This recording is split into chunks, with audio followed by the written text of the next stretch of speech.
Guards. General Mahamatra, to what do we owe the honor? Keep your voice down. This is a secret operation. I'm going to arrest a large criminal gang near this location. According to the Academia's Guide and Regulations on Secret Operations, I have the right to ask for the cooperation of Caravan Rebot. Ah, of course, of course. Mahamatra Sino's order is the Academia's order. Just let us know what you need.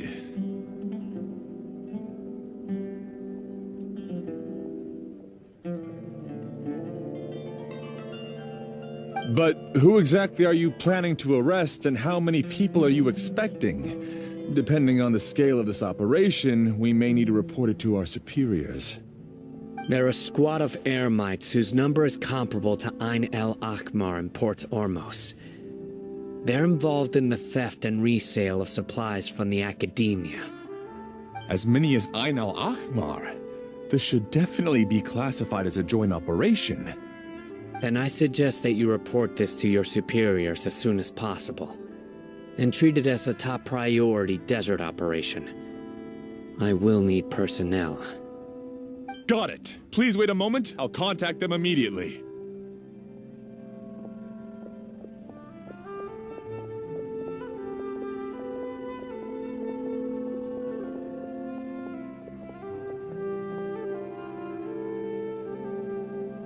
Because this is work. Because I trust you. Paimon can't believe you're still in the mood to chat. This whole thing has Paimon scared stiff. Aren't you even a little worried? What if these guards already know that you have betrayed the Academia and are no longer their General Mahamatra? Even if that guard doesn't know, their superiors might, right? We discussed this, remember? The Caravan Rebot operation is of great importance. But don't worry, the guards there shouldn't know that Sino has stepped down. How can you be so sure? First, the other Matras still don't know why Sino has left, which proves that the Academia has been covering up the matter. Second, this is a crucial moment for the Academia's God creation plan. If something were to happen to the General Mahamatra, it's bound to attract a lot of unwanted attention. No matter how you look at it, they don't seem interested in sharing the news of Sino's departure. A reasonable inference. I agree. Which brings us to our next issue. I'm sure some of you have been wondering if the prediction function of the Akasha will affect our operation. The Akasha is still in operation, so I must remain on high alert. Actually, considering the power of the Akasha, it's quite strange that it hasn't already tried to interfere with my actions. I've given that a lot of thought. For now, I don't think you'll need to worry. If you remember, when you first came to Aru village, all your actions and routes were predicted by the Akasha. It even gave that information to those who kidnapped the village keepers. But things like that never happened again after we met up with the Traveler. That's true. But why? Look at it from a different angle. Why do you think the Akasha will predict your actions? Because my personal data has been entered into the Akasha. That's true, but the key to this question is, how well can the Akasha make predictions about a person? Haven't you ever thought about it? Just how can it do this in the first place? Because the Akasha controls the entirety of Sumeru.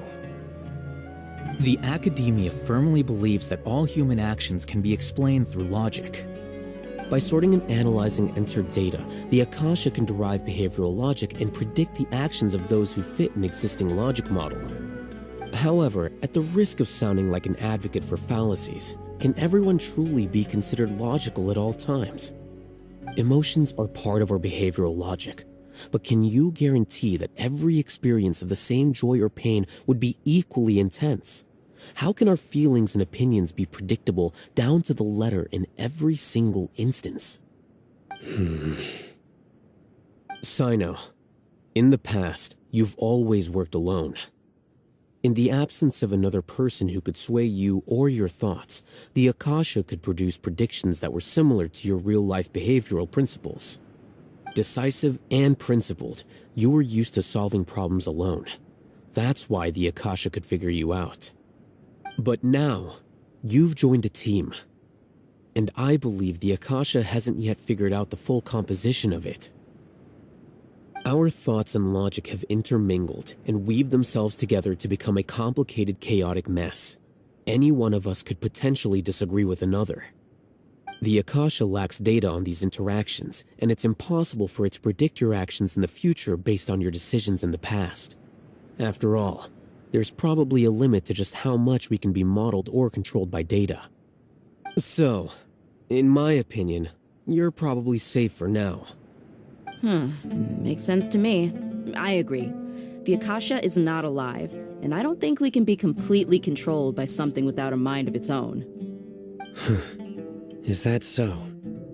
I guess there are things that even the Akasha cannot calculate, and people will not be forever trapped by the past. Paimon's so glad that this is settled. Next time, pay attention during our meetings. Will do.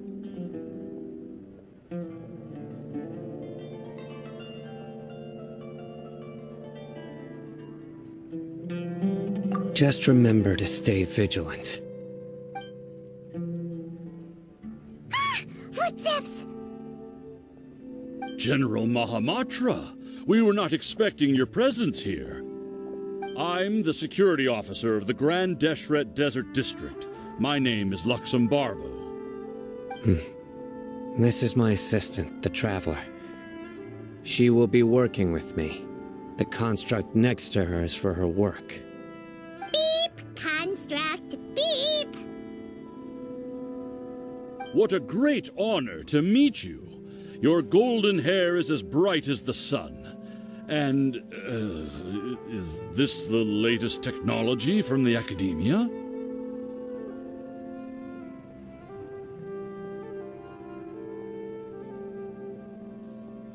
Have you made a decision regarding the matter I mentioned to your subordinate? It seems to be a dire situation, so of course you will have our full cooperation. To be perfectly honest, I've always longed to go on a mission with someone as well known as yourself. There's no need for flattery. Yes, sir. Take your most elite platoon and follow me to the eastern side of the district. We will carry out the operation there. Understood. Map. Hurry, bring the map!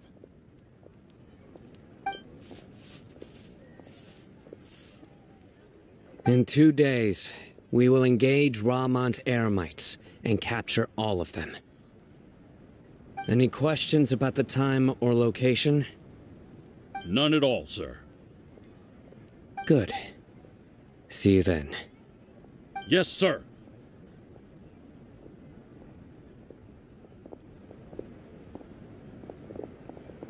Maybe hanging around the General Mahamatra isn't so bad after all. Everyone's so respectful towards us. This is all due to the absolute authority of the Academia. And now, we're going to strike back against that massive pillar of power. Get ready. We will move out in 2 days. Look! Over there! Our helpers have arrived already! Let's hurry over! Wait a moment. Oh, it's you! You're my assistant, remember? Being my assistant, you must stay with me. Now let's head over there. It's General Mahamatra and his assistants. We meet again. You're here early. It's to show how important we think the operation is. Since this is a big case for the Academia, we are prepared to give it our best. I'm glad to hear your sense of resolve. Remember, we must capture them alive. They are our only leads for the case. If they die, we will be unable to continue the investigation. Understood. Everyone! The Eremites are approaching from the west! Make preparations and be ready for combat!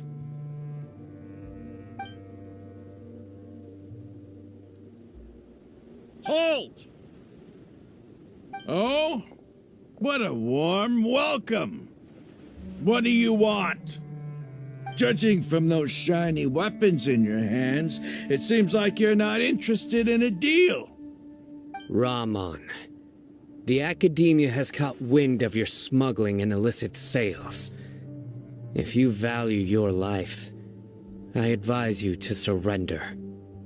Who are you supposed to be? A Matra from the Academia? I can't believe you came all this way just to catch us. I'm not here to talk. Oh.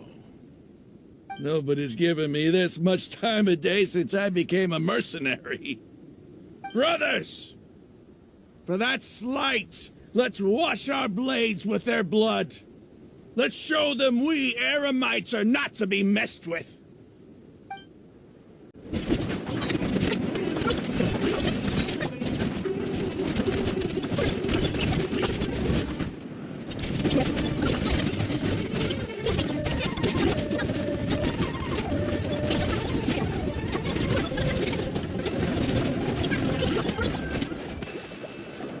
It's over.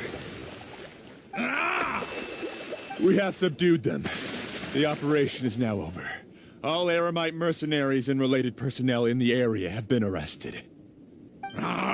You pitiful Dendro Archon dogs! You'll regret this!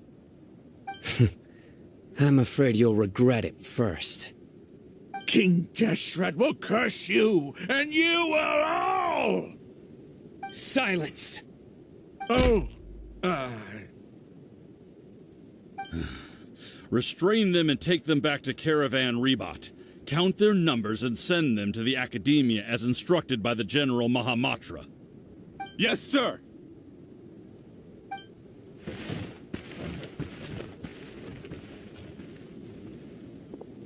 Mahamatra Sino, I will now take my leave.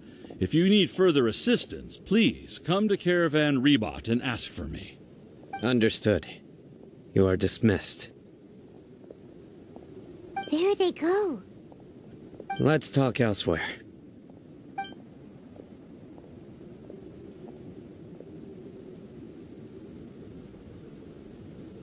This part of the plan went really well. Yes, things went perfectly. That's fantastic!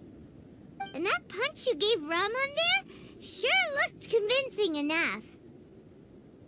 Once we're done here, I'll return to Caravan Rebat and oversee the group's transport. I promise. I'll get everyone into Sumeru City safely. Yeah, you're the reason why everything went so well. It's not the time to celebrate yet. I believe Dia should already be waiting for you. Go join up with her. She will need you to introduce her to Tainari. Speaking of which, is it really okay for us not to share the full plan with Tainari? What if he'll feel miffed about it and refuse to work with us? I have a very close relationship with Tainari. Given how well we know each other, I believe my message alone should be enough to bring him to our side. He knows I won't make jokes about things like this. If we need help, Tainari is the best option. Get ready for the next phase of the plan. Don't keep them waiting.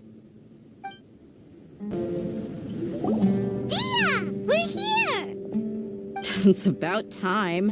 Didn't you say our part of the plan is the most important of all? And here you come rolling in late. In the time it took you to get here, I already did 5 laps around the place, downed 7 drinks, and even did some clothes shopping. Sorry. We didn't mean to keep you waiting. I just wanted to fix your attitude and rub it in a little. After all, you took your sweet time getting here, and we've got important stuff to take care of. I just like seeing that serious look on your face. Alright, I'll stop. All joking aside, I'm glad you're here. Let's get moving and take care of this as soon as possible. But where should we start? Our responsibility is to get a status update on the Fatui Harbinger known as the Doctor. We need to make sure he won't get in our way when we rescue Lesser Lord Kusanali. Dealing with an institution that controls all of Sumeru is already hard enough. If the Doctor were to crash the party, it would be next to impossible for us to achieve our goals. Yeah, we sure don't want him showing up. Ooh, he really gives Paimon the creeps. Right? Hearing his name just reminds me of those stuffy old geezers in the academia. I'd rather not have to deal with someone like that. According to the plan, we should first go to Pardis Di and ask for Forest Watcher Tainari. If all Hatham and Sino's sources are solid, then we can be sure that Tainari still has the Academia's trust. So, we'll find Tainari and convince him to get us the latest intel on the Doctor. Then, depending on what we learn, we'll make any necessary adjustments to our plan. The sages have placed spies everywhere on the other side of the wall. I'll follow you as a bodyguard. You should be honored. I don't offer my services to just anyone, you know. But Paimon thought mercenaries would do anything for Mora. That's certainly true. But when multiple employers are vying for your services, you should always go with the best offer. Let's see. If I were to charge you a bill, I guess I can apply a discount. How much more do you want? I was not sure we can afford it. How much do I want? Hey, how about paying me with a smile? What do you say? I haven't seen you smiling much recently. If you ask me, someone like you must look lovely when they smile. Come on, give me a smile so that I can be less worried. Looking good! I hope this pretty smile will become our lucky charm.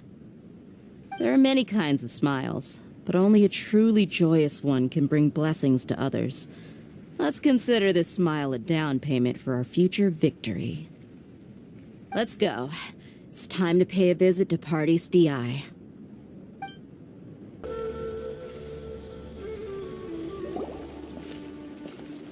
Tainari! Ah, Traveler, Paimon. And you are? Hey there. This is our friend Dia. She's an Aramite mercenary. A mercenary? You must have some big news for me. It's something really important. Please help us out. All right, then follow me.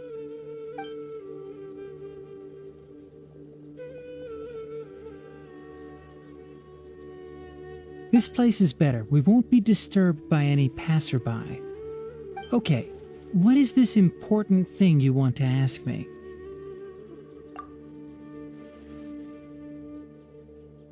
The Doctor, huh? He's that strange-looking Fatui Harbinger with the mask. Paimon thinks he has blue hair. Yes, I know him. Actually, he left Pardis Di just a little while ago. He left already? Yeah, he came looking for me. Can I ask what it was about? Sorry to ask you like this after having just met, but your answer is very important to us. For now, all we can share with you is that your friend Sino is working with us. Sino, you say?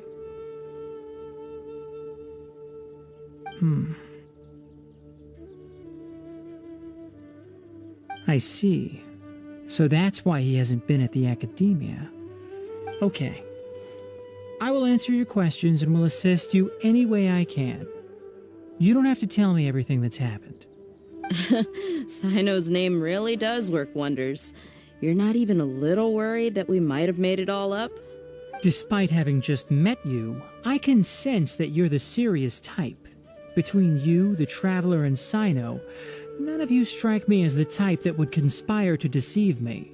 You don't need to tell me anything you don't want to. I'll also get straight to the point. The Harbinger you mentioned came to me because he wanted to take the scholar Hypatia away with him. Hypatia? Why would he want her? And what do you mean by take away? Is he planning to leave Sumeru? Yes. He told me his return to Snezhnaya is imminent.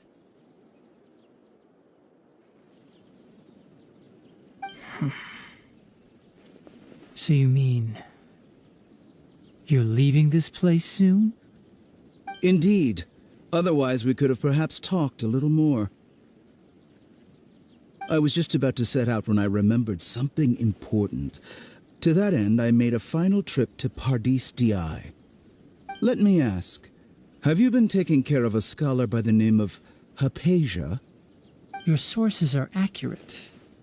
No doubt because you recruited many informants. But you're right. Hypatia has indeed been receiving treatment from me. Forgive me for asking, but how's the treatment coming along? Given the way you're asking, I assume you have something to say. Since you asked, I'll be frank. I would like to take Hypatia to Snezhnaya. It's incredibly difficult to transfer a patient. As a scholar yourself, shouldn't you at least be aware of this? Oh? I can't believe your utter lack of faith in me, to the point of even questioning my general level of knowledge. How unbefitting. Well, you're the only one who's ever made such a request. I have my ways of keeping her safe during the journey. In addition, I can also promise that under my care, Hypatia will receive the most advanced and effective treatment. I will personally supervise her treatment and see to her recovery. Would that be agreeable to you? Hypatia was born in Sumeru and remains a scholar of the academia. Her situation has not become dire enough to necessitate her transfer to another nation. Transporting her to Snezhnaya is risky, and the potential benefits are unknown.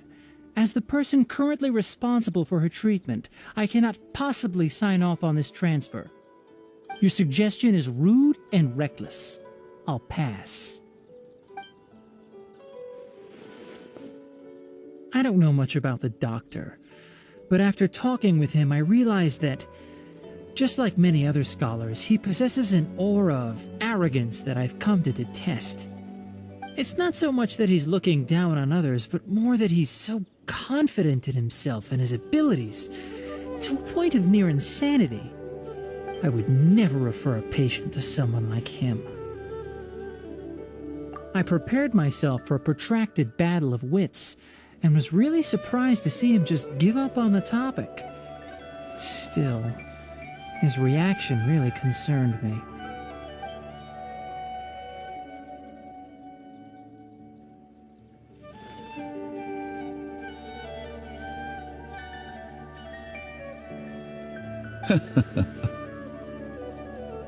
I see. Of course, your opinion makes perfect sense. You're still young, but already quite stubborn. I must say, you are not like what I had expected. Under normal circumstances, I wouldn't just let you off the hook like this. But unfortunately, I'm in a hurry today, what with Her Most Noble Majesty the Tsaritsa calling for our return. Luckily, there is still some time left for me to take care of everything before I leave. It's just as the Academia said, you're a responsible and gifted scholar. Sadly, even with all of that, you're still lacking a bit of shrewdness. And that's also why people like you can never realize that sooner or later, everyone must pay the price for what they've learned.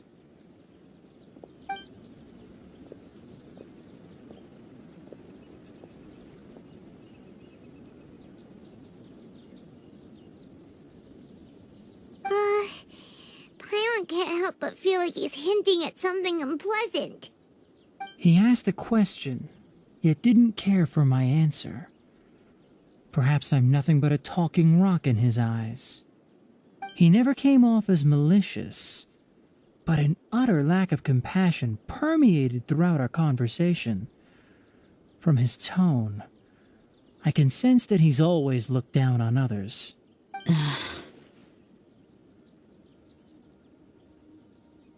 I can barely believe it myself. But if that's true, the situation will be in our favor. I don't think I missed any details. Frankly speaking, I don't want you to do anything too risky.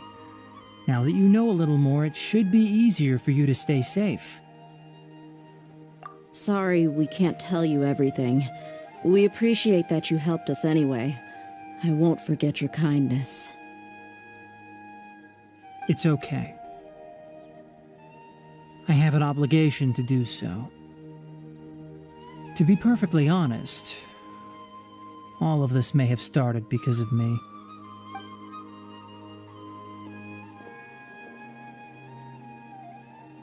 Recently, my master wrote several letters to me, asking me to return to the academia and assist him with his research. Hasn't he already asked you several times before? Yes, but there's something off about this most recent batch of letters. The handwriting and tone are both familiar, but some details have been omitted. My master will occasionally leave a few dots on the back of the letter. 1 dot means that he wrote the letter on a sunny day, and 3 dots stand for a rainy day. This has been a habit of his for many years, but I didn't find any dots in his recent letters. I believe something may have happened to him. I get it. Since you are always at Gandharvaville, you would like me, someone already working at the academia, to investigate this matter, right? I'd like to ask you to do that for me. If you can keep yourself safe, please withdraw immediately at the first hint of danger. I can do that, but I have a feeling it won't be that simple. The academia has been working on a big project. I'm not quite sure what it is, but your master might be involved with it. If the higher-ups really are hiding something, then it will be difficult to remove myself from the situation once the investigation starts.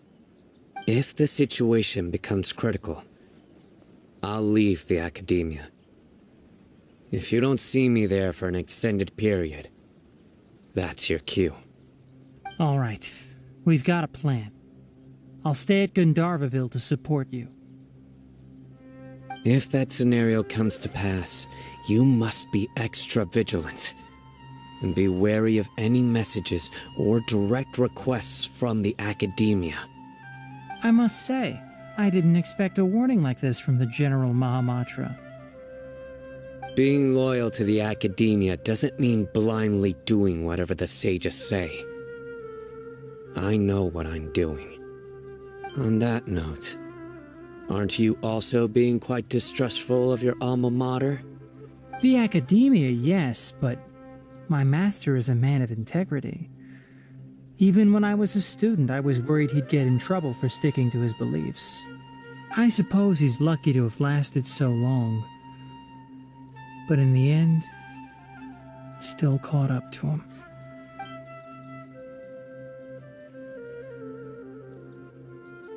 I see. So you noticed something was up with the academia from the very beginning. This may well be how Sino became involved in all this. In that case, I must keep my promise and help you however I can. Also, if you run into Sino again, please help me pass on a message to him. Trust your own senses and experiences. I think this may be something he needs to hear right now.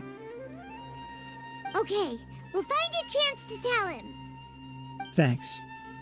Right. Now let's go hunt down this Harbinger. Oh, by the way, which way did the doctor go when he left Part5 DI? That way. Gotcha.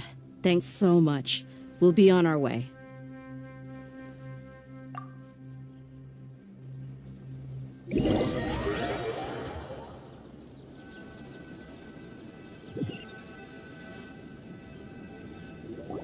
According to Tainari, the doctor is leaving Sumeru soon.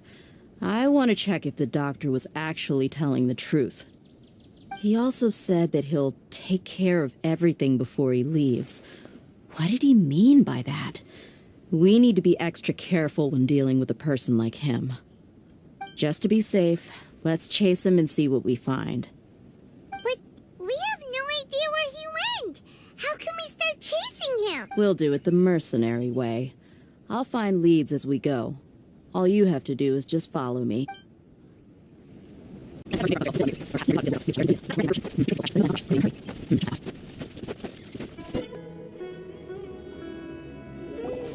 We can stop here. I think I know where the doctor went.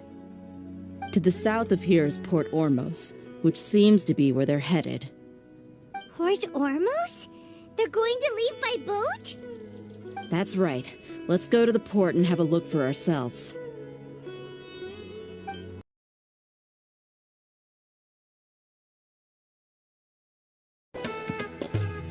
Look!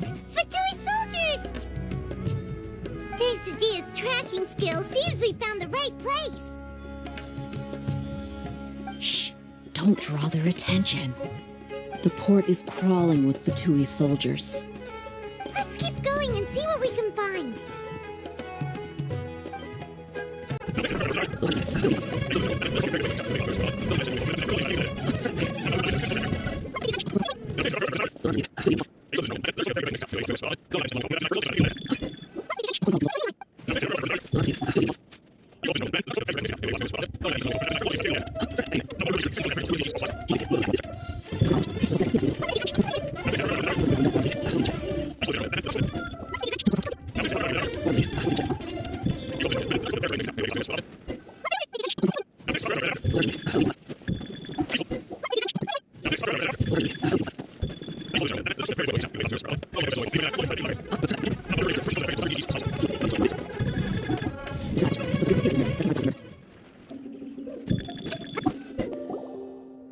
This place will do. We can hide here while we keep an eye on the boat.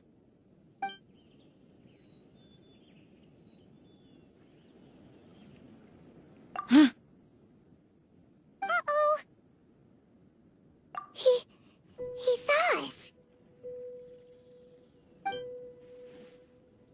Huh? Is he waving at us? It's time to say goodbye. Wait, is he the only person on the boat? You mean there's nobody with him? And where are all the soldiers we saw in the port just now? They were all here just a few minutes ago, but now they vanished. So this was a trap. Wait, don't tell me that. Luckily, there is still some time left for me to take care of everything before I leave.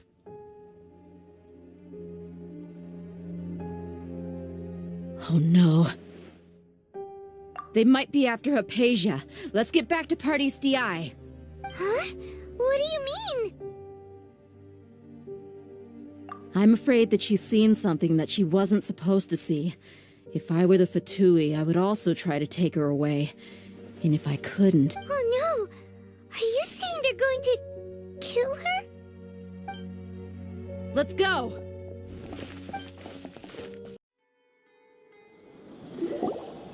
Paradis Di is not a place you Fatui can just show up and do as you please. I believe we've already made ourselves quite clear.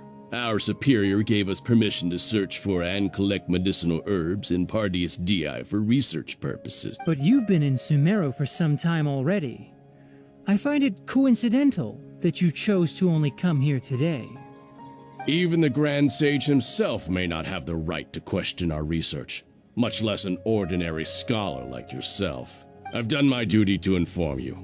Don't make things difficult for yourself. It would seem that my words have fallen on deaf ears. You can keep trying to deny it, but coming to Paradis Di now? I'm pretty sure you're not just looking for herbs. With all due respect, your baseless speculations will only lead to unnecessary trouble. Well, you only have your Harbinger to blame. He knows nothing about keeping a low profile. I may be staying at Paradis Di as a scholar, but that doesn't mean I'm no longer a forest watcher. It is still my duty to protect the peace and safety of the scholars who have contributed so much to Sumeru. Then it seems our conversation has hit an impasse. No one will lay a hand on you, Hypatia. Not on my watch.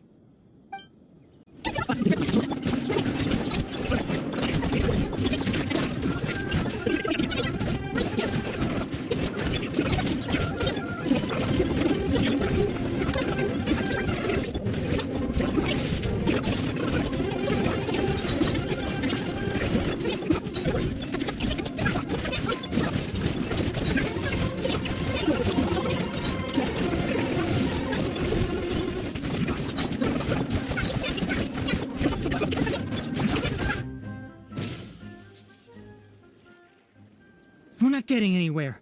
Traveler, Paimon, please go to Hypatia. We need to make sure they don't try to sneak around and attack from behind. Got it! Hypatia's still here. Doesn't look like anyone's broken in.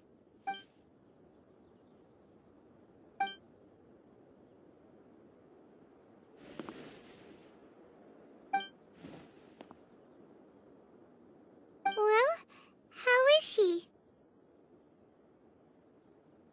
Oh, that's good.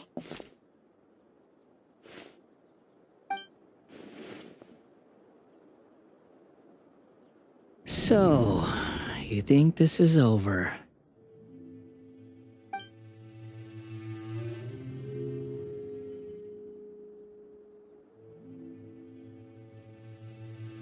What? The Balladeer is here?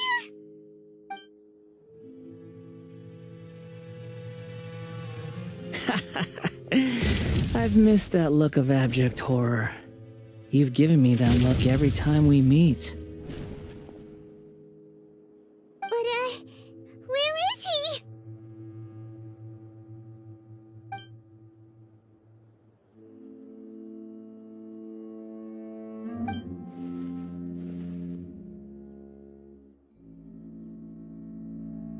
I can hear all of your thoughts, you know. Don't you remember? I already saw you the first time you came to Paradis Di and made contact with Hypatia. I didn't need to do anything. It is her honor to be able to connect her consciousness with me. Who are you talking to? It can't be the Balladeer, right? That's impossible. I know you must be curious.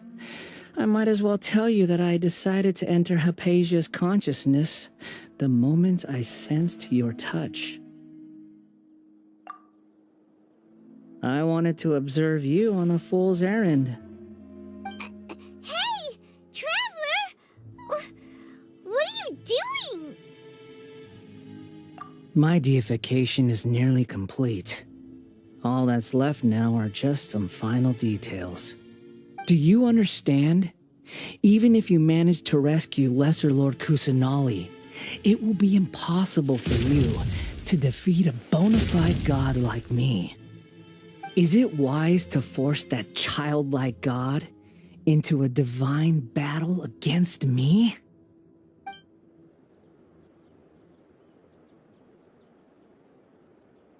Scholars consider the God of wisdom to be the sum total of their faith.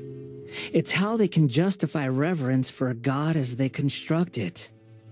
But this also shows that humanity's worship of gods is a combination of blasphemy and exaltation. It's truly laughable.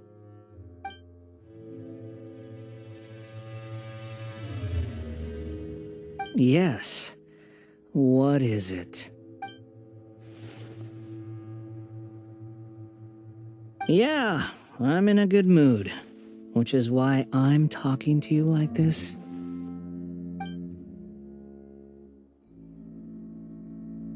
What do you mean?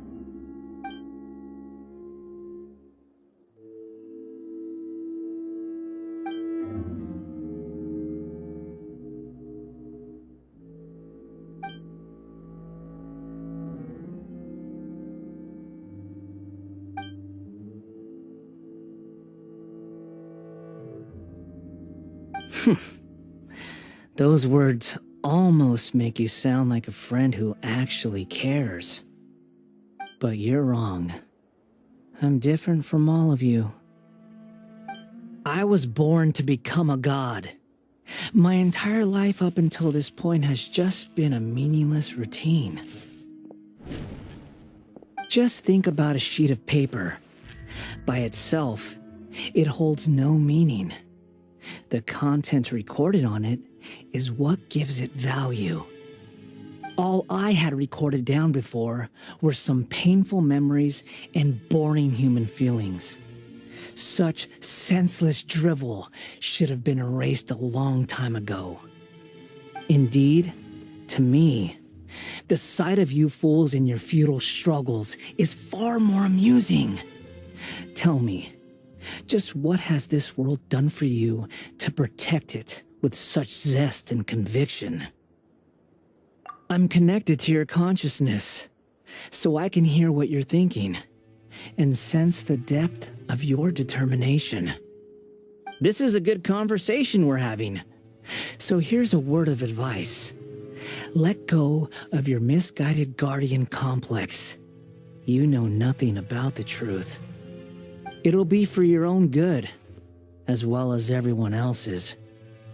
Humans are a species that can only find bliss in ignorance.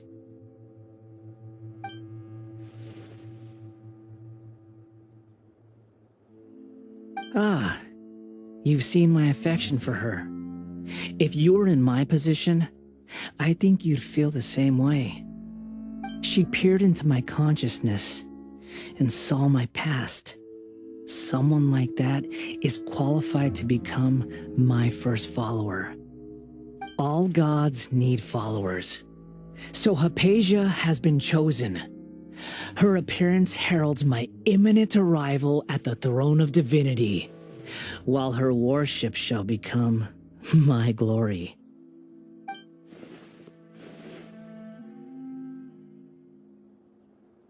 You're doubting me again? No matter.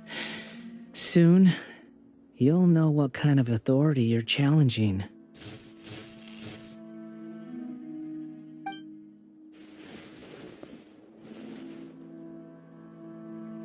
Who wants to hurt my devout follower?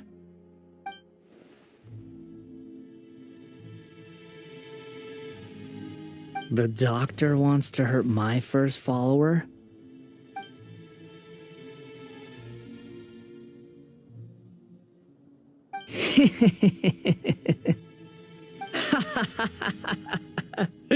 How very amusing. Has anyone ever told you that you're not good at sowing discord? The doctor has never known his place.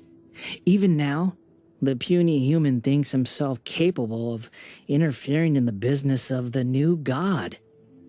You're still too naive if you think a few words will be enough to convince me to destroy the doctor. But I'm willing to give you a gift, just like my expression of affection towards Hypatia. It is an honor for you to be able to stand here and speak with me. As my listener, you will be rewarded.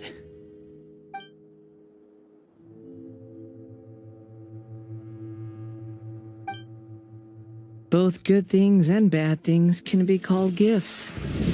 After all, gods have never needed to be reasonable. Paimon, you're stronger! That person Paimon couldn't see was the Balladeer? Oh, he sure chatted with you for a while.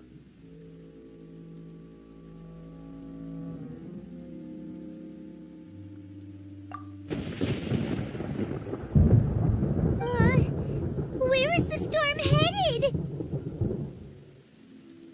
That means anyone outside is in danger! Let's go! Tainari and Dia still must be fighting!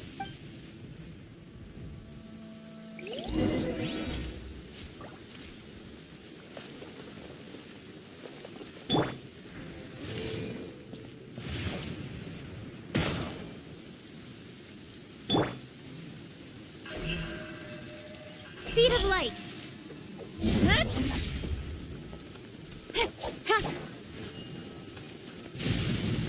Thunder and lightning can be quite frightening, but don't worry. Liyue's storm and fire defenses are second to none.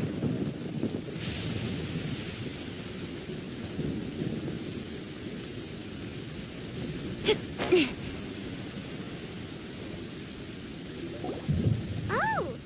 Have the Fatui retreated?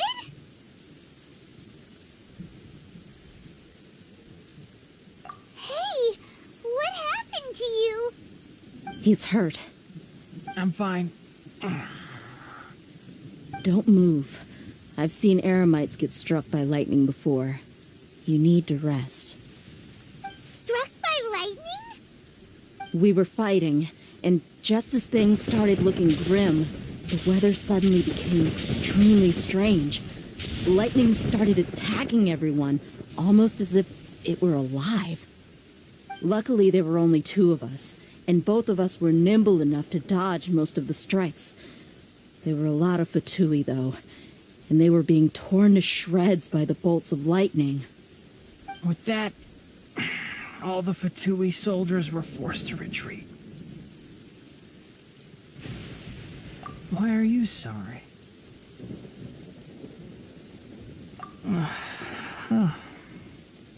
It's all right. I'm sure you also never expected this to happen. Don't blame yourself. My wound aside, you look like you've seen something unpleasant. Is Hypatia all right?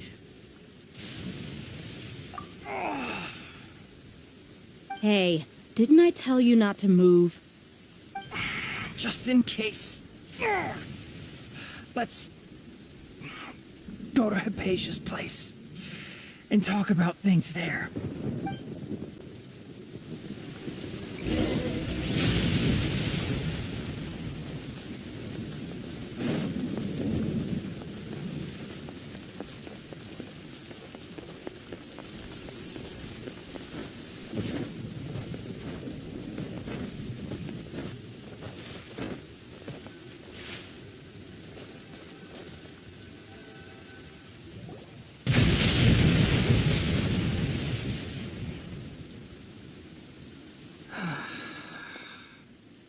Thank goodness she's fine. Hey, how about taking care of yourself first? I understand my condition. The wound is not fatal. I'll be all right. Ugh. The more you understand medicine, the worse of a patient you become. I know. They always think they can push through the pain. Oh, he sat down. Let me rest for a bit. Sorry, traveler. Now you may start.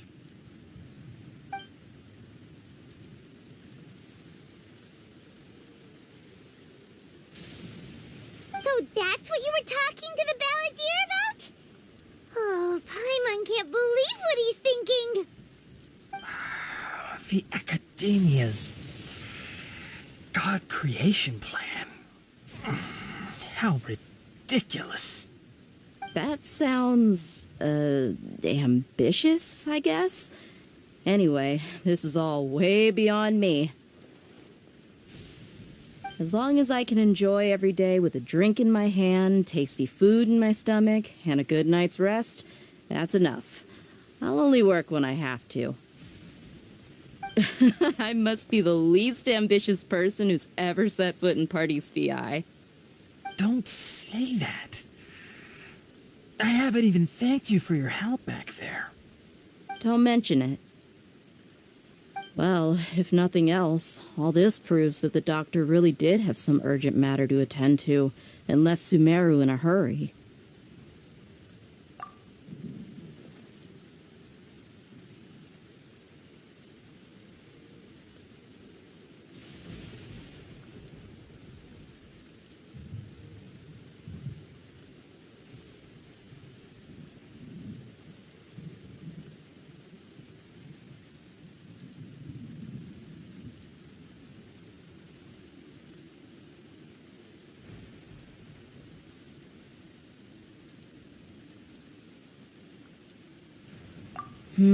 Maybe the Fatui want to cover up some secret of the Balladeer. Is that why they tried to seize Hypatia? You said the Balladeer claimed that Hypatia has seen his past. So, what could be there? Have you noticed? The Balladeer is not happy with the doctor's actions. He thinks the doctor has no right to consider himself as his equal.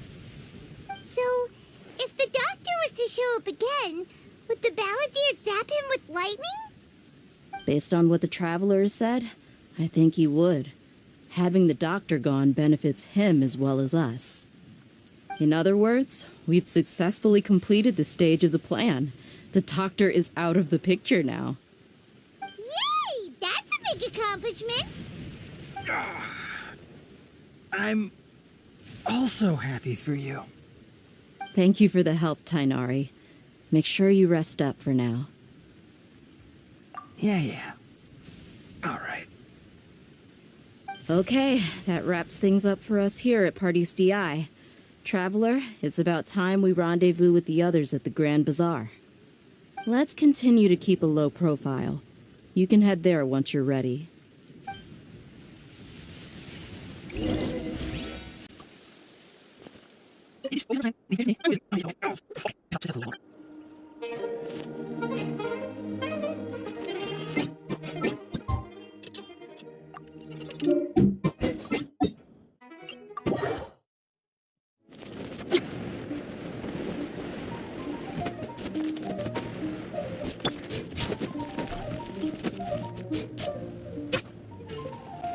All right, everyone is here.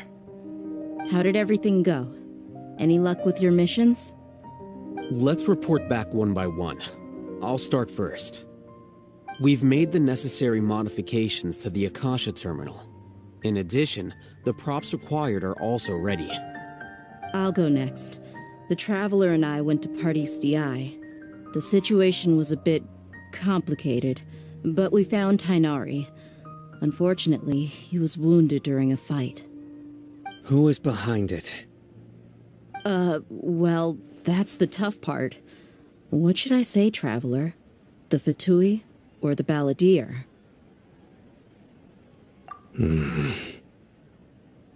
After some back and forth, we confirmed that the doctor has left Sumeru by boat. He has something urgent to attend to back in Snezhnaya. So, we've successfully removed the doctor from the picture. Also, Tainari's already resting, so he'll be okay. Good. Oh, Tainari also asked us to tell you this message. Trust your own senses and experiences. All right. I'll remember that. Everything also went smoothly on my side. The Eremites should have arrived at their destination by now. To avoid alerting the quarry, they will stay there for now. I can't believe you actually got so many Eremites into Sumeru City. It's all thanks to Rahman and his brave team, as well as their bold strategy. It appears to have been very effective. I'm glad to hear it. Well, Is that everything? Okay, this meeting is adjourned. Huh? Wait, you mean that's it? Well, what else is there to discuss? Shouldn't you end with some words of encouragement? You know, to fire us up now? Personally, I'd rather we all go home and get some rest. I'll hate them, Ugh. Oh, and if you wanted someone to say something to that effect, then I must reiterate that I'm here to strategize and not to lead. So you should find someone more suitable to do that. But I thought all of you academia big shots were great speakers. Then I should remind you that I'm the scribe. I know that. So what? A scribe is responsible for recording meetings, not speaking. Fine, whatever. Well, Cyno doesn't seem to be much of a talker either. I guess that leaves it to my employer. Employer? Yep, the Traveler hired me. That's right. So come on, boss. What do you have to say for the team? Yeah, say something to boost morale. Huh? What are you all doing here? Oh, it's Nilu! Hey, everyone. I'm not disturbing you, am I? Not at all. I was actually just about to go find you. Judging from the group and all your serious faces, you were discussing something important, weren't you? But you also look like you're up to no good. Seems pretty interesting. Welcome, Nilu. Would you like to join us? Huh? Join you? You mean you also want to discuss something important with me? Yes. Something very important. Nilu, are there any breaks in your performance schedule in the upcoming days? Huh? Wait, you're seriously inviting me?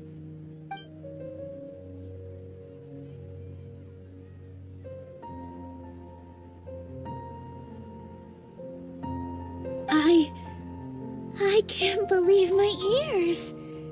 You are truly the bravest and most passionate people of Sumeru, well, that I've ever met. Oh, right. The Traveler and Paimon are not from Sumeru, but you are awesome as well. That's right. I must admit that I'm a little scared, but I'll try my best for Lesser Lord Kusanali. If I can somehow use my abilities to help you, then count me in. Remember, believe in yourself. Okay. I'll get my friends at the Grand Bazaar to help us tomorrow. Just remember not to say too much. Be discreet. Yep, you got it. All the preparations are done. Now, can we finally conclude this meeting? So, have you thought up what you'd like to say, boss?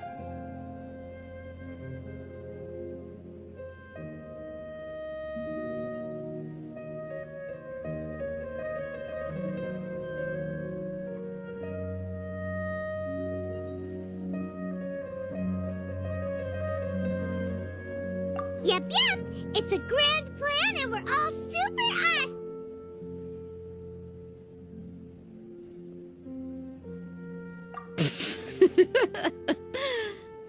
Well said. A good night's rest before an operation can be the difference between success and failure. Thankfully, I've had my place to myself recently. It's been nice and quiet. Uh-huh? Oh, nothing. Alright, let's all go home and get a good night's sleep so we can be up early tomorrow. Okay. So I guess that means it's time to say goodnight now. Yep, good night, everyone! Hello, you two. Sleep well? Not really. Paimon got too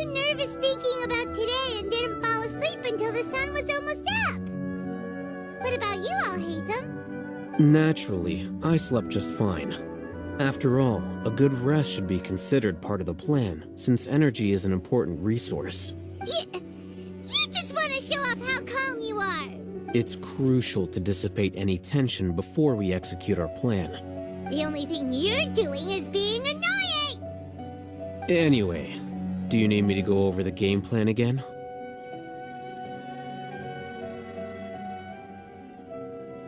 Our target is Grand Sage Azar's office. Everyone in the Academia knows that's where the Grand Sage's console is. Only they can operate it.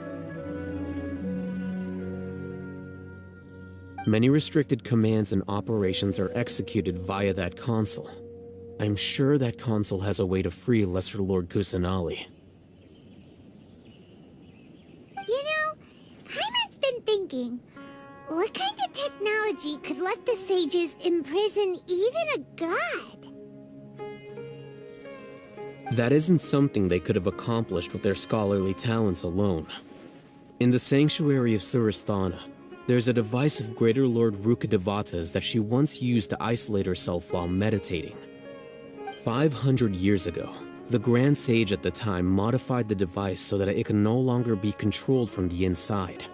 They were effectively trapping one god with the power of another. So, how are we gonna get to the Grand Sage's office? Don't forget, today is Nyagarbha Day, arguably the most important date at the Academia. The sages and core Academia personnel are busy loading the latest batch of research developments and legal decrees into knowledge capsules so that they can be entered into the Akasha. All the Darshan's researchers have their noses to the grindstone, and the Academia's grounds are flowing with all sorts of people. It's the perfect time for an infiltration. When the Grand Sage leaves his office to supervise the entering process, that's our cue to access the console and free the Dendro Archon. Well, yes, that's just the visible side of our plan, after all. If precedence holds, the Academia should have already started preparing for Nyagarbha Day. Everyone should be in position. All that's left is for us to lead the charge. Let's go. So are we just gonna walk in through the front door, or...? Yes. Were you expecting a stealthier approach? Paimon can't think of a good comeback. Alright, it's all on Alhaitham if things go south.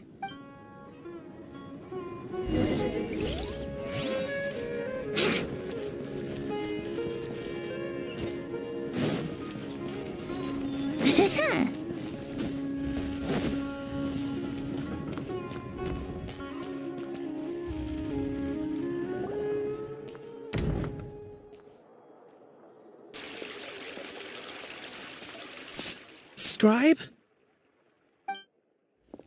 Please, wait. Are you Scribe Alhaitham? That's me. Is something the matter? I'm in a hurry. No. I was just surprised to see you here. I had heard that the sages were looking for you not long ago, but I didn't know what for. And, also, please don't bring outside guests into the Academia. Outside guests? How did you arrive at such a conclusion?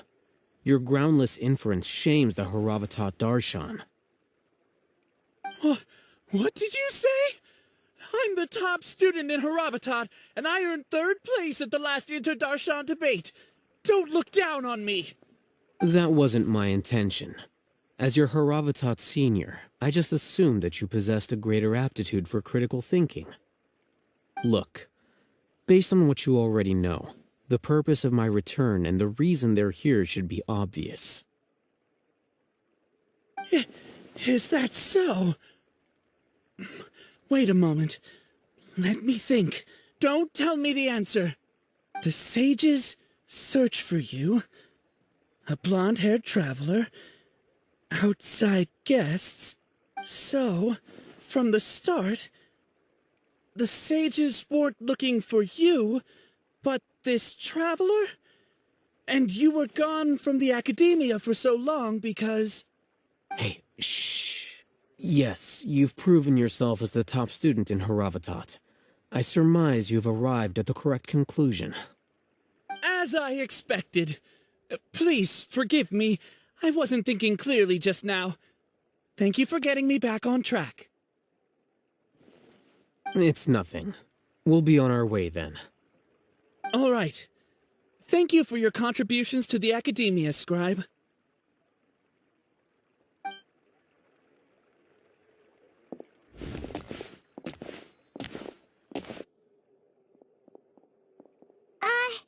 What the heck just happened now? What did he just guess? I'm afraid I don't know either.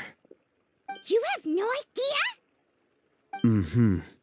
He convinced himself of whatever truth he came up with. That is the so-called pride of a scholar. If someone questions their academic facility, they will instantly feign understanding to keep up appearances. Nowadays, the academia is rampant with this type of scholar.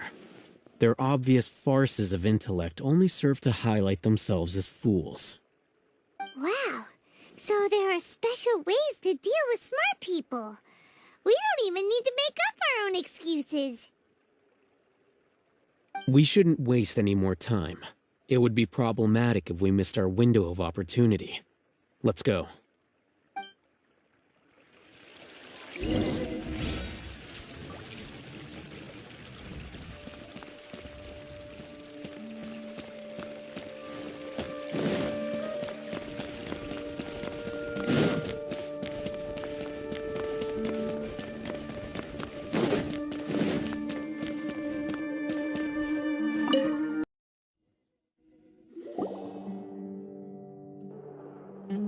Is this the Academia's library?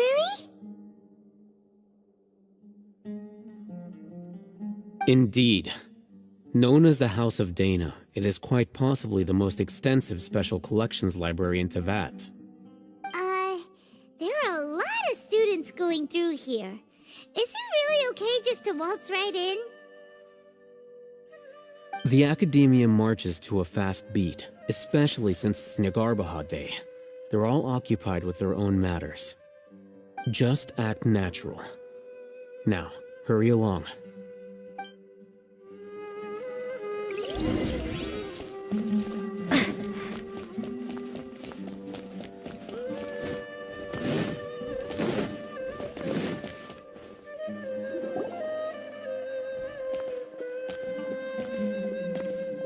What's this platform for?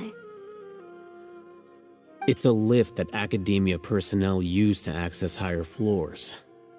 Are we gonna take it then? The Grand Sage's office is up there somewhere. No, not right now. We can't guarantee that we won't run into the Great Sage. Let's step back and observe for now.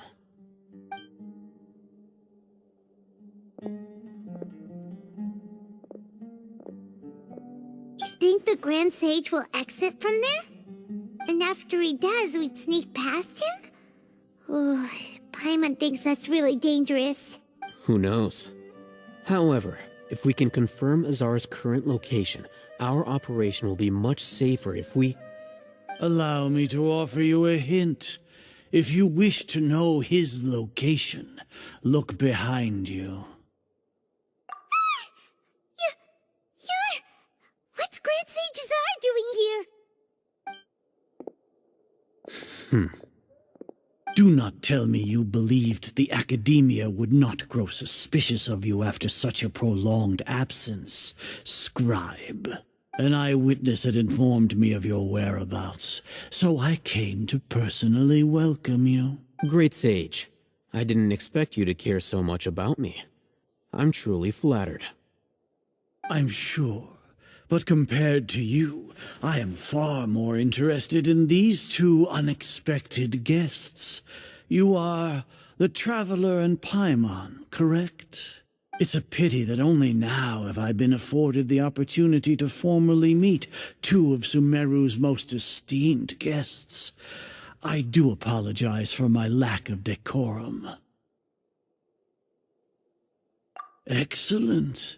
You immediately initiated discussion instead of attempting to prepare some perfunctory excuse. You clearly understand the situation at hand, and have no intention of making a reckless stand. The foot traffic here renders this place unsuitable for discussion. Please, follow me to my office.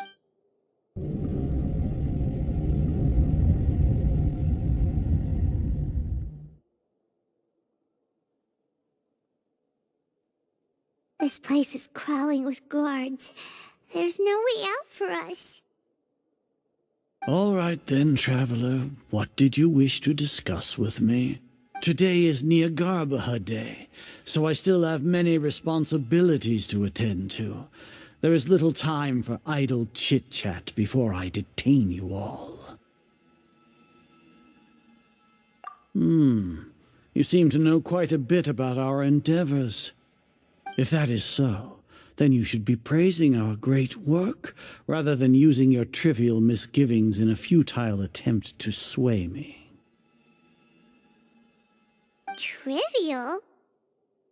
Then tell me, what do the Fatui want from me? Worthless. Those are all completely worthless. Benefits, divine power. These materialistic words do nothing but debase our great work. Creating a god. Yes, we are using human wisdom to create a god.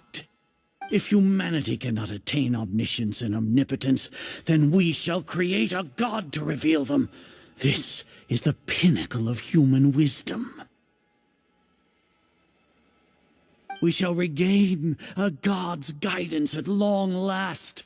No longer will we flounder in the interminable void of consciousness and knowledge. Even Ermin's soul will be freed from its plight.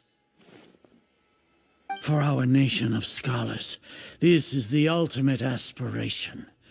No cost is too great to realize it. You will never understand the rapture of having a god be born within your very hands. With your degree of knowledge, you cannot even comprehend such an emotion. Gods exist on a plane that far eclipses humanity's. Lesser Lord Kusanali, what can she even do? Care for the people? Fend off sandstorms? Fabricate silly fairy tales? These are but child's play for the academia. Does that make us equal to the gods? We are a people favored by Greater Lord Rukadevata. Though I may have personally not seen it, our forefathers bore witness to true wisdom. The ascension of the Lesser Lord has brought nothing but bewilderment to the scholars. They all ask, is that truly what true wisdom is supposed to look like? With that in mind, it is better to keep her isolated in the sanctuary of Suristhana, so our academy will not become embroiled in turmoil. Justification. Do you really think that only the super smart or powerful should be able to call themselves gods? As per your judgment, Grand Sage, they are indeed dangerous individuals. Not only are they acting against the academia, but their ideologies have the potential to lead scholars astray. Looks like there really was merit in my assignment. Oh, Hatham? Are you talking about us? Anyway, I've brought them to the academia as ordered, but it took some time and trouble. Oh, that reminds me. Here's the investigation report you had requested. It's a summary of my time spent with the Traveler, an array of information about her ready for your perusal. Oh, Hatham! So you're still on the Academia's side! We finally started to trust you!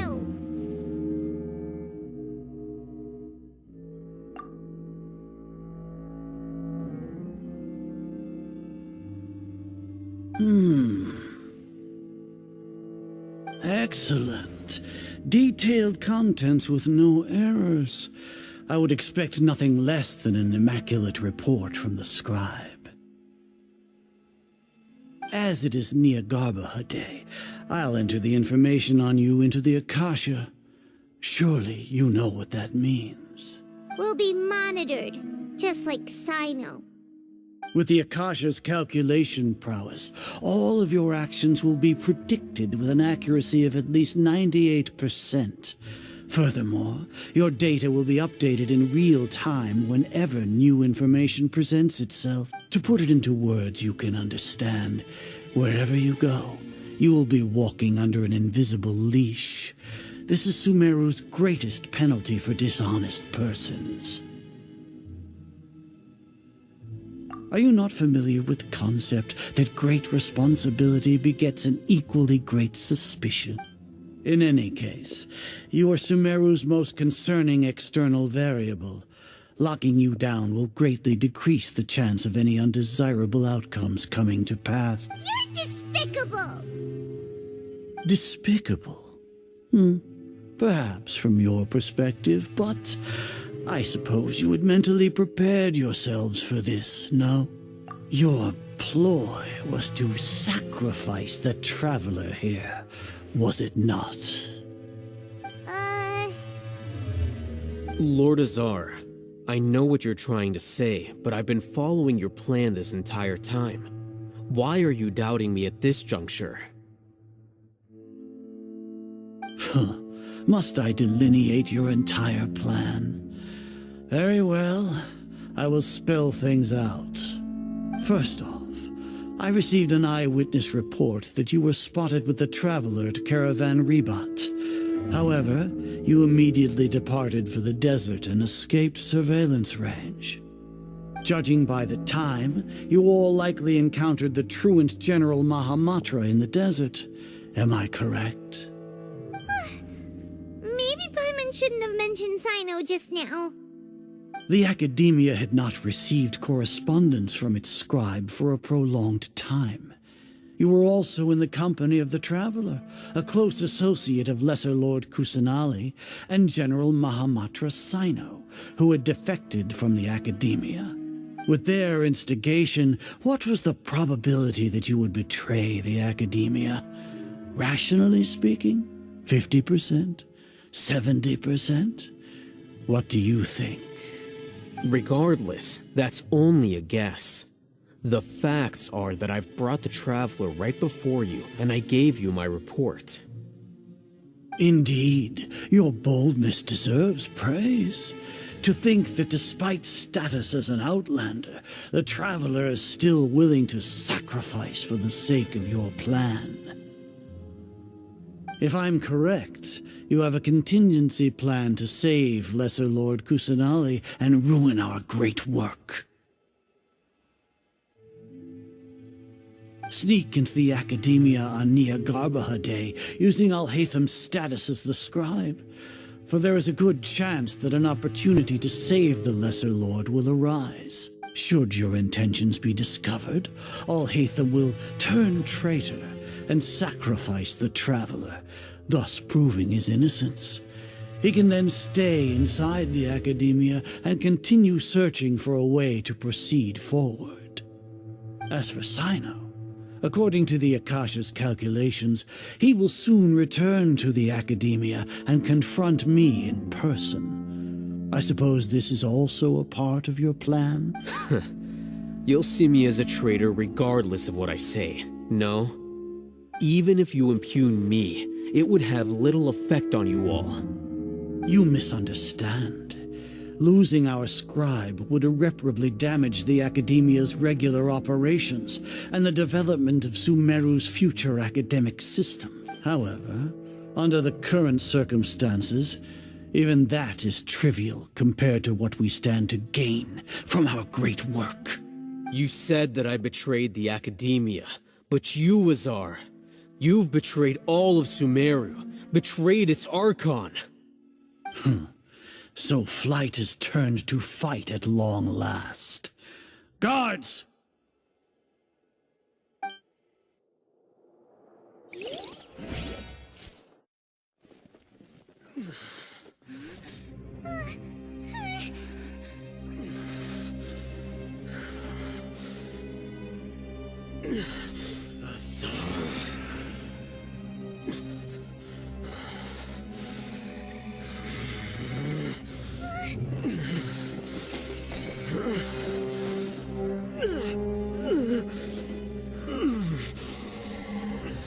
Well, what do we have here?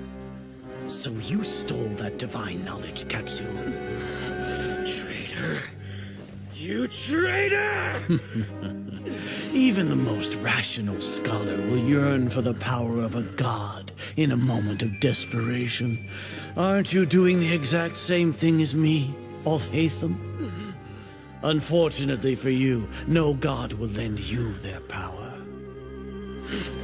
Azar!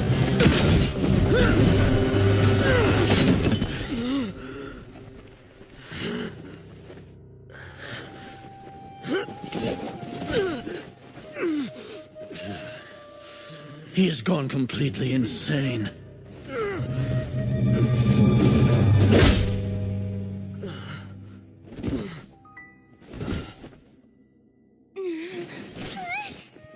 Take him to the Matra and exile him to Aru village. Then find someone to take these two to the confinement room. I'll deal with them later. Grand Sage, we've finished all required preparations for Nyagarbha Day. We may begin to enter the capsules now. Excellent. You may begin.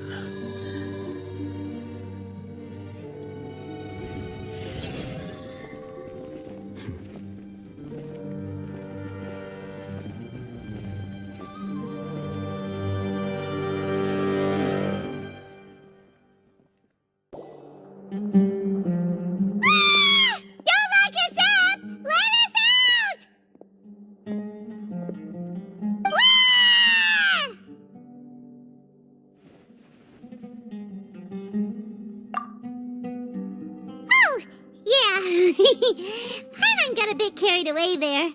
How was Paimon's acting just now? Great, huh?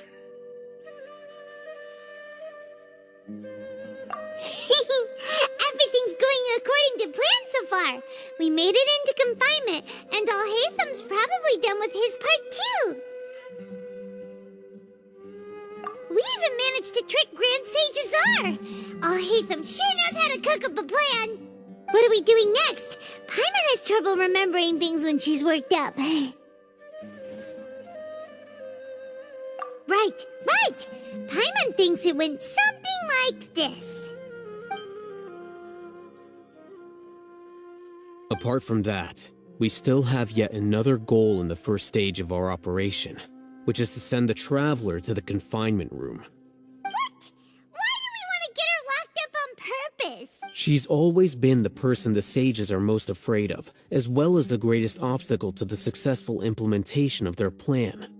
They are very aware of the risk she poses to them. Once the Traveler is imprisoned, the sages will likely think that everything is under control.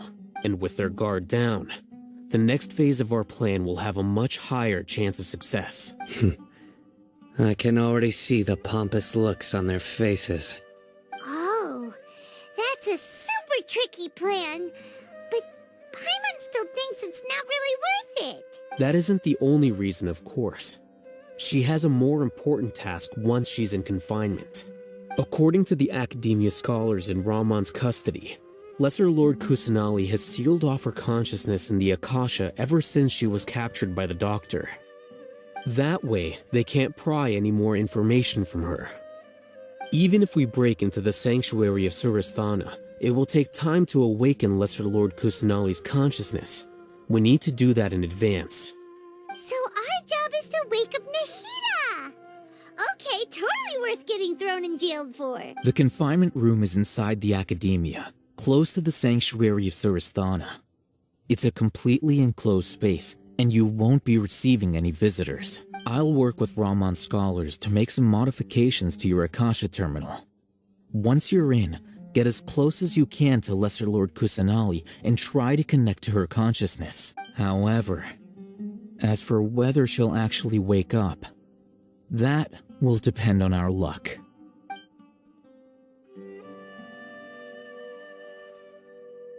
Oh, no wonder you've been wearing your Akasha terminal today. It's the one that all Hatham modified. Paimon thought they'd take our Akasha terminals when they locked us up in here. Were they being careless?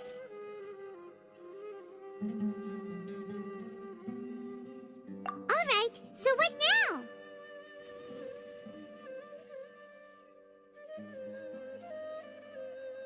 Sounds easy enough. We can finally talk with Nahida after all this time. Let's do it.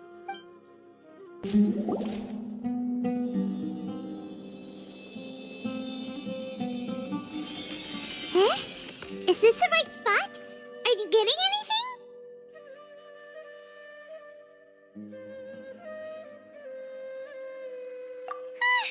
Please work.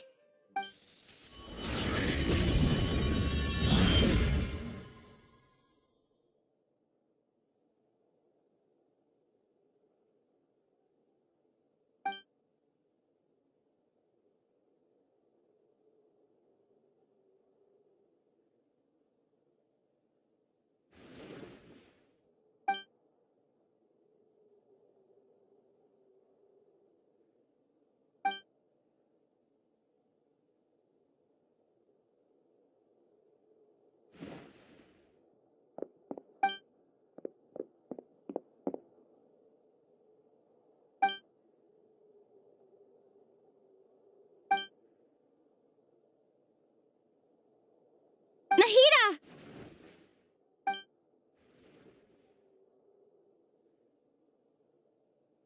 Hey, Nahida!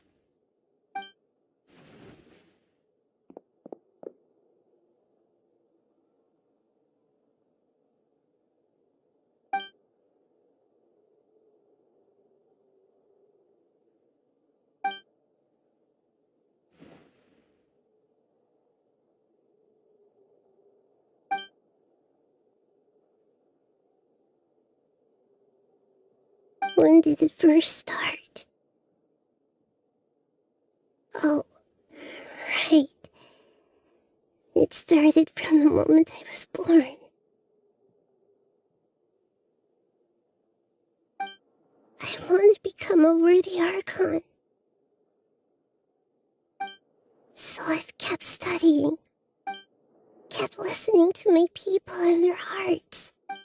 Kept looking for a way to save Irminsul. So I can catch up. Catch up to Greater Lord Rukkhadevata. But I'm stuck in the sanctuary of Surasthana. The sages are creating a god to replace me. And I'm forced to lock my consciousness in this boundless darkness. Nahida!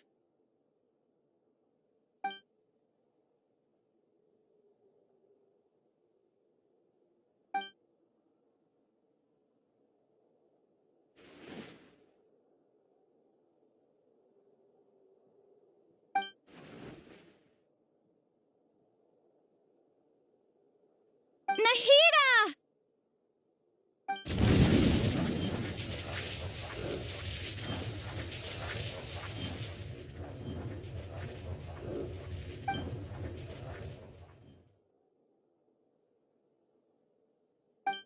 It's so quiet here. Now that I think of it, I don't think I've ever actually listened to my own inner voice.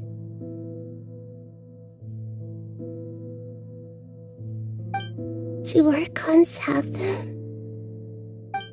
Should Archons have them? Have I been doing the right thing? Am I really not needed?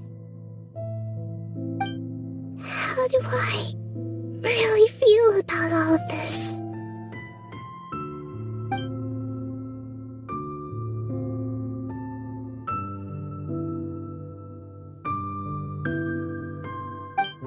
It's so quiet here. Since you're the god of wisdom, you've known the answers to all these questions since the very beginning, haven't you? Who are you? Whose voice is that? It sounds familiar. You're right, though.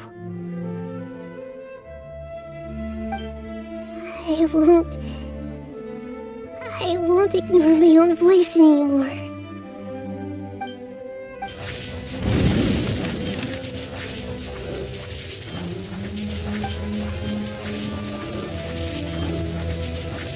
Nahida!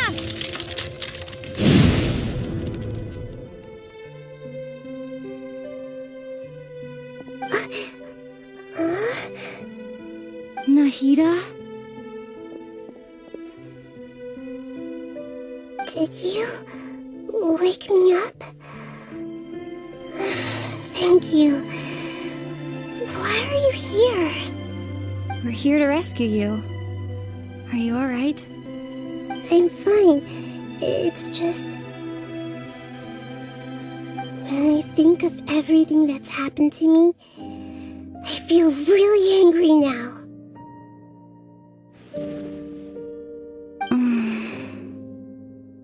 You should have been angry ages ago.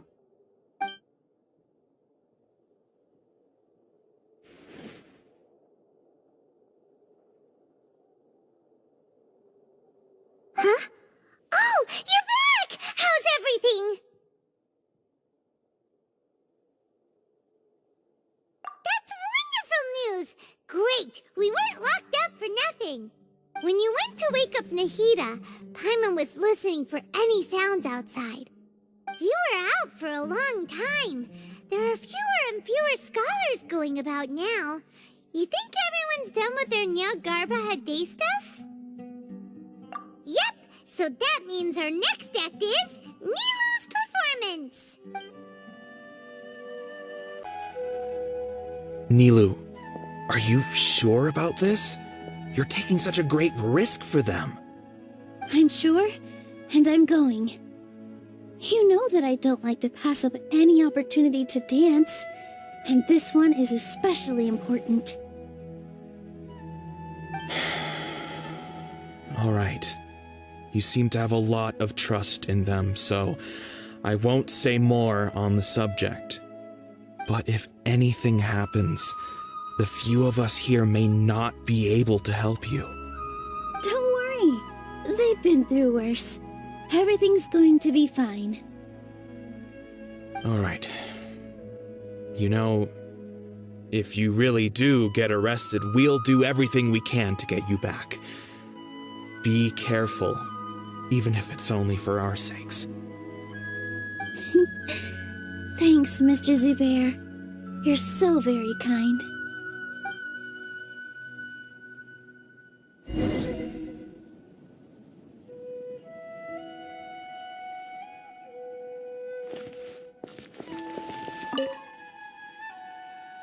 Always remember that your safety comes first.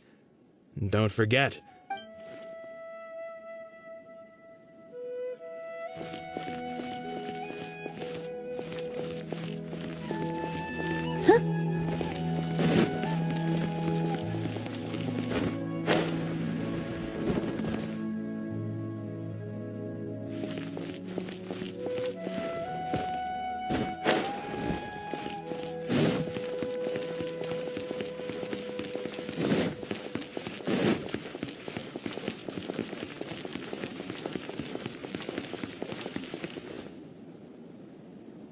Nilu, how's it going? Nervous? Definitely more than usual. But it's because I'm worried I won't dance well enough. It's okay. Just focus on your performance. We'll take care of everything else. You sure know how to talk. Taking all the credit, even though we came here together to help out. Well, thank you both. I'll have to treat you to a meal after all this ends. Ooh, that sounds great. How can we say no to that? All right, let's get back to business. Nilu, we'll be here to keep people from going to the academia so they don't interrupt your performance. I was planning on telling them something like, the Academia's been conducting a weird experiment, and some of their test subjects escaped. It's really dangerous there, so stay away. Oh, you couldn't think of anything better? Oh well, I guess it does sound like something the Academia would do. I think it sounds great. I'm counting on you guys. Don't worry, it'll be a piece of cake.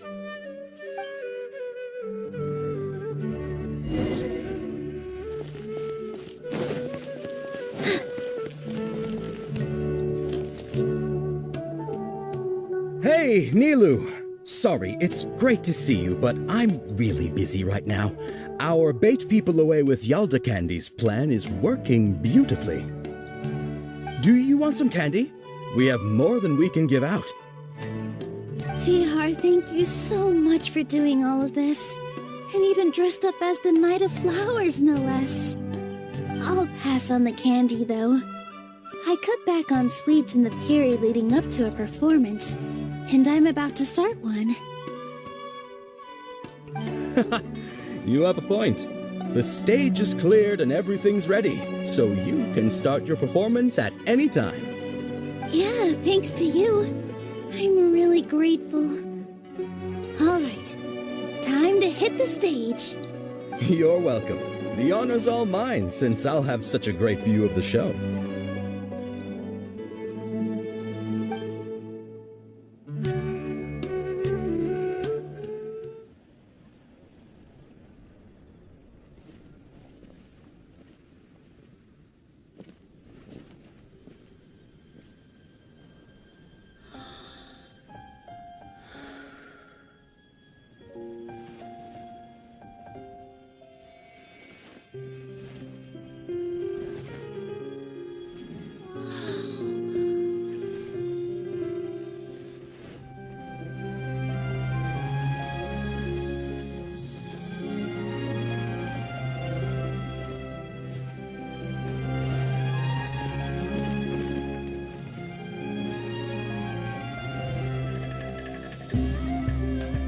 I've never seen a performance like this.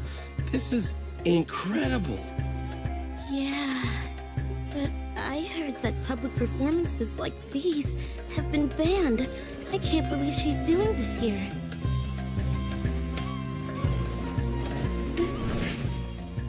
Grand Sage, there's some commotion outside. How uninteresting. Issue the new Prohibition Act from the Akasha to the guards. They'll know what to do. Do you think we should, stop her? Let's just watch for a little bit longer. Huh?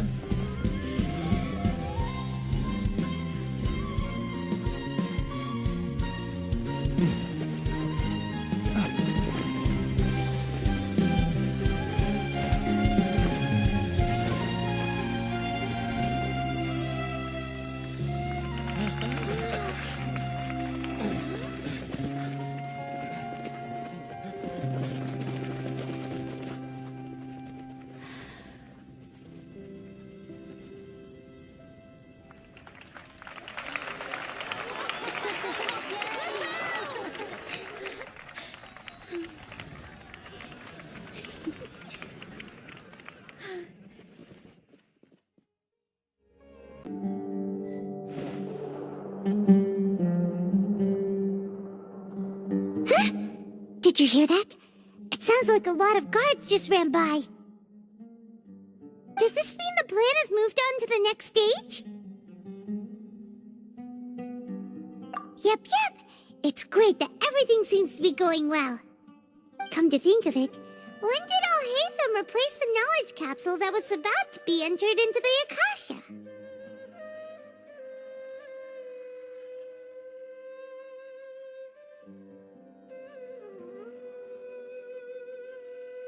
Oh, so that's when he did it! Paimon was too nervous to notice. Speaking of, didn't Al-Haytham also yoink the divine knowledge capsule from that mercenary leader in Port Ormos when everyone else was distracted? It's a time-tested trick of his.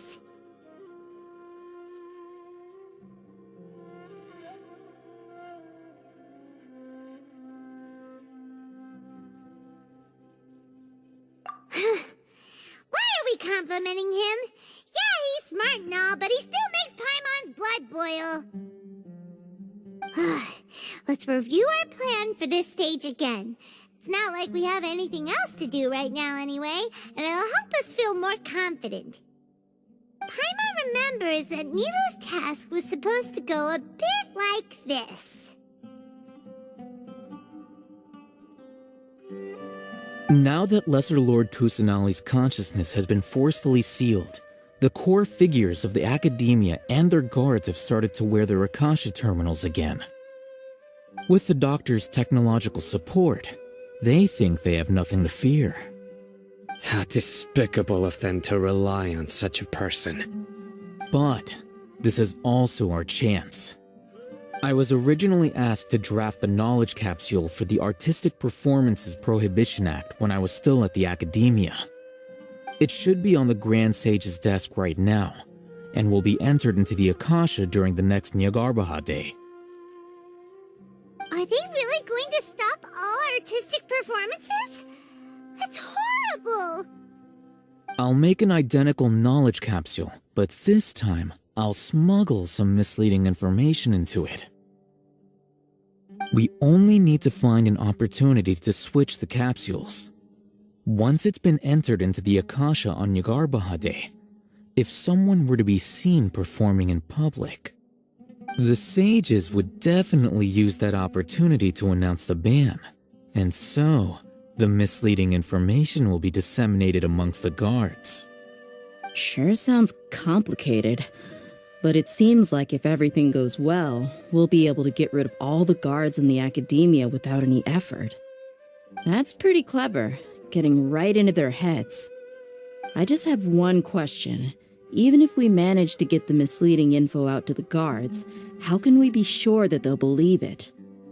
People who are used to relying on the Akasha become less inquisitive, and their ability to distinguish truth from misinformation is significantly reduced.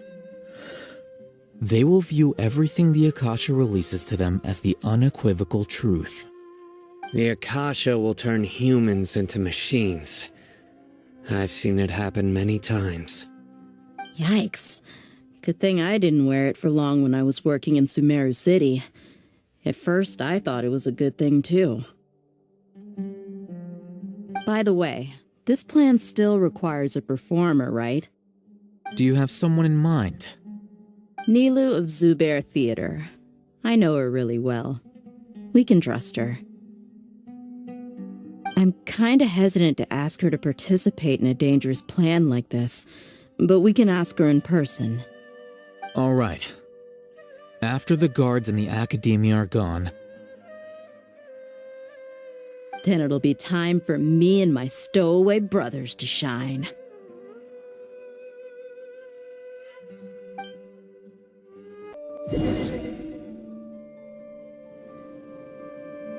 Here they come. Did you see that, Raman? They came out from the Academia in droves.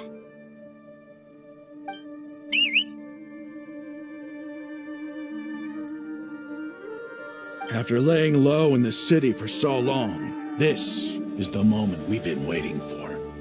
My brothers have already sprung into action. We couldn't do anything to them inside their coop, but outside the Academia, this is our hunting ground. With a lioness like you, the prey sure won't be able to run far.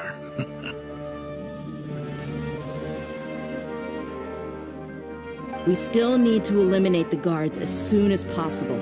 If we give the sages enough time to realize what's happening, the plan's doomed. All they've done is to sit on their cushy salaries and twiddle their thumbs all day while we fought and struggled every day in the desert. The only advantage they might have is the numbers. Speaking of which, most of the guards who report directly to the 6 sages belong to the Corps of 30, but they have a completely different reputation. following those blasted sages every whim, throwing away all the principles of being a mercenary. As someone in the same profession, I'm obligated to teach him a good lesson today. Indeed. The trap has been set. All we need to do is lead them there. All right, let's each take a road and herd those scattered guards back into one place. Make sure to attract their attention. Isak will be the key. You gave such an important task to that child. Will he be okay? It'll be fine. Isak was so determined to help, so let's put our faith in him.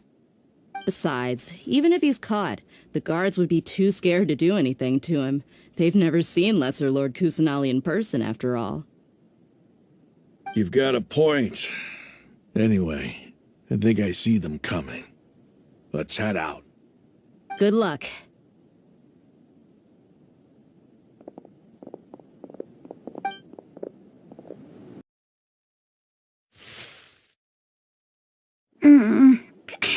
This outfit.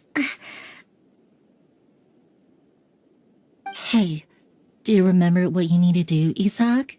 When the guards get here, you'll pretend to be Lesser Lord Kusanali and run away from them.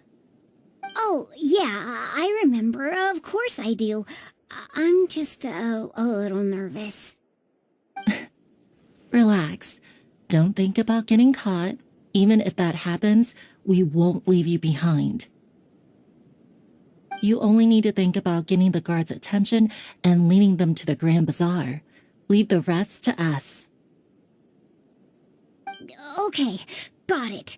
I'm here to pay back Lesser Lord Kusanali for helping Grandpa. I won't get cold feet. Hey, they're here. I can see the Academia guards.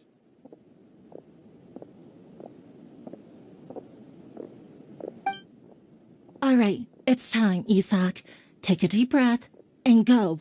You can do this.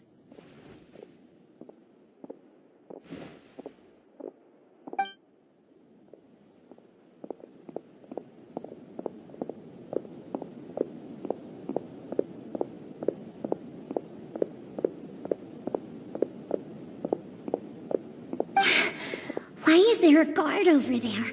Did he already run ahead of me? This is different from our plan. But there's no time. I need to make a choice.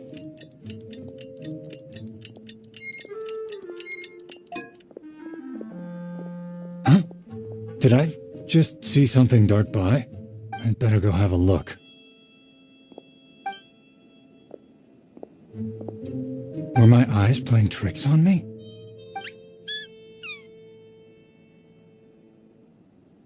I should go check to see if someone's hiding over there.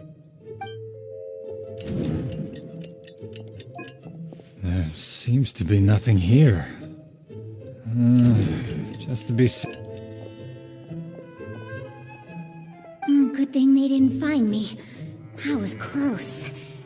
I better hurry and keep going.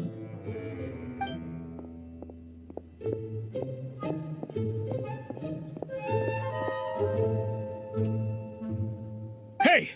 Lesser Lord Kusanali's over there! Stop! What?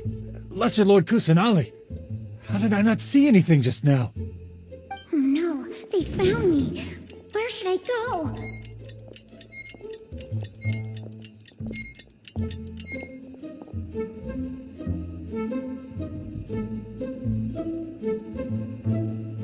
Hey!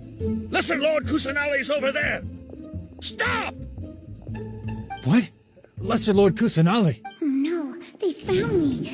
Where...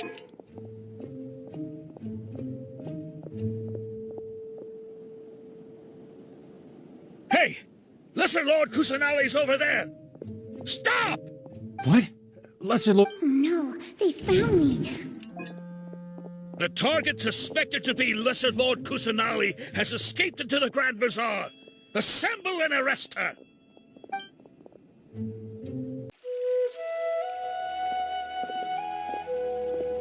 Where did she go? How did she disappear? Did we lose her? Hurry up and find her! Hey, Why is your team here? Didn't we say to split up our search? Hurry! Hurry! Huh? This place is... Why are you all here? Yeah, isn't it one heck of a coincidence? Everybody's here. What on earth is going on? I suppose that's all of you? Who are you? Did you set us up? What are you planning? Phew, that was rough. I almost got caught. Little brat? So you're not actually Lesser Lord Kusanali. Who exactly are you all? Eremites from the desert? Just some colleagues. Think of this as a business competition, or a personal grudge. After stepping into our traps, stop thinking of yourselves as hunters.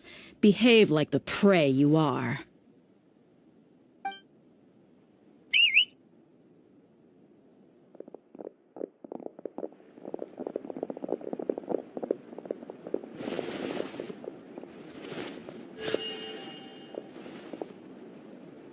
An ambush? How's that possible? This is Sumeru City, but mercenaries from the desert somehow ambushed us! You've spent all your time hiding away in the academia. This place has long since become our hunting ground. Brace yourselves!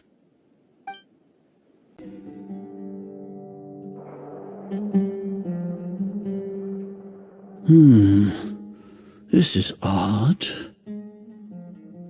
The academia has quieted down after the conclusion of the Nyagarbha Day ceremonies, but it's much quieter than usual. Where are the guards? Why have I not seen a single one? Guards? Guards!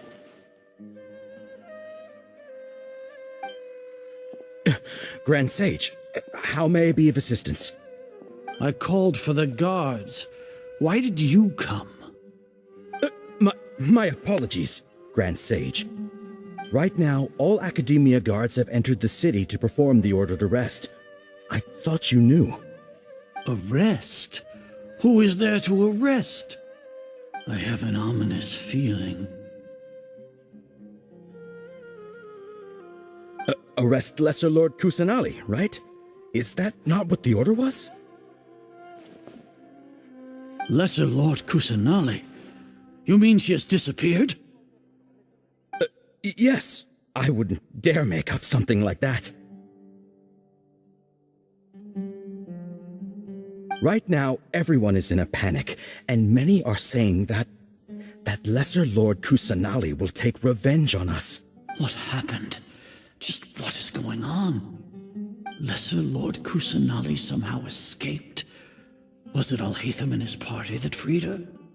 That's impossible. The Academia is heavily guarded today, and any order to release Lesser Lord Kusanali would be strictly confidential.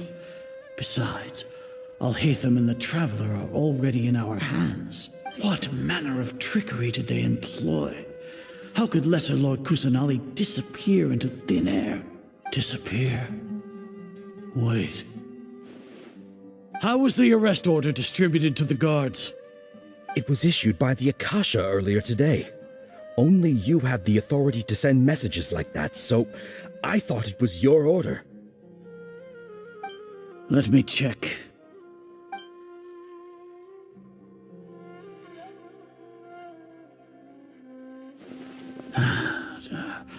Here.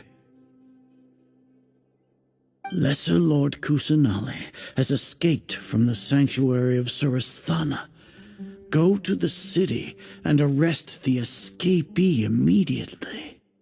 The Akasha indeed contains this information, and it clearly appeared in my mind. How did they bypass my permissions to issue this kind of message? Was it the report about the Traveler that Alhaitham submitted? No. I specifically checked that knowledge capsule before entering it into the Akasha. Could that have been a red herring? Well, even if I figure it out now, it won't make any difference. The important thing now is to confirm Lesser Lord Kusanali's status. Have you been to the sanctuary of Suristhana to confirm that Lesser Lord Kusanali has indeed escaped? Confirm? No, I haven't. It may be a bit offensive to say this, but Grand Sage, what you're saying doesn't make any sense. How can the information in the Akasha be inaccurate? What the Akasha decrees is fact. That is common knowledge to all of us. If we have to confirm the information and knowledge from the Akasha ourselves, then how is that any different from us learning that information ourselves? Wouldn't Greater Lord Rukkhadevata's legacy lose its meaning that way? In the beginning, it was I who asked you to believe in the Akasha, to believe in the legacy left by Greater Lord Rukkhadevata. Are you trying to use my words against me? No, Grand Sage. I'm merely confused because I believe in you. I never meant to refute you. Stay here and see if there are any suspicious people around. I'll go to the sanctuary of Suristhana on my own. Yes, Grand Sage.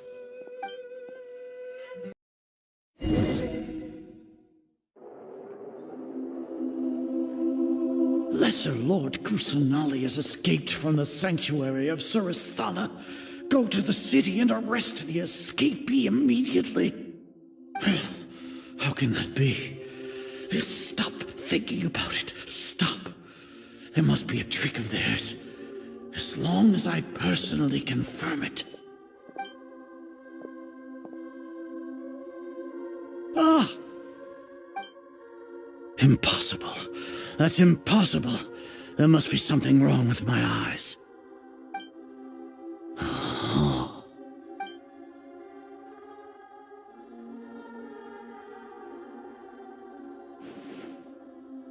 What a comical sight is our. Once the Akasha has put certain thoughts into your head, even the Grand Sage can no longer see what's right in front of him. You all can only see the world in your mind, the one you think you know. And precisely because of this, you disregarded Lesser Lord Kusanali's existence. She has been a wise and worthy Archon. Sino, have you been waiting for a chance like this? The Akasha predicted that you would return to the Academia to confront me, but I didn't expect it to turn out like this. I was careless. No, you were blinded. Your faults stem from your reliance on the Akasha. You're still the same as always. I truly did not expect a proud person like you to cooperate with Alhaitham and the Traveler. People change, Azar. Admit it. The Akasha can't predict my actions anymore. Then tell me, what have you found during your investigation? You want to buy time? This is the sanctuary of Suristhana. Under your own regulations, even Academia staff are forbidden to come here. No one will come to save you. As for the investigation, I've at least confirmed that you are guilty of insurgency against the Archon. A serious crime. So what? Did you do all of this so I would plead guilty in front of you, General Mahamatra? No. I want you to plead guilty in front of the Archon herself. You once said that I had no standing to judge you. So now, how about judgment in the name of a god?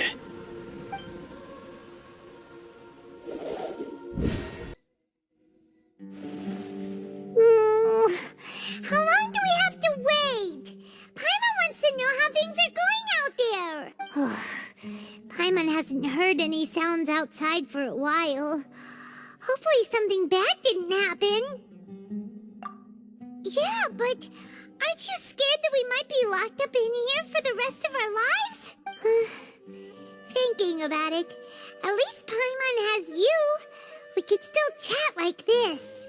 When Paimon thinks of Nahida being imprisoned alone in the sanctuary of Surasthana, Paimon can't help but feel sorry for her.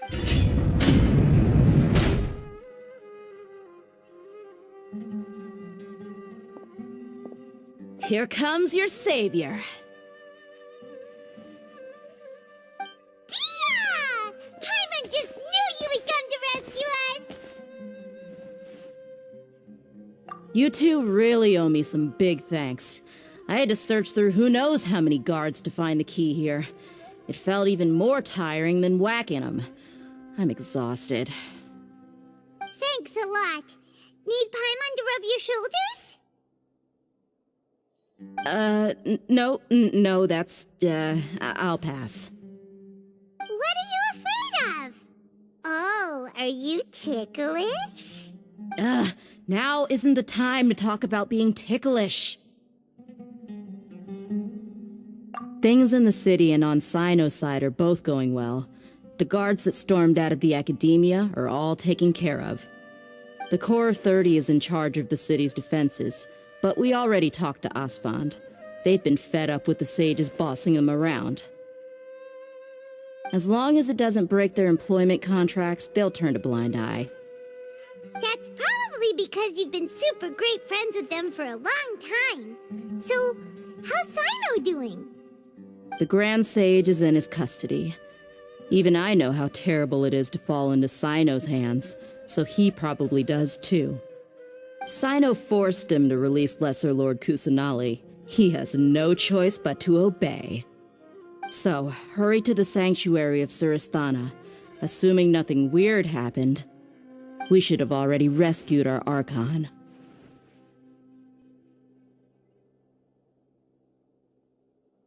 Honestly, I didn't expect our ragtag bunch to do this well. We just came together last minute to save the Archon, you know? Alright, you two better go. I still have to clean up some messes in the city. See you around.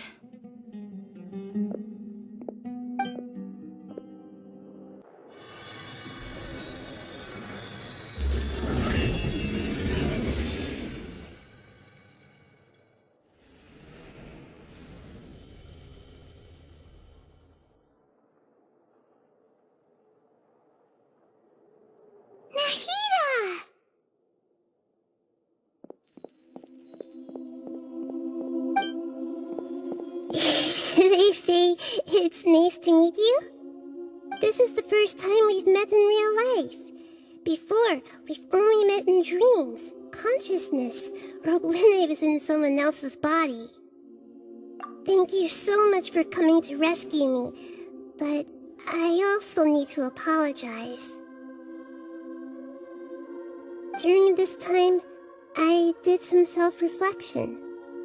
My sense of inferiority and yielding to the academia led to all of this, and created so much trouble for you all. Exactly! We're here because you're a good Archon and one of our friends! Thanks, you two. Amazing. So this is how it feels to walk out of that cage with my own body. It's like I just had an endlessly long dream. I can't even tell if I just woke up or was only now born into this world. My concept of self has become so clear. But now doesn't seem to be the time to indulge in this feeling.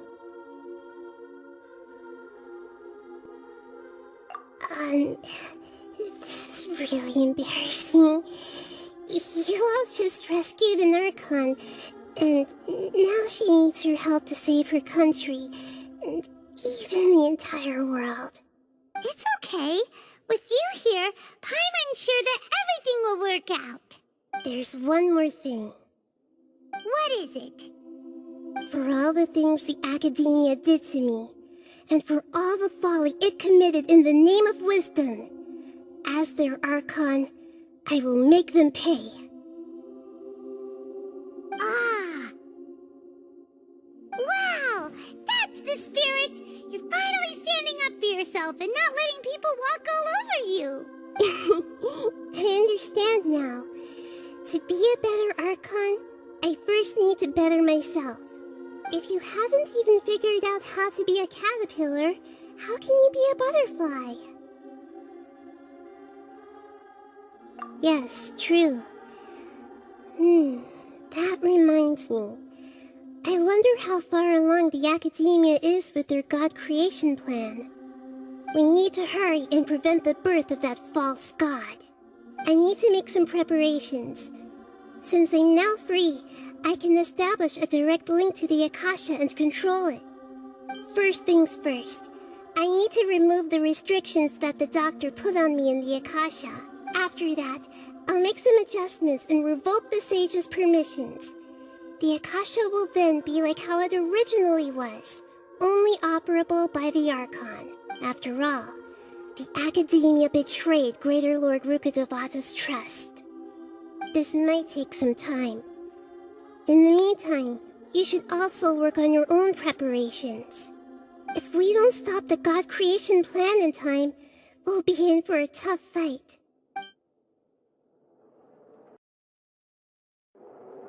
How's it going, Nahida?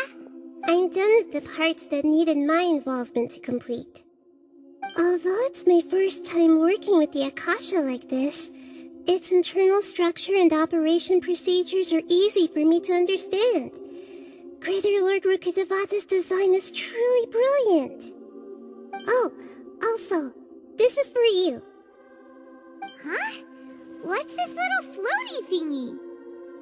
It's a small device I put together just now. You can think of it as an upgraded Akasha terminal. You may not need it right now, but it should be helpful in certain situations. Wait! This thing has the same characteristics as Paimon! We're both small things that float! Oh, all the things that make Paimon special got copied! When Paimon appears with the Traveler from now on, people won't remember Paimon because she isn't unique anymore! It's alright, Paimon. It can't replace you. It's only a flying device, but you're the Traveler's irreplaceable friend. You're so good at comforting people, Nahida. If only the Traveler was as smart as you. I was simply telling you what I feel to be the truth. I wasn't trying to comfort you. Nahida, you're natural at this. What you just said made Paimon even happier. By the way, there's something I need to confess. Even though I'm the Archon and in control of myself again, I'm not very good at fighting. You may have heard that an Archon's power is derived from their people's faith. However, I'm not as well loved as Greater Lord Rukkhadevata. If we get into a situation where combat is our only option, I'll have to count on you and I'll do my best to provide support. I'm glad I can rely on you. So the God of Wisdom isn't good at fighting? That actually sounds about right. I've located where the false god is. Time is of the essence, so let's skip to it.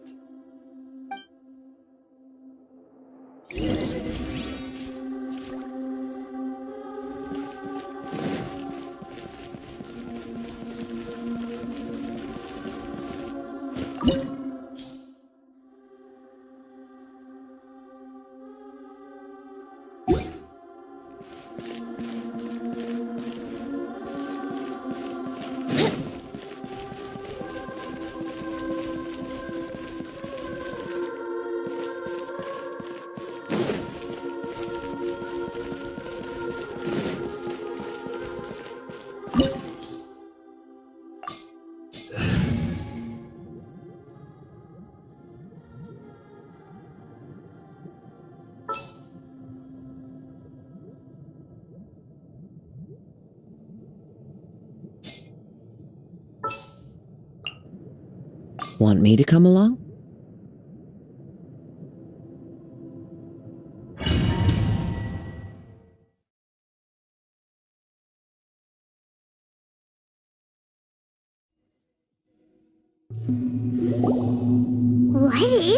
place. Is this really the way we need to go? Wow. Who would have thought there'd be a place like this hidden right slap bang in the middle of the city? The sages wanted to realize their god creation plan without being discovered. The safest and most convenient way would be to build within the academia itself. That's true. They were already hiding one god, so why not two? Judging from the structure here, the project is a huge undertaking. The sages really saw the god creation plan as their ultimate goal. But this place doesn't look like it could have been constructed by the academia alone. The Fatui under the doctor sure didn't hold back. They provided a lot of technological support. Yeah, or else they wouldn't have been that generous. Is that it, though? I've always felt that this doctor is different from the academia sages. He doesn't seem to share their sense of urgency. Instead of being interested in the end product, it's like he's enjoying the experimental process. The Fatui Harbingers are all such weirdos. So, the doctor being weird is actually normal. So, this Fatui that they're trying to turn into a god is called the Balladeer? We had previously come into contact with his consciousness. He harbors particularly strong obsessions. One is the desire for a gnosis, since he was created to be the vessel for one. The other obsession is probably related to his past. I can't quite explain it. Paimon knows that he was a prototype puppet for the Raiden Shogun before he became a Fatui Harbinger. That's why he wants a gnosis so badly. There's no way he'd willingly be a test subject. Now with that temper and ego of his. It sounds like you know the Balladeer quite well. I see. Tell me more about him and what he's like. The more we know now, the better we can plan for and react to any future situation.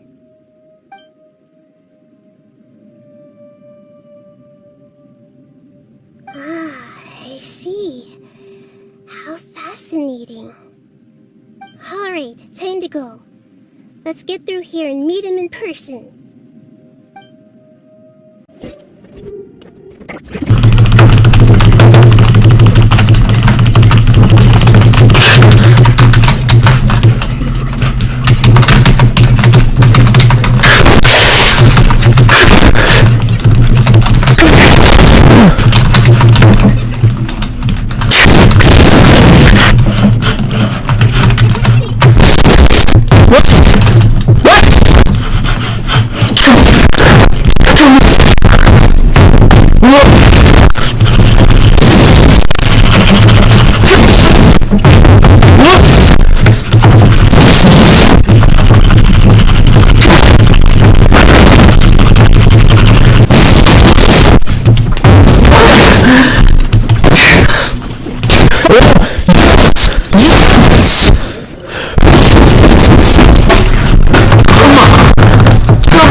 its operational status, we must prepare for the worst.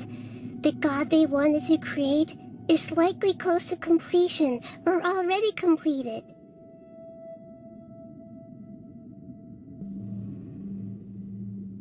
Oh no! What should we do? Paimon can't imagine how hard it would be to fight against a Fatui Harbinger with a Gnosis. Are you nervous, Paimon? If you really want to know, of course Paimon's nervous. Aren't you too, Nahida? Yes, I am. This is probably the first time I faced with a calamity of this degree since my birth. I feel not just nervous, but curious as well. Curious? Curious about what? Curious about our fate. To me, everything we perceive in this world, everything we learn, and everything that happens to us is considered knowledge. And if it's a form of knowledge, then it can be understood. However, only fate is about that which has yet to occur. So to me, fate is the ultimate knowledge. That's also why I love observing humans and all the things that happen to them. It all brings me great satisfaction.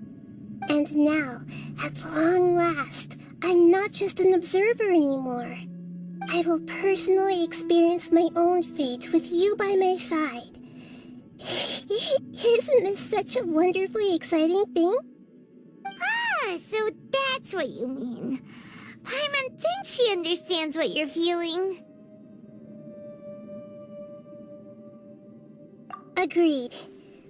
Okay, let's continue on. I can sense his aura from here.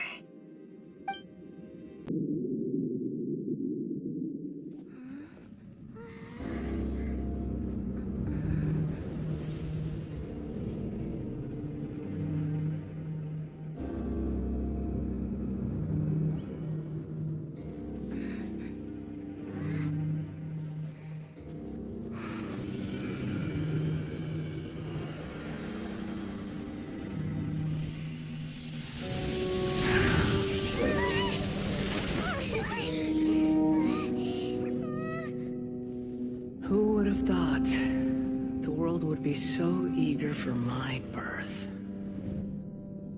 I remember you, Booer, the god of wisdom, and standing beside you, the traveler. Is he all-knowing and powerful now like Greater Lord Rukkhadevata? No, I can't feel the same kind of divinity I felt from the Greater Lord. It seems that the sages didn't get the chance to infuse the divine knowledge capsules into him. But even still, he has undoubtedly become a true god now. So we're too late? The Balladeer has already become a god? The Balladeer. A long bygone title. When my spirit ascended to divinity, I felt as if I had existed for the same number of epochs as heaven and earth. Looking back, the existence of what once called itself Kunikazushi appears infinitely small and ugly.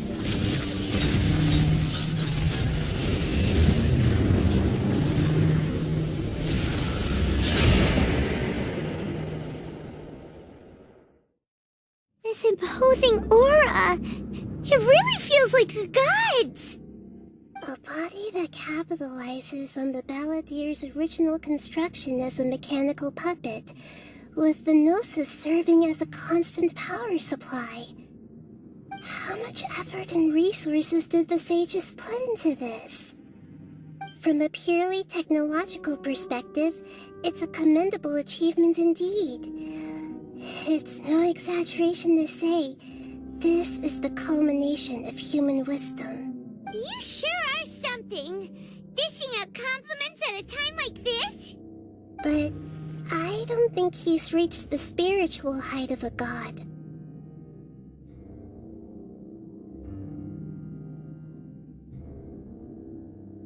Strife is engraved upon every god and every gnosis brought forth into this world.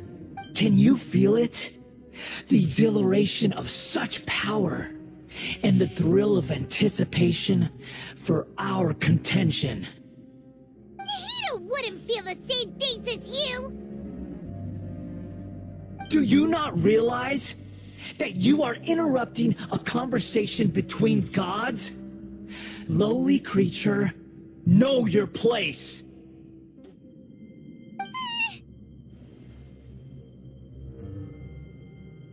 The strife engraved upon a gnosis. You're talking about the Archon War. Tevat's current peace was not easily won. I didn't personally participate in the Archon War, but the way I see it, all those losses were meaningless, driven by the demands of the laws. There's no point in bringing it up again. Is that so? Yet I am deeply disappointed that I was never allowed the fortuity to personally participate in the Archon War. This is a first. Encountering a god in this world who does not crave power. No wonder your own people have abandoned you, God of Wisdom.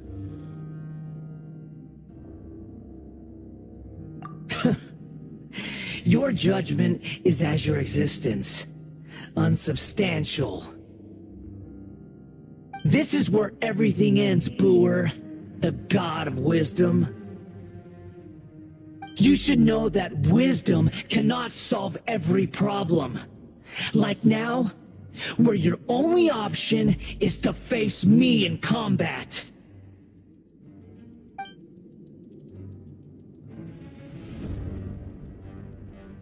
Come!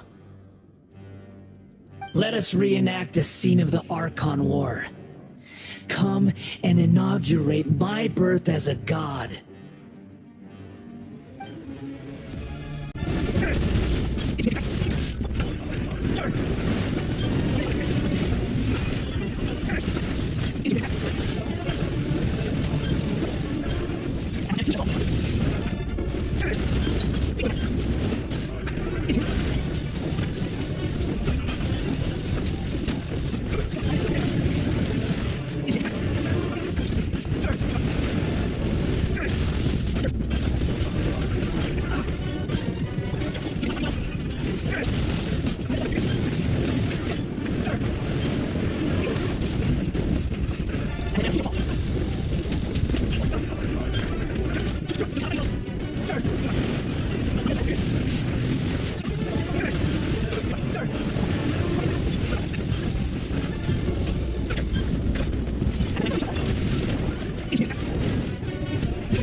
Tremble!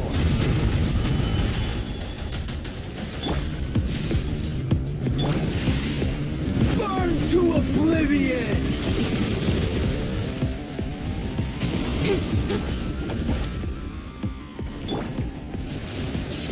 Solidify!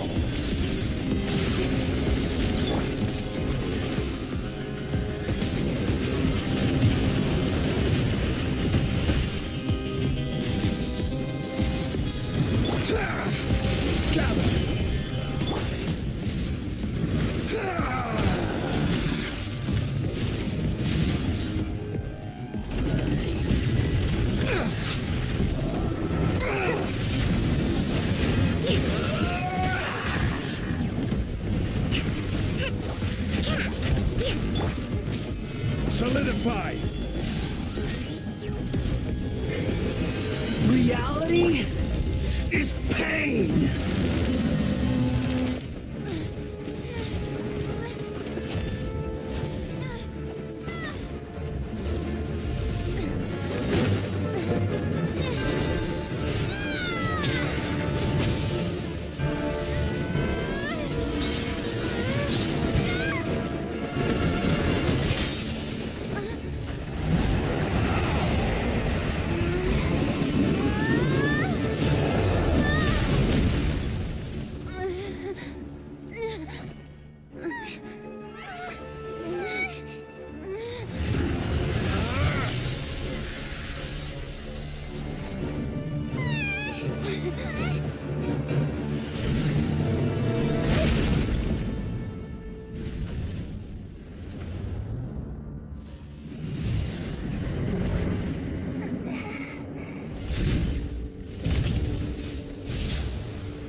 This is supposed to be a battle between gods, yet you choose to hide behind a mortal.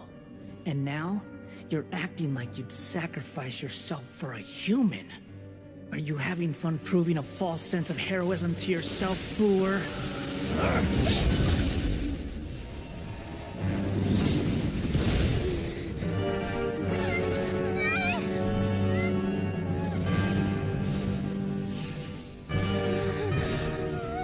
The data collection is almost complete.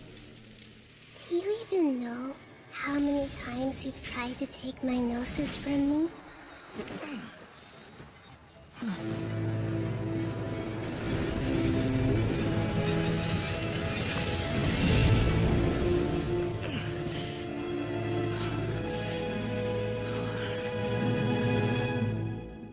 We just concluded the 168th loop. Did you know that in the effort to create you, the people of Sumeru were forced to live through the exact same number of Sub-Zerus festivals and Samsara cycles? The power of dreams. When did you use it on me?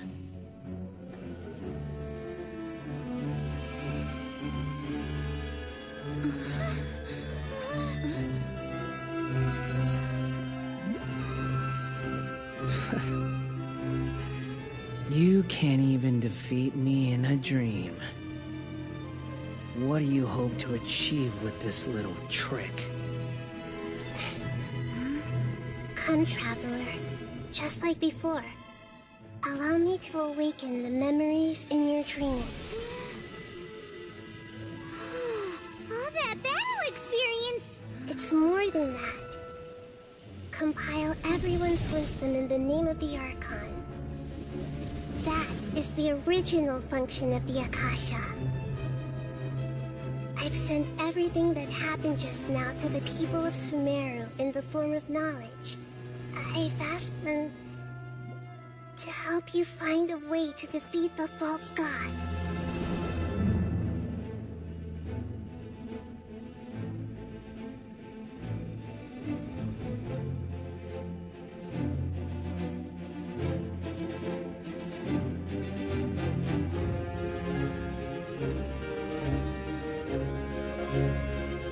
Now, all of Sumeru's wisdom is at your disposal. Meaningless tricks won't save you.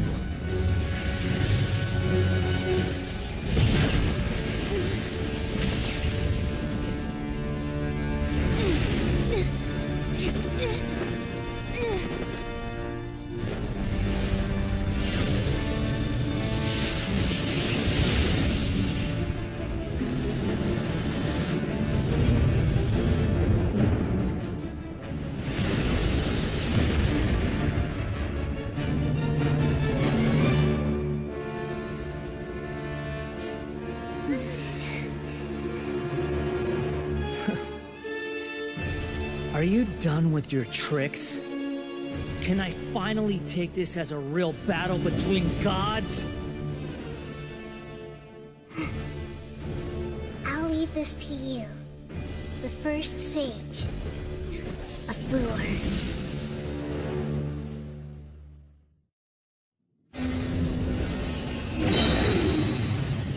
1,000 eons, mine to dominate.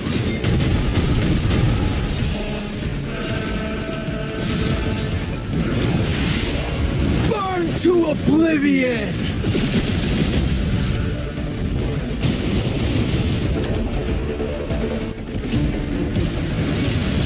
Kneel!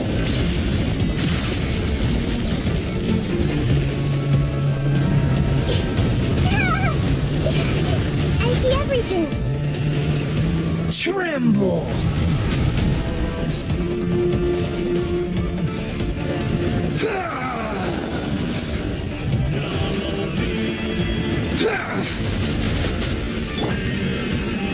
Stabilize!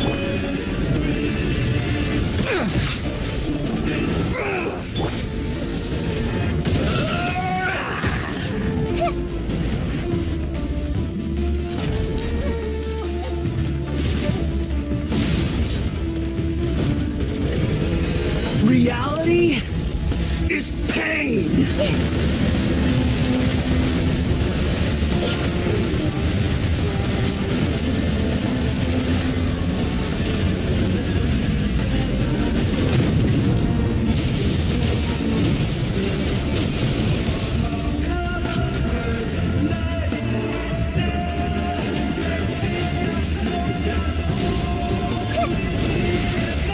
Burn to oblivion!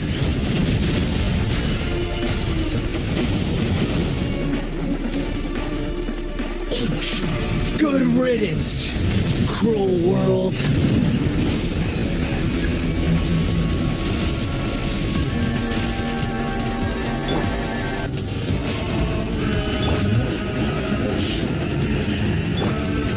Make yourselves a room. Everyone hold hands.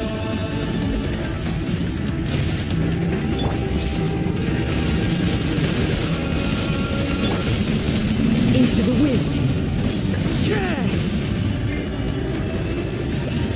Fallen leaves, adorn my night.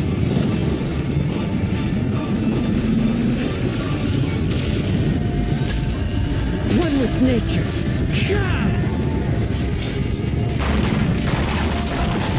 Your new god awakens. This is the end. Now, your eyes have been opened. Gather.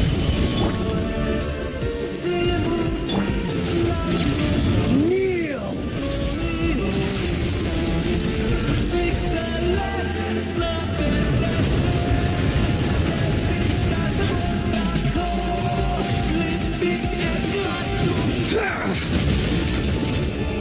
I see everything.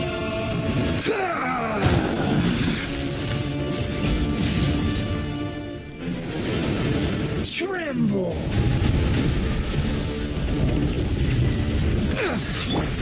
Rise!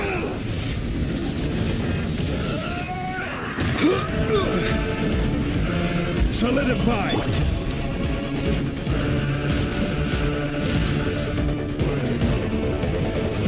Reality is pain.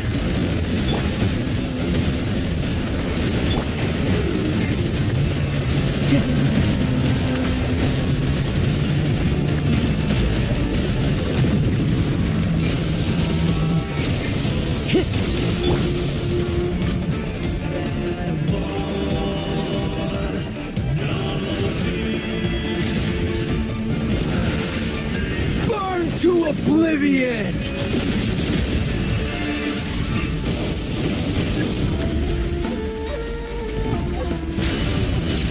Kneel!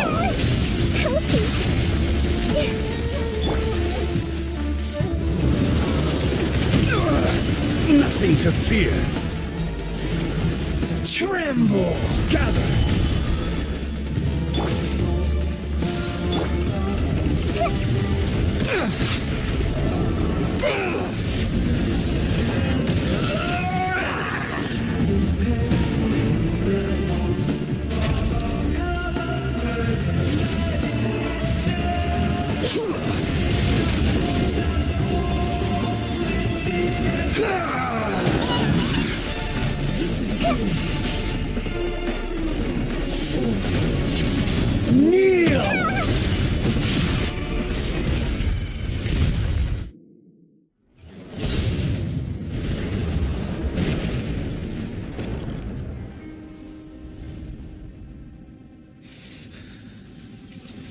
Humans.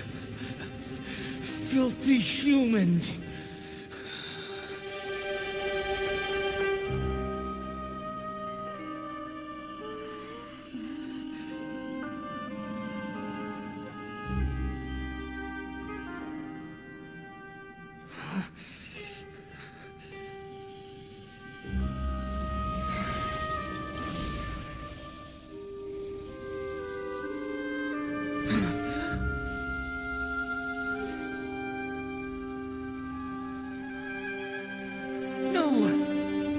Wait! Please! Anything but the gnosis!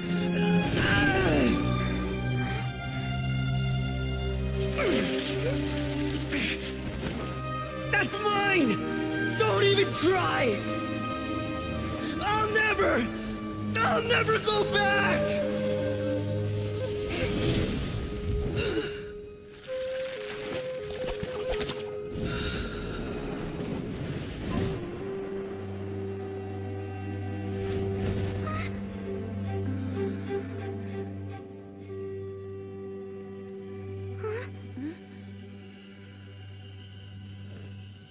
We haven't yet found the answer to the most important mystery. Irminsul is still waiting to be saved. With the power of another gnosis, we may now finally understand the last memory of Greater Lord Rukkhadevata.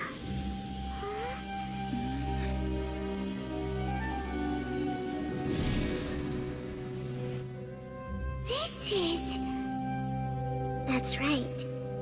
This is the last memory of my predecessor.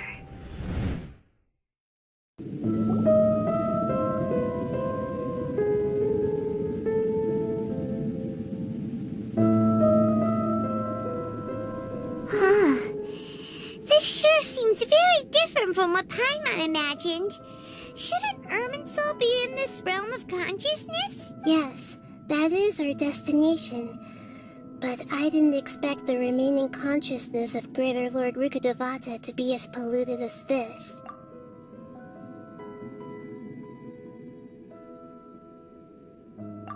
Forbidden knowledge?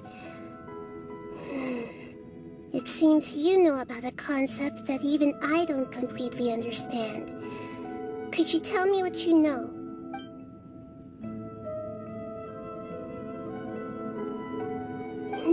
Your inference seems logical enough. Forbidden knowledge once polluted the desert thousands of years ago, but was successfully repelled thanks to King Deshret's self-sacrifice, and Greater Lord Rukkhadevata nearly exhausting her power. Then, a second instance of forbidden knowledge pollution occurred during the Conria Cataclysm 500 years ago. But I'm afraid it is much more serious this time, with Irminsul itself already in danger. So, if we're in the remaining consciousness of Greater Lord Rukkhadevata, and it's also been affected by forbidden knowledge pollution, then does that mean, in order to save us, Greater Lord Rukkhadevata? Yes.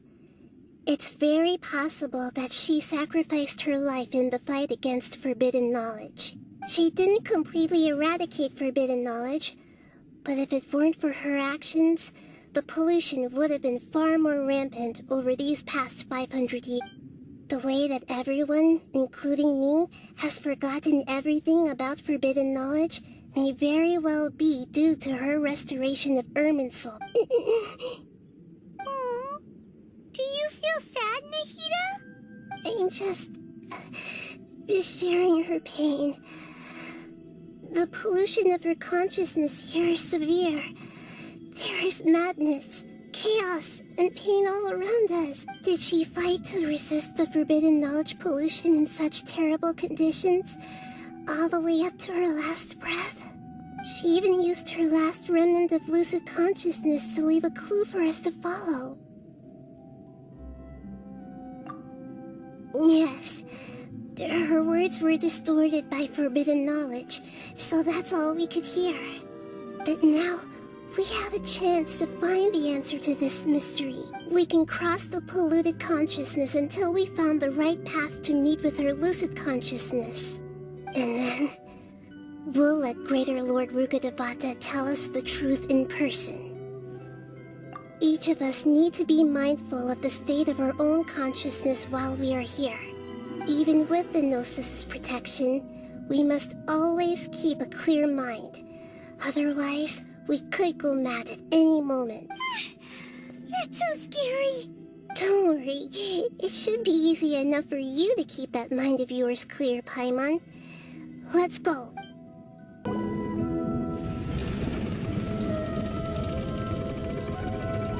We changed direction. Are we still going the right way, Nahida? Judging from the current route, the boat of consciousness will soon take us out of here.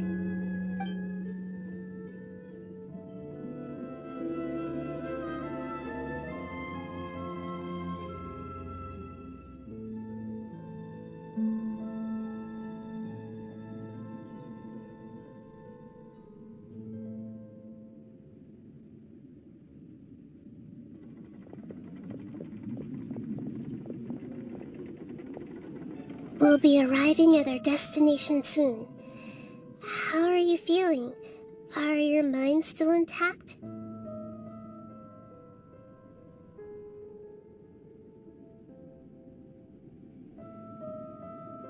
Huh? But everything's been completely normal for Paimon. Hopefully there won't be any more interruptions. This time, we should be able to meet Greater Lord Rukkhadevata. Are you saying you've never met Greater Lord Rukkhadevata before? No. It seems that my birth and her death took place at the same time. Otherwise, I think she would have given me a little more guidance, and I could have done a better job. Hey, you've done a great job, Nahida. Let's get out of this creepy place and go meet her.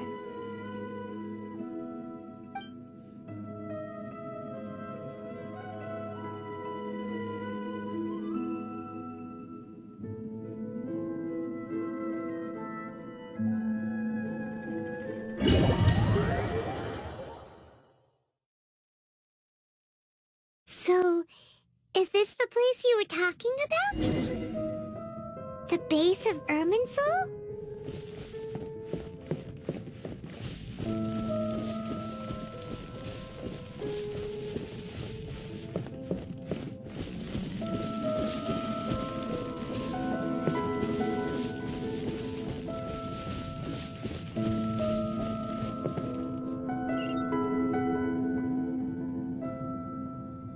Well, this is the place.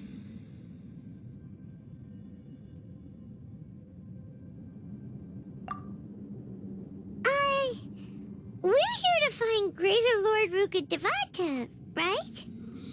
But the one standing over there is... Is that... me? She looks exactly like me. Are you Greater Lord Rukkhadevata? Yes, that's me. Are you surprised by my appearance?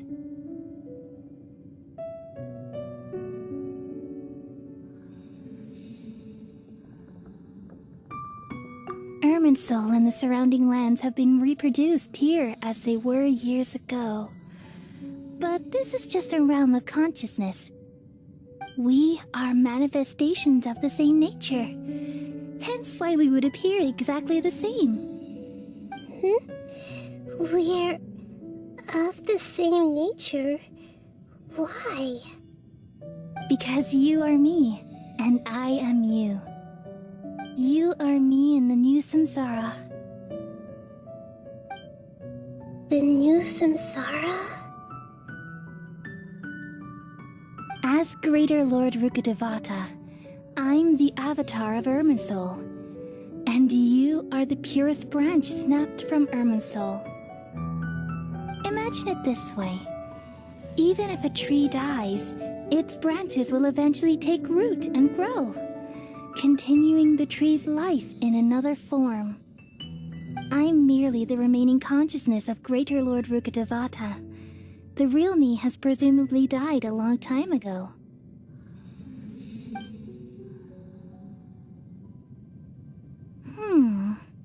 Judging from your appearance, I've probably been dead for 500 years.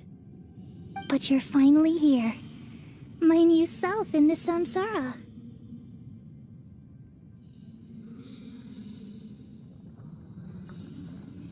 If this is true, then am I going to be a great Archon like you someday? Though we share the same nature, our fates are bound to be different. All things have their own fate. When a branch grows into a mature tree, it won't be the same as the original tree. That's why fate is the ultimate knowledge, isn't it? That's a great insight. Yes, very good. It's also precisely why you won't become like me. Really? But perhaps you may become an even greater Archon than I. I already see a determination in you that I didn't possess in my time, and the future that it leads you to will be yours alone. Along with the blessings from your past experiences. Don't worry. The growth of wisdom is like that of a plant. You only need to wait quietly for the flower to bloom. Come to think of it, the sages never had the faintest inkling of the meaning of wisdom. Thank you. Nothing makes me happier than discovering that the Archon I always admired was in fact myself in another fate. It's so nice to speak with you, Greater Lord Rukkhadevata. I've always wanted to meet you. The feeling is mutual. From the moment I snapped the branch off Irminsul and created you, I've also looked forward to talking with you. Could you tell me why you wanted to create me? And what exactly happened when you died? Ah, I see. You're here seeking answers, right? Everything that day, even the sky itself, changed into a color like this. At that time, the seven were all summoned to the nation of Conria. Except for me. I had a more important task to attend to. I had to protect Irminsul. The disaster occurred together with the pollution of forbidden knowledge. At that very moment, with my consciousness connected to Irminsul, I sensed something was wrong. The pain started to torment my mind. By the time I reached Irminsul, it was already displaying signs of corruption. Had I not repelled the pollution of forbidden knowledge with King Deshret thousands of years ago, I might have felt even more hopeless and lost. So what exactly is forbidden knowledge? It's a kind of knowledge that doesn't belong to this world, and a form of truth that can't be understood. It came from the very bottom of the abyss. Even I could never understand it. The world is constantly rejecting it, leading to all kinds of bad phenomena. If we allow forbidden knowledge to pollute Irminsul, I'm afraid the entirety of Tevat could fall apart. So, there's knowledge that even the God of Wisdom can't understand? At that time, I knew I couldn't repel the forbidden knowledge with my strength alone. Which is why I created a device that compiled human wisdom and named it the Akasha. It's truly the world's most amazing invention. Thank you. For a long time, I thought dreams were the fruit of human wisdom. Though it was selfish to do so, I borrowed people's dreams using the Akasha. Then I compiled their wisdom and all of my own power. Well, did it work? Thanks to the wisdom of the people of Sumeru, almost all the forbidden knowledge was cleared from Irminsul. But things didn't go as smoothly as I thought. I had a terrible headache, which gave me an uneasy feeling. And then I remembered that my consciousness was also connected with Irminsul. It brought me knowledge and wisdom, but vile corruption as well. From the very beginning, my existence had been polluted by the forbidden knowledge. Oh no! How could that happen? I've experienced that pain in your consciousness. It must have been a horrible experience. Yes, but my feelings weren't important. The important thing was that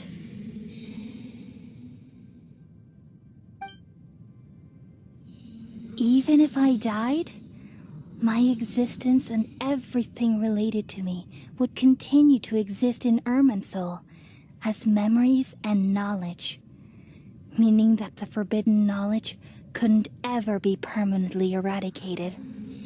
And there's no way for me to eliminate myself. It would be a sort of paradox.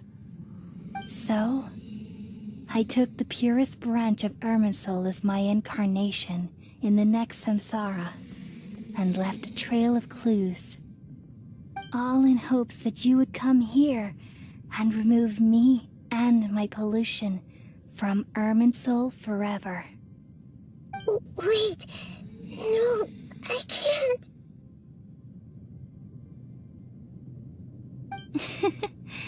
So you realize what that implies? You are very smart indeed. Irminsul has all the knowledge and memories of this world. And as you've realized just now, removing me from Irminsul means I essentially will never have existed in this world.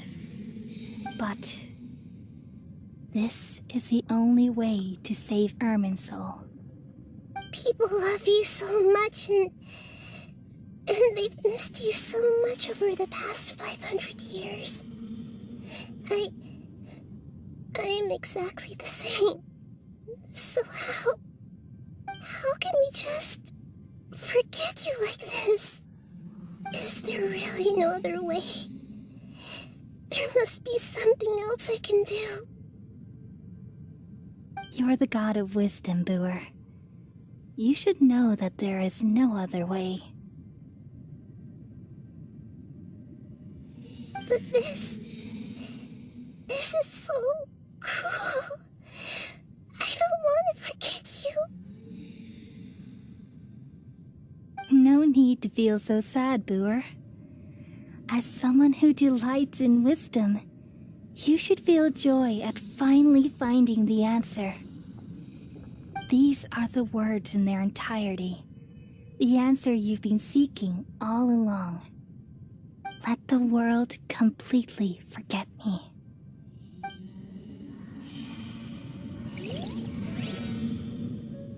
We all nestle under the great tree of wisdom, peering out to perceive the world.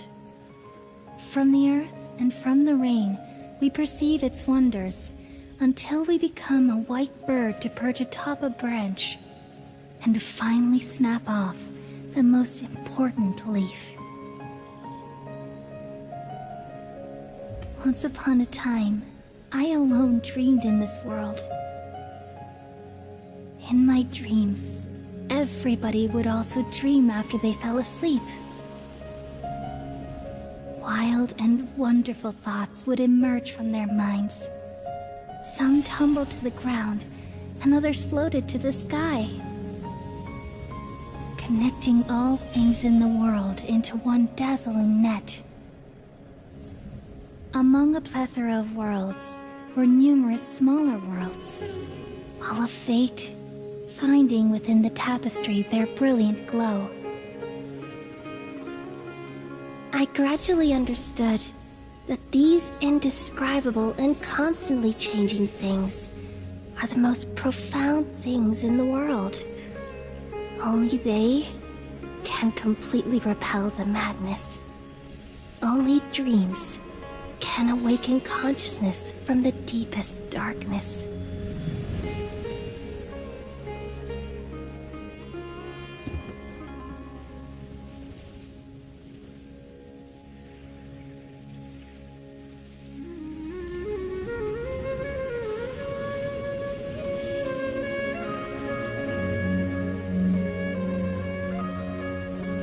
I'm the one who posed this question, yet also the one who sought a solution. Saving the world with the dreams of the people used to be my answer. And now, you've also found your own answer, and I shall return all the dreams to the people.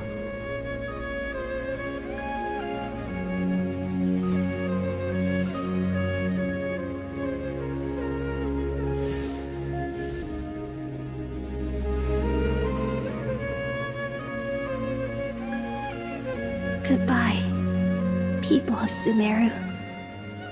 May you be blessed tonight with the sweetest of dreams.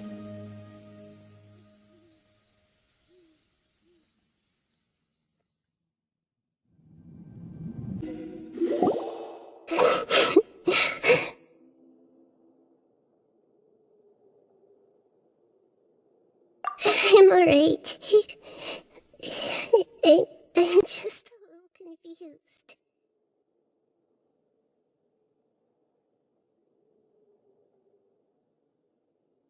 We've just saved the world, right? So why am I crying?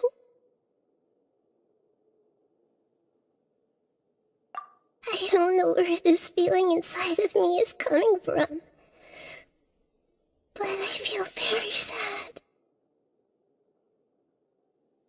Just now, we used the power of two gnosis to successfully connect with the Irminsul consciousness from 500 years ago.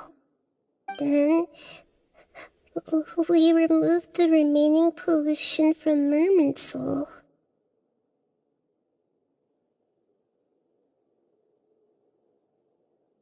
Yeah, what's wrong? Weren't you there just now?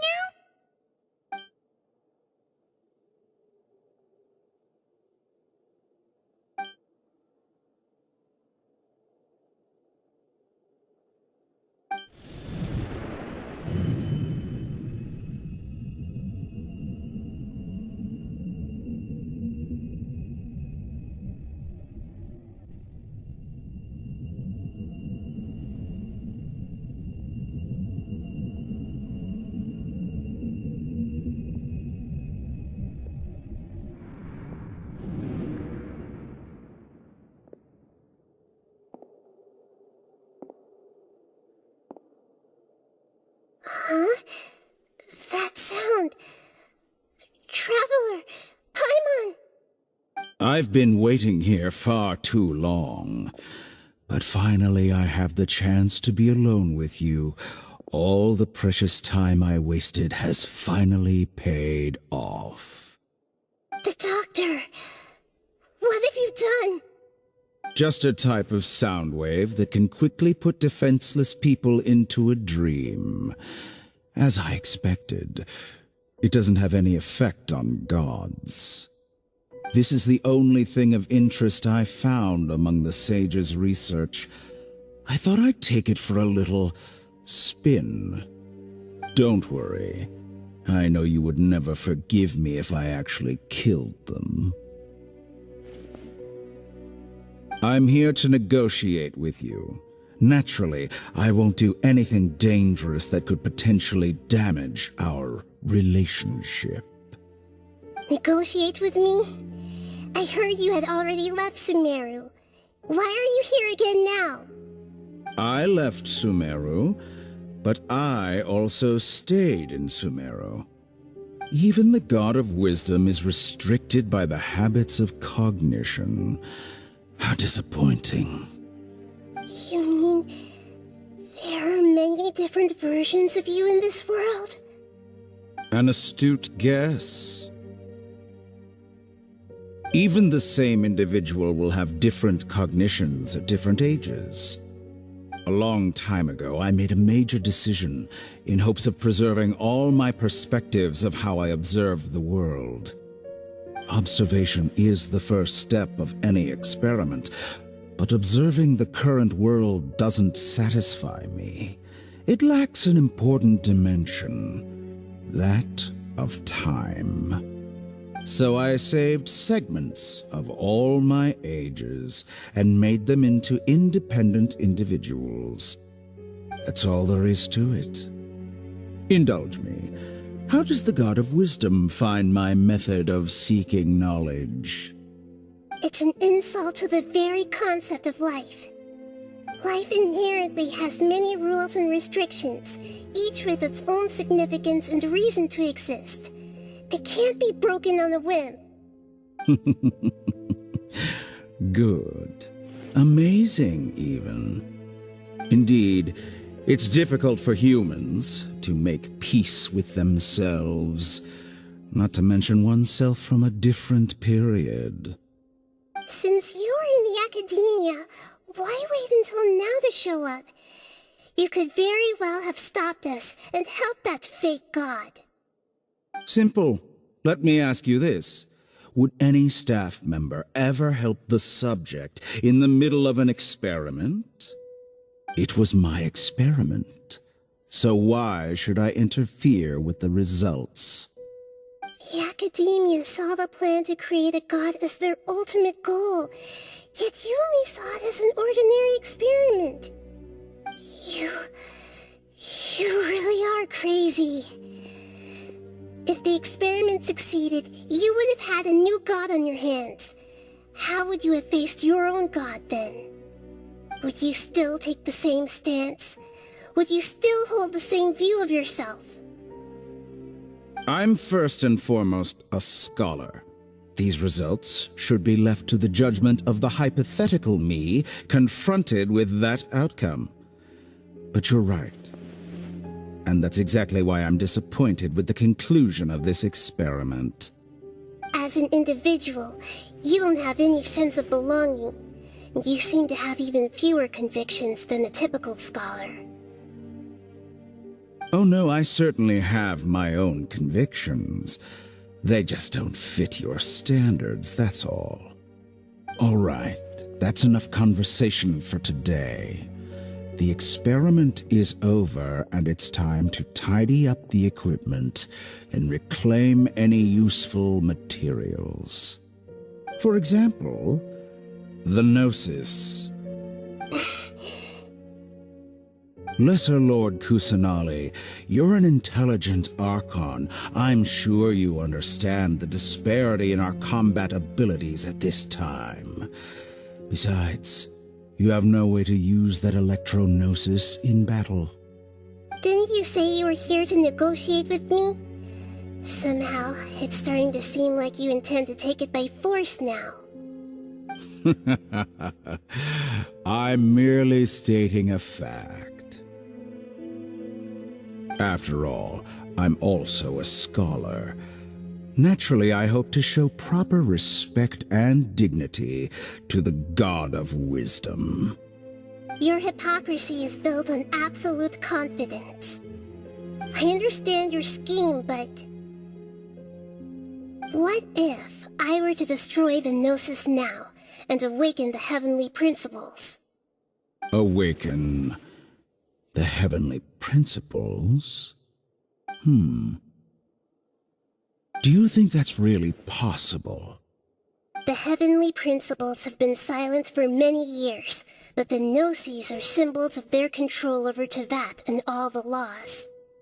Will the destruction of a Gnosis attract the attention of the heavenly principles? And if so, how do the Fatui plan to deal with the consequences? Do you dare to gamble such a possibility with me? Gamble? How surprising. I thought you would show evidence or use rigorous reasoning to prove your point. The word gamble is the last thing I expected to hear from the god of wisdom. But this is a clever move. You must have seen through me when I first captured your consciousness. As a scholar, I respect all possibilities. This has always been my principle and is an essential trait as an experimenter. Indeed, I can't ignore this possibility. So tell me then, what are your conditions? This foreign gnosis will only lead to disaster if it stays in Sumeru. But this electro-gnosis is the prize I obtained after defeating one of your fellow harbingers. Now, as the one who initiated this cascade of events, shouldn't you pay the corresponding price? Price? Interesting. What price would you have me pay? How about erasing all your other segments? So this is how you wish to restrict me, the most threatening opponent of the Nation of Wisdom. What you request of me is like plucking out the eyes I have placed in the dimension of time. Segments are extraordinarily difficult to make. They require extremely rare resources and enormous amounts of time and effort, requiring me to destroy them all here and now. Bravo. A suitably wise decision on your part. Yes, how very interesting. Can I assume that you have long been wary of me?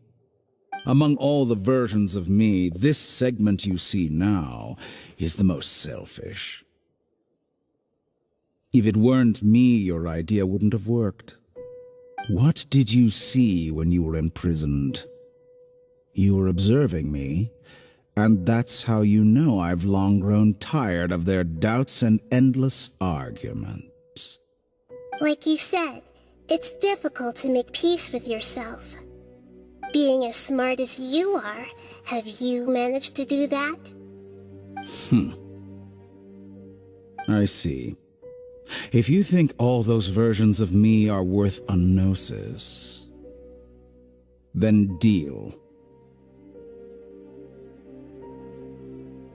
You sure didn't hesitate much.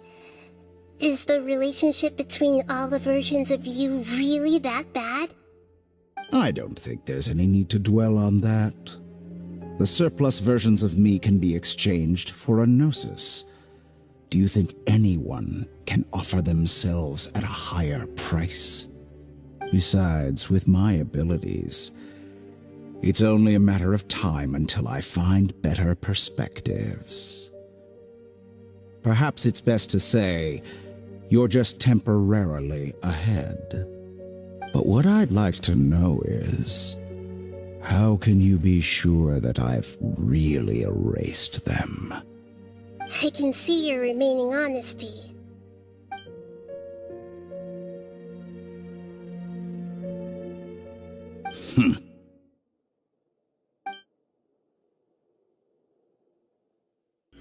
What a ridiculous decision! You can't be serious! How could I have been so short-sighted? You think this is the end? Wait, I'll have my revenge. You'll make this riddance count. You will regret this. Well, have you confirmed that it's complete? Here, take it. The future of Sumeru City will be in my hands alone. I will shut down the Akasha and let curiosity and the thirst for knowledge drive the realm of academics once again. There won't be any further gaps for you to exploit. It truly pains me that my academic achievements have never been appreciated in my homeland. Of course, I have no interest in being rejected by this city for a third time. Another chess piece. And where is your dendronosis? Don't be greedy, Harbinger of Snezhnaya. No, this is a different transaction. If you intend to turn off the Akasha anyway, then there's no further use for the Gnosis of Sumeru, is there? Besides, isn't it the Archon's duty to deliver what's desired of the Seeker? Oh, judging from your expression, you don't seem to find the idea very agreeable. Then let's think of it this way. Since you're the god of wisdom, how about I exchange some knowledge with you? People exchanging knowledge with the god of wisdom is the stuff of legends. Yet here you wish to exchange knowledge for the god of wisdom's property. Arrogant as that is, it has piqued my interest. Let me ask you, have you in all your mighty knowledge ever heard the rumor that the skies of Tevat are fake? Huh? That's the secret hidden by Irminsul concerning the truth of this world.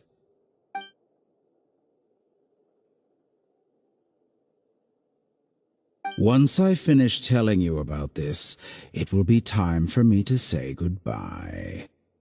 With negotiations, we've all gotten what we wanted. I'm very glad I got to meet you like this. Your arrogance may know no bounds, and convictions may mean nothing to you. But I'll still listen to what you have to say.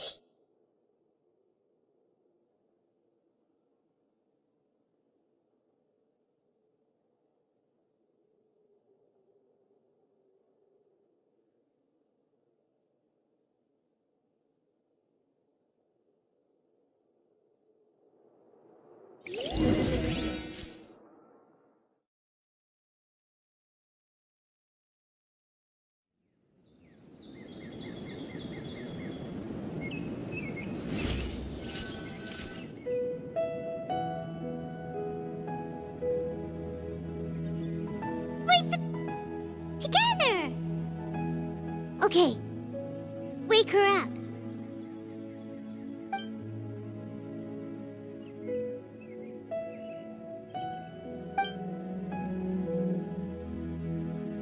Are you awake? Kali says it's time for breakfast. Come on, get up! Good morning! How are you feeling today? Good to hear. It looks like we've recovered pretty well. Not even Tainari could stop us from going out now, right?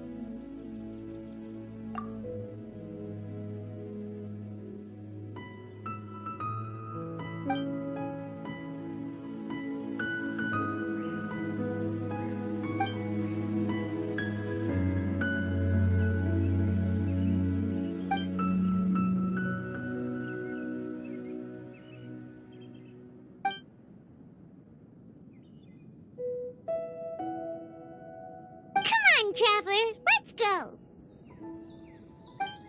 Good morning! Looks like you're awake. Yep. I prepared some breakfast today. Please have a taste. I hope you'll like it. It's nice to have you here so we can eat something yummy. Well, now that I've recovered from Alizar, I'm feeling better than ever. I can even prepare 4 or 5 meals a day now. And Paimon bets they're all delicious.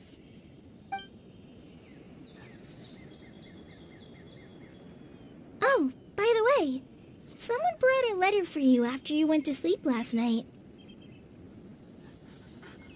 Nope. Paimon wanted to read the letter with you after you woke up. So Paimon didn't open it. Alright, let's read it now. Oh, it's from Nilu! Ahem. We're going to hold a feast at the Grand Bazaar and celebrate Cyno's reinstatement as the General Mahamatra. As heroes of Sumeru, please be sure to attend. I'll wait for you. The date of the banquet is written on the back. It's in 2 days.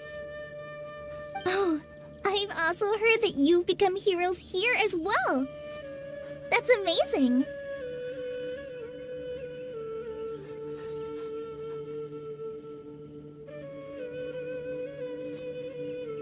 Sometimes I'm really envious of strong and confident people like you.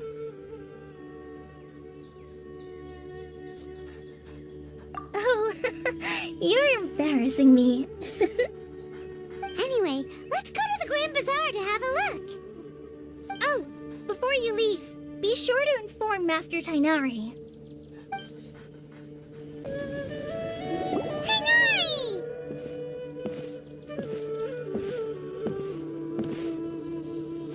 Good morning. How do you feel today? We feel much better. How about you? I'm recovering well. Thanks for asking.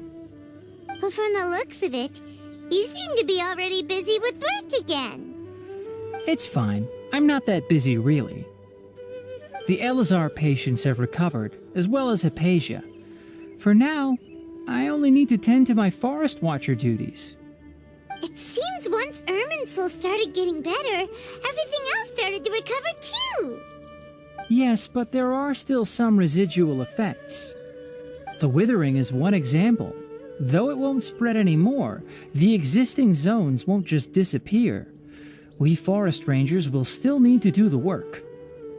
By the way, we have some good news. Cyno got his position back. This news is hardly new. He had already mentioned it to me before.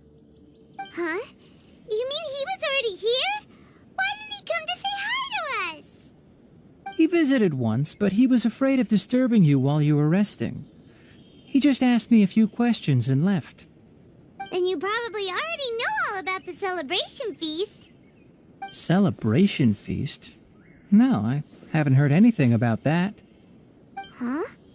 But didn't Nilu say in her letter that they would celebrate Cyno? He didn't tell you? Perhaps, or alternatively, he doesn't know about it either. Come to think of it, Cyno doesn't seem like the type who'd enjoy a celebration feast. You and Kale are both Cyno's close friends. Why don't you come to the feast with us? Kala has taken over some of my tasks these days. I don't think she'll have time for it. Not to mention me.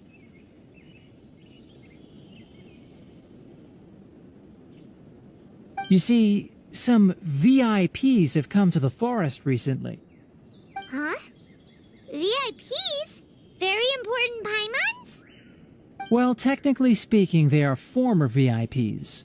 The sages involved in recent incidents have begun their training in the Avidya forest, and the people they had previously imprisoned have all been released. Huh?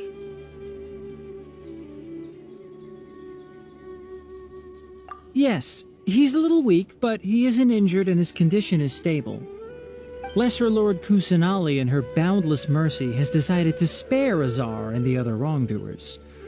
Supposedly, they were ashamed of their shallow ideologies and have decided to dedicate the rest of their lives to cultivating wisdom in the Avidya forest.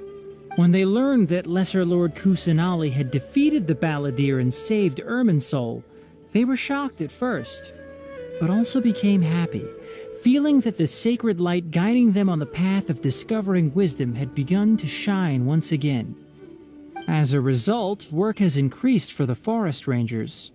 That sounds really exhausting. There's nothing we can do, really. But that's another topic. Back to the matter at hand. Are you two planning to head out?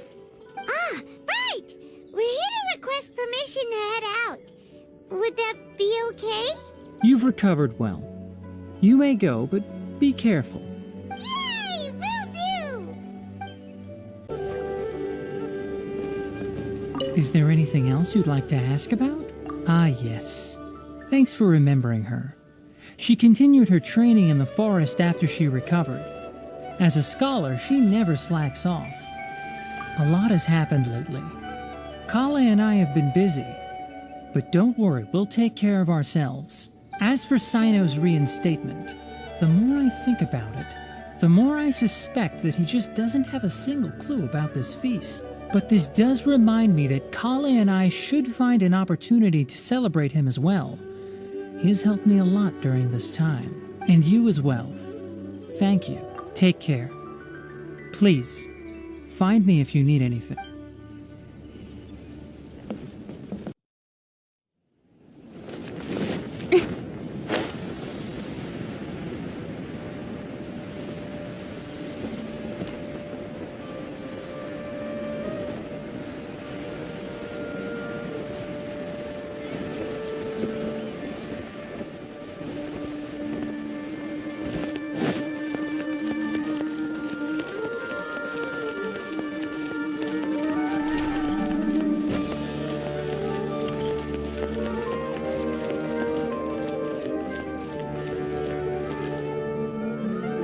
Well, there won't be any problems if the feast starts at that time. Everything has already been prepared. Mr. Zubair, I finished tallying things up here. Well, except for the guests.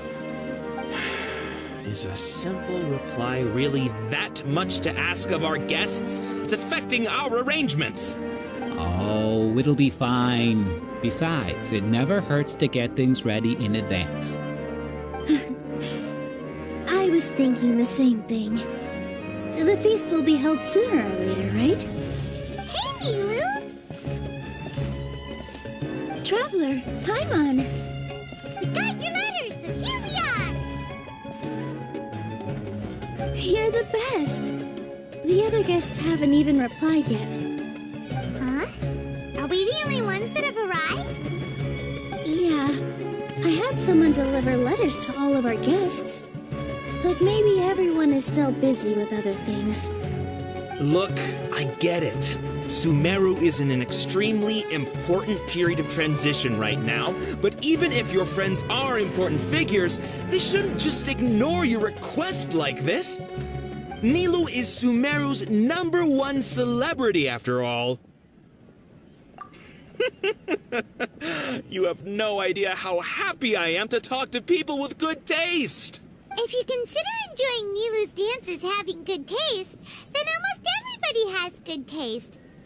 Because Paimon thinks everybody will love her performance. That's right. We all think she's amazing too. Nilu is an absolute favorite among those of us who frequent the Grand Bazaar. For Outlanders, you have a great eye. Master Zubair, let's have a vote for the most outstanding audience members next time. I think these two may win. Nonsense! It is not for us to determine the value of an audience. But indeed, we could try giving gifts to people with particularly good taste. I heard there's a device in Fontaine called a camera that can record people's appearances as pictures. Such pictures would make superb gifts. Ooh, good idea. I wonder where we can find one.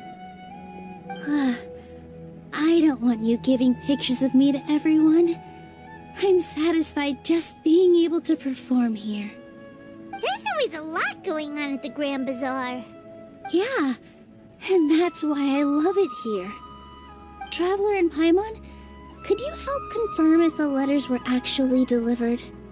If for some reason they didn't receive the letters, then please tell everyone that there will be a feast here.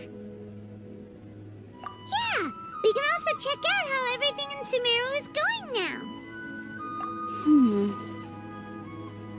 When I wrote the letters, I heard that Dia was in Port Ormos, and Alhaitham was at the Academia. As for Sino, we've only heard that he appears at the Academia from time to time. I'm not too sure about Rahman's whereabouts. My guess is that he's with Dia. As for Dunyarzad, I just hope she's feeling better. I sent her a letter, but I was afraid of disturbing her. If you have time, please ask about her for me. Okay, got it. Let's go, Traveler.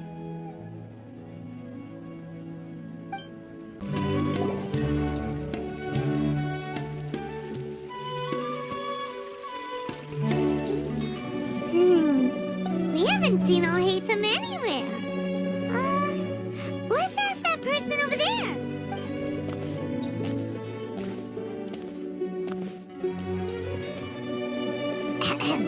Hey there, have you seen Alhaitham around? Yes, it seems Scribe Alhaitham has gone to the House of Dana. You should be able to find him there. But you're already the second group of people I've seen looking for him today. He must be quite the busy man. Oh? Who else was looking for him? Mr. Cavey was just here asking about him. You wouldn't believe how terrible their relationship is. And now you two are here. Don't tell me everyone's here looking for gossip about the sages. No way! We're strictly here on business. Ah, I see. Sorry, I thought maybe everyone's as interested in rumors about the sages as I am.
Alhaitham should be around here somewhere, right? Oh, he's over there! But Just put down that worthless book and tell me what happened in the academia. This is not just some worthless book. Do you have any idea how difficult it is to find a physical book like this in Sumeru? It doesn't matter. It's probably just another thing that you used your authority to get your hands on anyway. Just put it aside. Listen, I came back today only to hear that the sages have disappeared. Oh? You sound surprised. I thought you would already know the inside story. Would I be here asking you if I knew? You're the scribe, not me. So just tell me what you know already. Well, I almost became a sage. Huh? Oh, don't sound too surprised now. You're the renowned Kaveh, light of the Ksharawar. Besides, as a master builder and craftsman, chances are you'll be appointed as a sage too. Why do I feel like you don't really mean it? Huh. What makes you say that?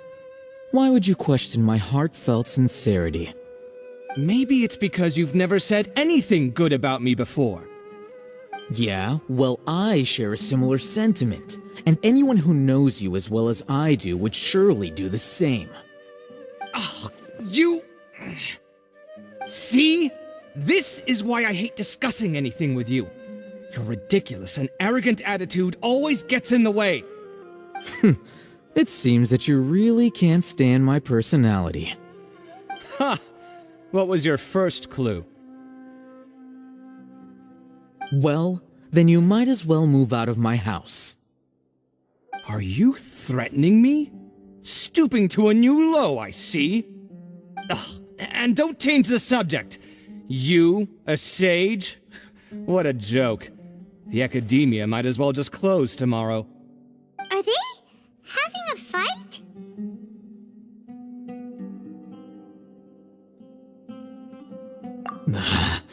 Forget what's going on with the academia. Haven't you been busy with your construction project? Tell me, when are you going to build yourself a mansion? Don't get me started. I get angry just thinking about it. So, what great building did our master architect work on this time? Like I need to tell you. Keep your nose out of my business. No, I think we deserve to know.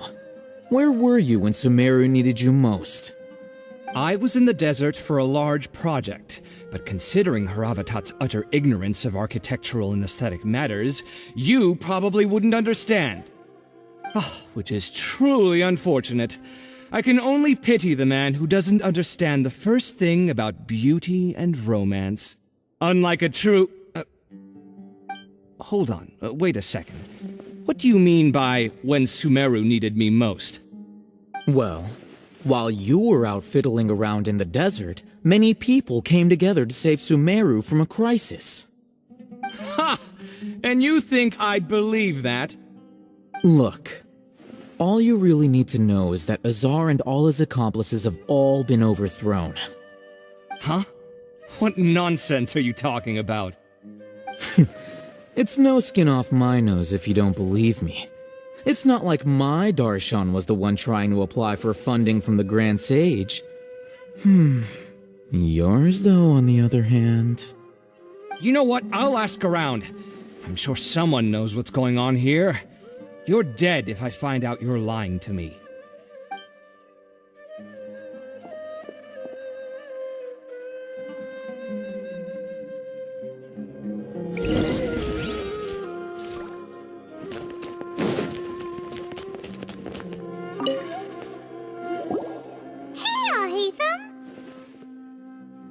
Oh, it's you two. What's the matter? We're running some errands for Nilu. Have you received her letter?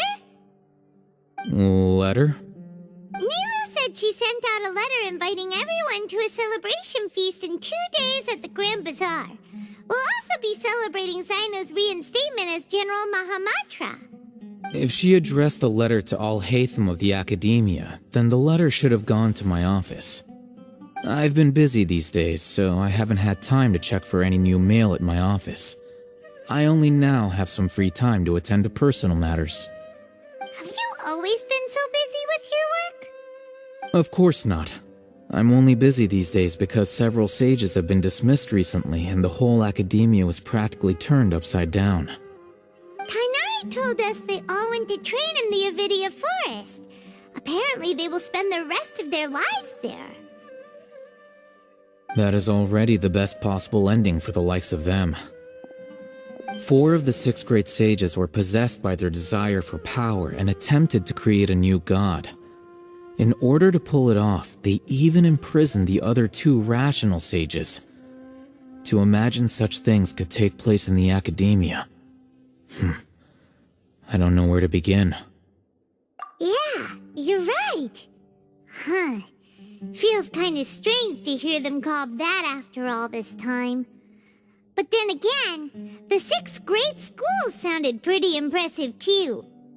Yes, at least that's how they're supposed to sound. It's said that when the Academia was first founded, the Dendro Archon herself established the 6 great schools, each representing one of the 6 different types of wisdom. Numerous Darshans have sprung up and faded. Only the 6 Darshans, attaching themselves to the 6 great schools, have stood the test of time and obtained permanent seats in the Academia. Now, the 6 Darshans are nearly synonymous with the 6 great schools, and the leaders selected for the schools are the 6 great sages.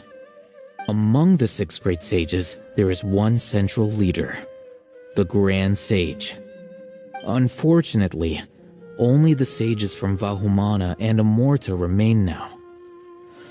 They were imprisoned for opposing Azar and were only rescued after Azar's downfall. forest schools now. Do they need to find someone new? Yes. Normally, new sages are selected based on a strict set of criteria. Oh, didn't you just say something about becoming a sage? If they pick you, then we'd have a huge connection in Sumeru. Yes, about that. You didn't let me finish my sentence. The person in charge of personnel affairs nominated me to be the Grand Sage in place of Azar and help Lesser Lord Kusanali manage the academia. But I refused. Huh? But why? Can't you be a little more ambitious? I'm not even interested in being one of the 6 great sages. Like I said before, I don't like being a leader. Oh, all right. So are you busy these days trying to find others to take the job? That's not my job either. I'm only responsible for handling important affairs within the academia before the new sages take office. And the first thing I'll do is reject Kisharawar's application for funding. By the way, who was that other person just now? Is he your friend? Do we look like friends? Paimon doesn't know. That's why Paimon's asking. His name is Kaveh, my roommate. You could say he's the representative for Ksharawar scholars. Which is exactly why he always has so many problems. So everything that's happened recently must be a huge change for the people of Sumeru. Such is the work of the Academia Scribe. Well, anyway, no matter how busy you are, since you are our planner, remember to attend the celebration feast in 2 days. Alright, I'll see you there.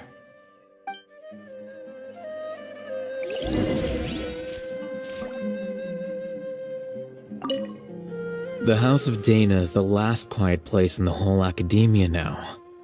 I was originally planning to stay here a little longer, but there's a chance that Kaveh might show up again. Tuh, what a nuisance. I'd better go somewhere else.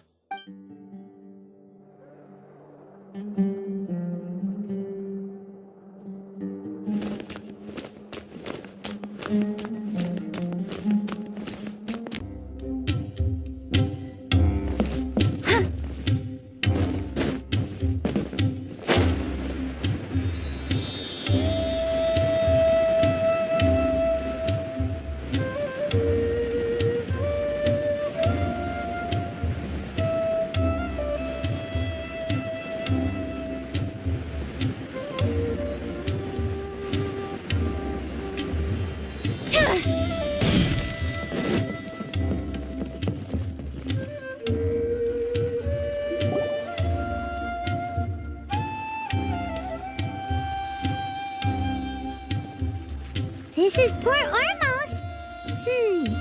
Now where could... Is that Paimon I hear? Huh? Oh, it's been a while. How are you doing? Dinnerzad! It's been so long since we've seen you! I'm doing well. I can go as far as saying I have never been happier in my entire life. I don't know if you've heard, but Alazar has completely disappeared, and all the patients have recovered. You kidding? Knowing them and the connections they've got, I'm sure they've heard about it. Yeah! That's right. My lady is feeling better now, so I'm accompanying her for a walk. Why do you still call me that, Dia? You've already informed my father of your resignation. I guess I'm just used to calling you my lady. Old habits die hard. Resignation? You mean you're quitting? Yeah, I might start losing my edge if I keep being a bodyguard for the Homayanis. You know that my parents and I are fond of you, and that we appreciate you very much. It wouldn't be a problem if you wish to continue to be our bodyguard. I'm not a woman that's easily persuaded. You should know that by now, my lady. When I took this job, I had already decided that I'd quit as soon as you'd recovered. It's time for me to get back out there and chase that horizon. So what are you gonna do now if you're not gonna be a bodyguard anymore? I want to take a risky job and put my body to the test again. Huh? But we literally just finished one of the most dangerous jobs ever. Are you getting bored already? I know. If I hadn't joined in that plan with you, I wouldn't have come up with this idea. I guess I still get fired up by that feeling of going all out in a fight. It made me realize that I'm still a mercenary through and through. Life is short, and I'm happy that I got to be a part of that operation. But the whole thing also made me realize that there are still many problems in Sumeru, and as a desert dweller, I'm still not completely ready to settle down on this side of the wall. Well, I remember a friend had someone bring you a message. You mean I'll hate them? I didn't expect him to still remember that. I thought he was joking. We just came from talking with Al-Haytham at the Academia. Did he tell you that he suggested that I come work at the Academia? What? I heard that Azar and his cronies fell from power, and Al-Haytham told me that now was a good time to find a job in the Academia, but only if I wanted to. Whoa. Paimon can't see you being anything other than a mercenary. Me neither. But I think Dia would look great dressed up as a scholar. Ugh, forget about it. I wouldn't last 10 seconds in there. Al-Haytham probably just liked the way I worked and knew I'm good in a fight. So he suggested I find some work in the Academia. But you know, if you take him up on the offer, Sino might actually agree and let you become a Matra. Because you're super amazing! The Matra have all the talent they need as long as they have Sino. I prefer to be free to live however I choose. In fact, I chose this job from the very start because I knew it'd be right up my alley. Even if being a mercenary means facing all kinds of danger. A lion has to return to the wild sooner or later. If anything, being your bodyguard has been unfamiliar territory for me. I don't want to see you go, but I'll respect your decision. I'm glad to hear you say that. Come on, no need for the sad face. It's not like we'll never meet again. Once the whole Dendro Archon thing is settled, everything in Sumeru will take a turn for the better. That makes me happy too. But a peaceful society will probably mean less demand for mercenaries like me. Before long, we'll be a dying breed. So I'd better get to work while I still can. Huh? But wait a second! You make it sound like you're leaving now! Well, no. Not yet, at least. I promised my lady I'd stick around until next week. So, have you been in Port Ormos this entire time? We were wondering if you had received a letter from Nilou. Oh, did Nilou write to us? She heard that you were seen in Port Ormos, so she sent the letter here. Huh. It was probably sent to the inn that we're staying at. My lady has been very energetic lately, and keeps taking me on hikes, staying out even into the night. By the time we get back, the receptionist is usually off napping on the job. Right, and we tend to leave quite early in the morning, so the old man on duty is also usually dozing off. So what it really sounds like is that the person on duty is always asleep. I bet the letter's at the reception desk. I'll go check later. No wonder there wasn't a reply. You never received the letter. Good thing Nilou asked us to come and check on that. Sorry to make you two come all the way out here. It must be something important for Nilou to specifically write to us like that. Yes, she said they were preparing a victory feast in the Grand Bazaar, and will also be celebrating Sino's reinstatement as General Mahamatra. She was hoping you could come. Great! I'll be sure to attend. Count me in too. But is there some sort of dress code or anything for the feast? Can I just show up looking like this? Since it's being organized by Nilu, I don't think she'll be too picky about that. If anything, I think she wants to see us as our most natural selves. Alright, then this is how I'll show up. The feast will be held in 2 days, so don't forget. Sure. Thank you so much for letting us know. We'll see you there. Oh, by the way, do you happen to know where Sino and Raman are? The General Mahamatra always comes and goes without a trace.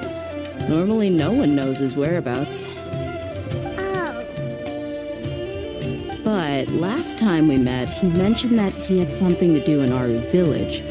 You can try your luck there.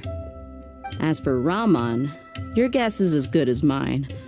I only remember he said that he had something to discuss with Sino. You can ask Sino when you meet him. Don't mention it. You'd better get going. Alright, on to our next stop.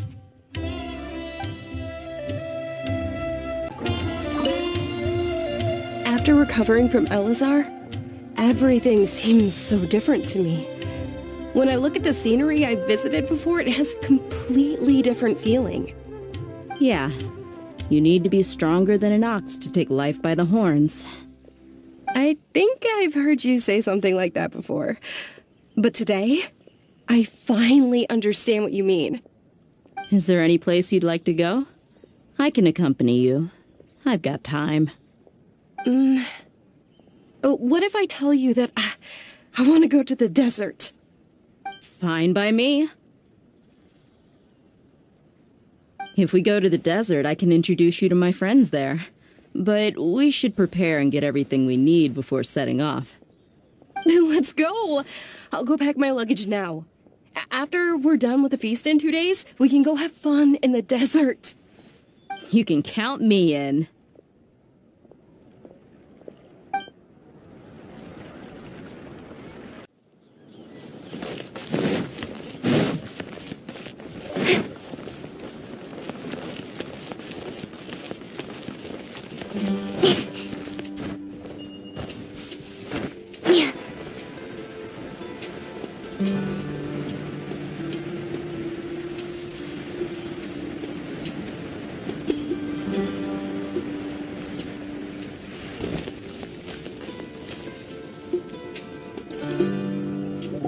It's been a while since we last visited Aru village. Ah, there's Sino!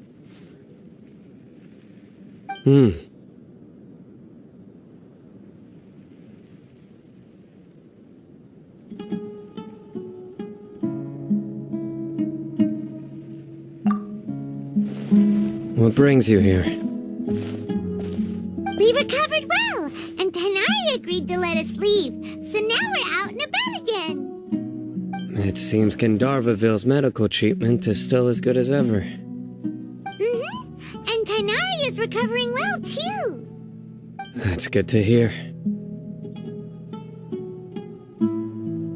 Yeah, you're the one who brought us to him when we lost consciousness, right? Thanks for that. You're welcome. Tainari has excellent medical skills, and Kale is quite attentive. It was the best place for you. But why are you just standing here like a dead tree? I'm meeting some people. Oh, you mean Candace? I've already talked with Candace and the village chief. They're still at the usual place. You can go there if you'd like to see them. But you know one of the people I'm meeting as well. Oh, by King Deshret's blessing, my friend suddenly appears in the desert. Don't tell me you've run into trouble and need us to help now. Roman! And... huh? Sitaria?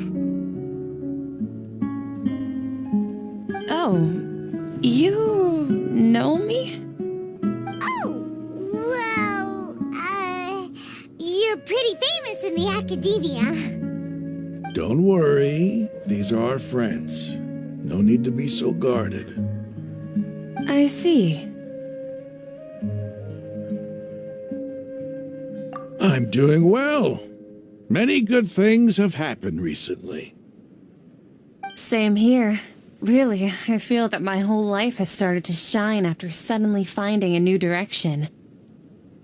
Oh, tell us everything. Yeah, you go ahead. Alright, well, I suppose I should start by saying I've decided to leave the academia. What? It's not that I've given up on being a scholar. Instead, you could say I've found a new identity. I will no longer pursue research like a typical scholar, but I have not completely given up on my relationship to knowledge either. I can see what you're saying now. What do you mean? I plan to leave the academia and return to teach here in the desert. Wow, so you want to become a teacher? Sataria will return to support education here and teach people from the desert. She can't teach everyone on her own, but there are many of us Eremites all over Sumeru. She came to discuss a collaboration with me and hoped that I could bring her ideas to the Eremites. Yes, it's my hope that the Eremites can help me select a group of smart people with the best aptitude for teaching. I'll teach them, and after they've finished learning from me, they can go educate more people. That is the true meaning of education and the spreading of knowledge. The people of King Deshret suffer from sandstorms, exile, and ignorance. Miss Ataria is more than welcome to come teach here. Her arrival is like a star shining in the desert night. The stars have always guided caravans, thieves, soldiers, and travelers who get lost in the night. They lead those in the dark out of trouble and back to safety. Oh, please. Where's all of this coming from? I'm starting to feel a little embarrassed. You deserve these compliments. Mercenaries are accustomed to danger and don't fear death, which is why we recognize extraordinary actions that common people would easily overlook. Sataria's idea will bring much good to many people. At first, I feared it was destined to fail. Everyone knows that the academia doesn't allow scholars to teach in the desert without permission. As you know, all knowledge is under their surveillance and control, and very few desert dwellers are as lucky as me.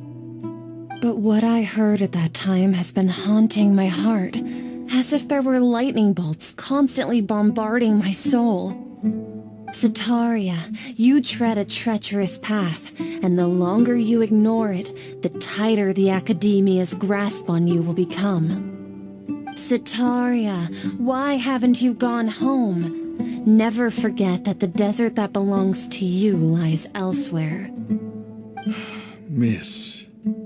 These words sparked something in me, and I knew that I had to bring something back to my people after going home. I gathered up the courage to approach the Grand Sage, only to find that he was no longer at the academia. Lord Sino told me that Azar didn't belong there anymore. Azar has received much-needed punishment. Though, if you ask me, it may have been too light. You probably have already heard. Lord Sino helped me obtain permission to leave the academia for the desert, and accompanied me here to discuss collaboration with members of the Eremites. My plan was able to go smoothly thanks to him and Rahman. You're all doing so much for the desert. Aside from that, I also have some other business to discuss with Sino. Lesser Lord Kusanali has allocated many resources to support and develop the desert. I've done some business for her, and part of it required the assistance of the Eremites. I applied for a few batches of educational materials from the academia, and sent them to several groups in the desert, as instructed by Lesser Lord Kusanali. I believe the people will make good use of them. That's exactly what the people here need. Physical books and other related items. If it weren't for Sino and Lesser Lord Kusanali, I'm afraid we'd never be able to get our hands on them. Apart from this, the Academia is also recruiting scholars that are willing to teach in the desert. I'll let you and Satarian know as soon as I have any more news. We must be persistent about this, and maintain these resources to ensure long-term effectiveness. This is the first time in hundreds of years we've had a glimmer of hope. I think this may be the turning point for the desert. Remember these words. Here lies our faithful priest, Kasala. His wisdom is a miracle among the people, deserving of high praise and admiration. I hope people with wisdom like that priest will rise again among the desert dwellers. Then we'll once again see the wisdom and glory that once shook the world. Enough about us. Are you here to discuss some business too? No, not at all. We're actually here on behalf of Nilu. Nilu wanted to write to everyone, but she wasn't sure where the letters should be sent, so she asked us to come find everyone personally. A celebration feast will be held in 2 days at the Grand Bazaar. She hopes that all of you will be able to attend. At the feast, we'll also be celebrating Sino's reinstatement as General Mahamatra. Although, judging from your appearance, it seems you've already been reinstated. Paimon thought you would only start working for the Academia after the feast.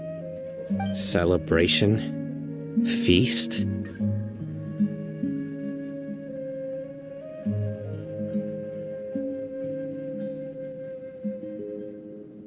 It's the first I've heard of it. Tighnari was right. He really didn't know. This feast is for you, Sino. Sounds to me like you'll have to be there. It's rare to see that kind of expression from Lord Sino. You must not like feasts very much. No, not really. But I'll go. Well, I still have a lot to handle here. Besides, I need to look after Miss Sataria in the desert, so I'll have to pass. I'm afraid I won't be able to join you. Although, if you'd be so kind, please give a message to Miss Nilu for me. The message is, I'm sorry for how I treated you before, but now I understand the beauty of your dance. It's like a light shining in the sky. You and the art you symbolize are not only beautiful, but also lively and powerful, so much so that it was prohibited. Please keep dancing, and someday I'll be able to appreciate your art in person. Okay, we've got all that down.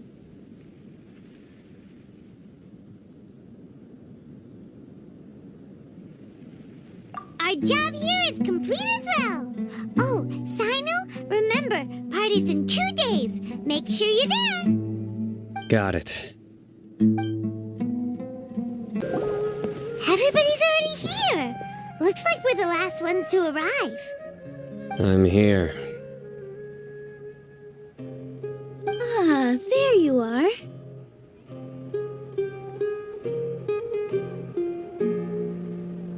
Well, look who finally decided to show up.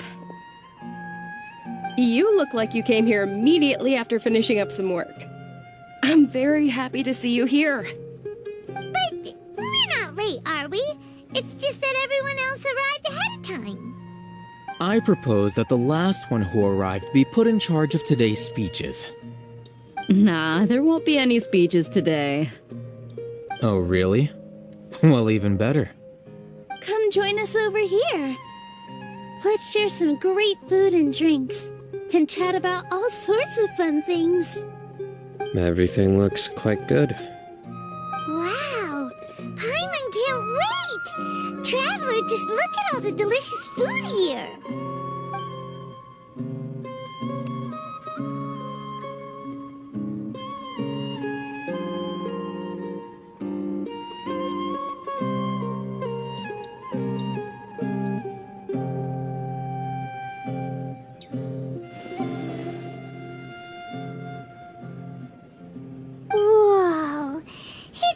delicious! Oh, this grilled meat tastes amazing! The food was specially prepared for you by everyone in the Grand Bazaar. And we have gifts that were sent by the residents of Sumeru City when they heard we were holding a feast. Everyone that came said that you saved Sumeru and wanted me to thank you all on their behalf. Ah, feels kinda nice to be seen as a hero. I could get used to this. Being a bodyguard is also a hero's job. You've always been amazing, Dia. My lady sure has a way with words. Thanks. I'm glad to hear it. And I'm happy to meet everyone that participated in the great plan. Don't mention it. Come to think of it, we've really done something impressive together. It's unbelievable. We owe it to our abilities. And luck. Really? Why do I remember everybody thinking that luck was against us and feeling like we hardly had a chance of succeeding? That's how I remember it too. It's luck that brought us together, and it was luck that let us form a team. Then, it took even more luck for us to formulate a plan and implement it successfully. Moreover, judging from the results, everything worked out well. Yeah, everyone gave it their all when it mattered most. It was almost like a performance. We took the stage and put on our best show. Everyone played their part, and thanks to everyone's efforts, the performance was a great success. So, would you say we're good actors too?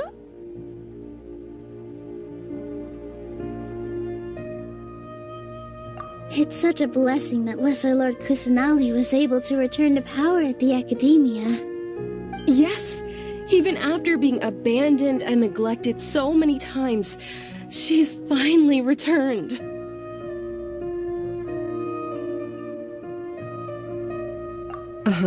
Lesser Lord Kusanali once used all her power in a great disaster, which resulted in her losing all her wisdom and memories of the past. The Academia basically abandoned her because of it. This should be something everybody should remember. Huh? You look surprised. I didn't say anything wrong, did I? No, everything you said is correct. That's good. Something wrong? Yeah, what's with that face? You knew all of this already. Even if those two giants of the Academia are here, I still have to say it. Those sages really have some nerve. 500 years ago, Lesser Lord Kusanali used all her power for the people of Sumeru, and what did they do in return?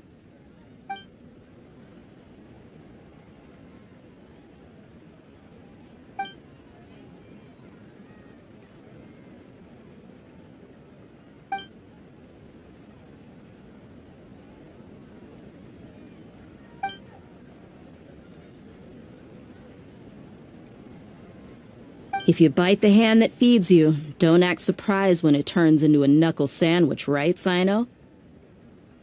Perhaps I shouldn't say this, but their treatment of Lesser Lord Kusanali calls for a more severe punishment.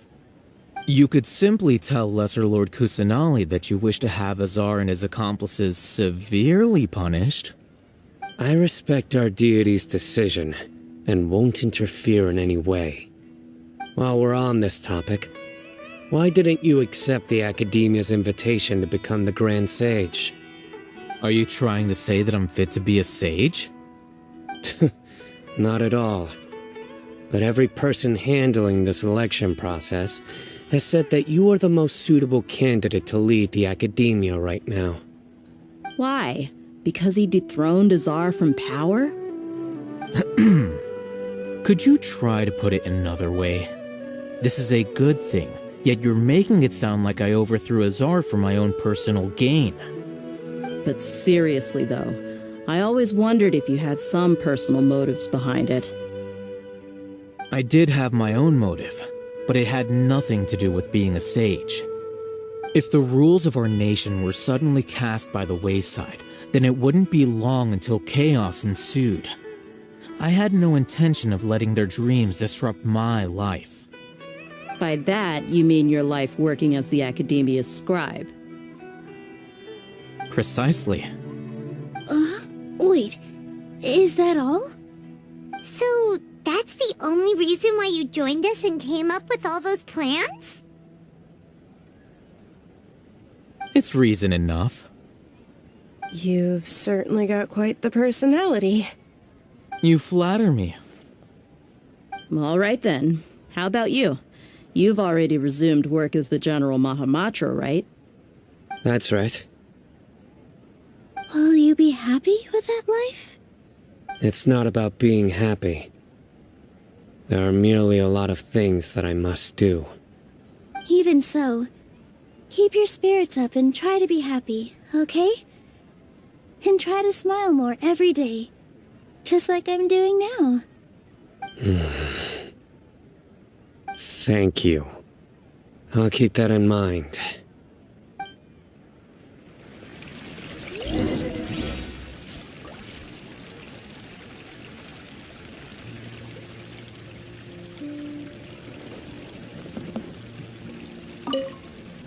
My lady, the grilled meat over there is delicious.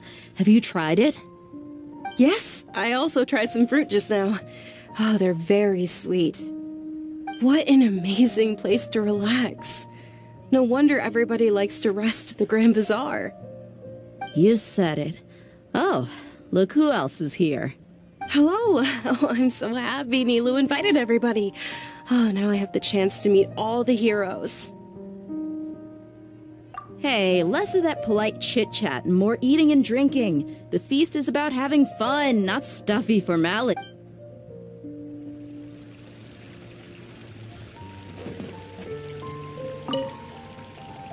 I seldom participate in such lively gatherings, but the atmosphere here is quite good. No, this gathering today has a unique meaning. The Grand Bazaar is lively because the people here feel happiness from the bottom of their hearts, unlike the farces at the Academia. That happiness is an emotion that'll be forever alien to those bookworms who have driven themselves insane by studying. I seem to have taken both keys when I left the house. Oh well.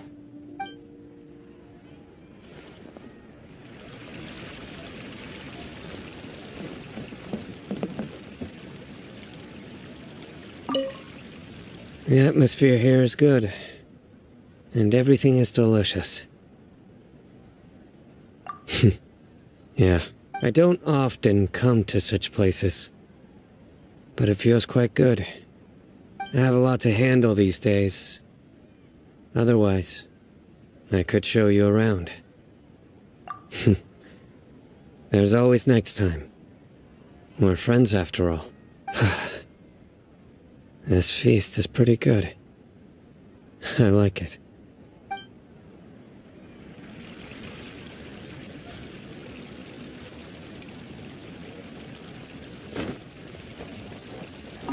Ah, there you are, traveler. Well, how is it? Are you enjoying the feast today? If there's anything you're unhappy with, just let me know. I'll be sure to take note of it. That's good. It's the first time I've ever invited so many exceptional people to one place. I was a little nervous myself. You see, every guest here is quite extraordinary. It's unbelievable that we've got everyone together here. Almost like a fairy tale. Make sure you live it up tonight. I'll be happy as long as you're enjoying yourselves. I'm honored to have her think of me this way.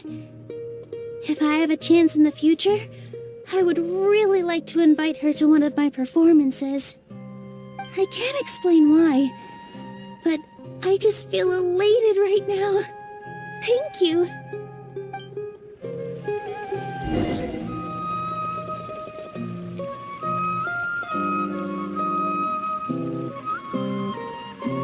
Hey, What's wrong? Your head is starting to droop.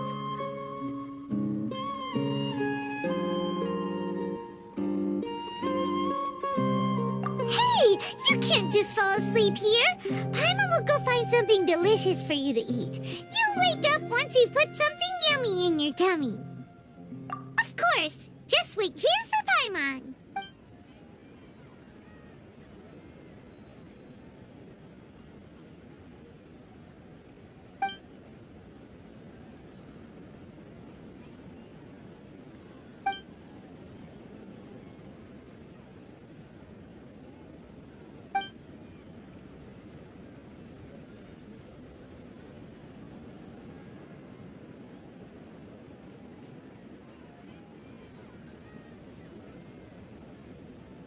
It's me.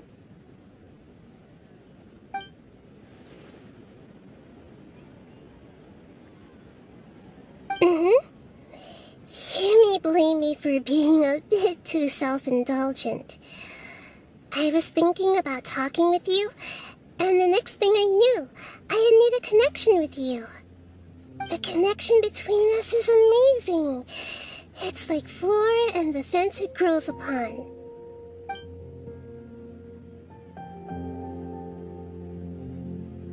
I heard there's an amazing celebration feast today at the Grand Bazaar. I wanted to have a look for myself, so I snuck in. Lately, I've been so busy dealing with all the fallout from recent events, so I really haven't had any free time. Although you've already helped me with a lot, there's still one more thing I hope you can help me with.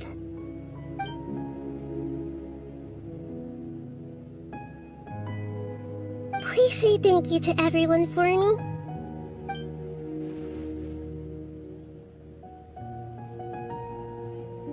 Oh, is it not convenient for you to do that for me?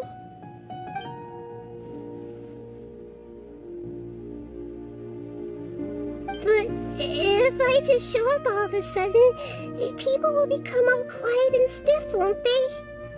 What if I end up scaring them and ruining this wonderful feast? That'd be the last thing I want.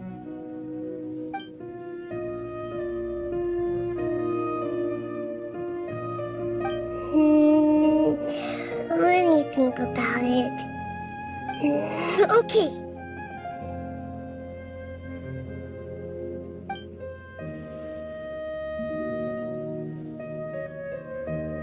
Yes, I have.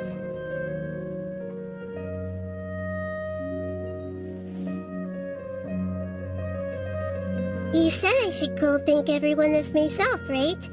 So I've decided to borrow your body for the time being. Please don't blame me. The flora also climbs up to the fence to get closer to the sky.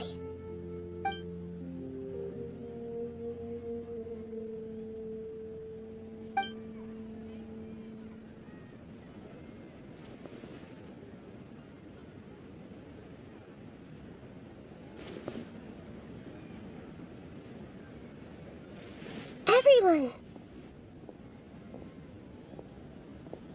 Are you awake now? Paimon was just about to bring you the food. It's me. Huh? That voice. Nahida? Hold up. What's going on? I didn't expect to have a conversation with the consciousness of Lesser Lord Kusanali in the Grand Bazaar. Interesting. Is this also a part of the feast? No, of course not. Are you Lesser Lord Kusanali? Hello, Nilu. You know who I am? Yes, I already know every one of you. Nilu, Alhaitham, Sino, Dia, Paimon, and Dunyarzad.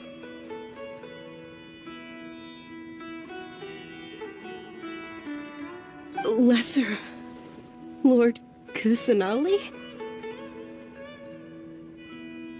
I took the liberty of occupying the traveler's body so that I could thank all of you in person. Thank you so much for rescuing me. Even if that meant placing your own safety in peril and taking the risk of becoming enemies with the Academia, the sages, the doctor, the balladeer, and even the entirety of Sumeru. Without you, without any of you, I would have been in a much more difficult situation. Had you not helped me to resolve the crisis, not only I, but Sumeru and even the entirety of Tevat would have suffered great misfortune. People refer to you as the heroes who managed to rescue a god.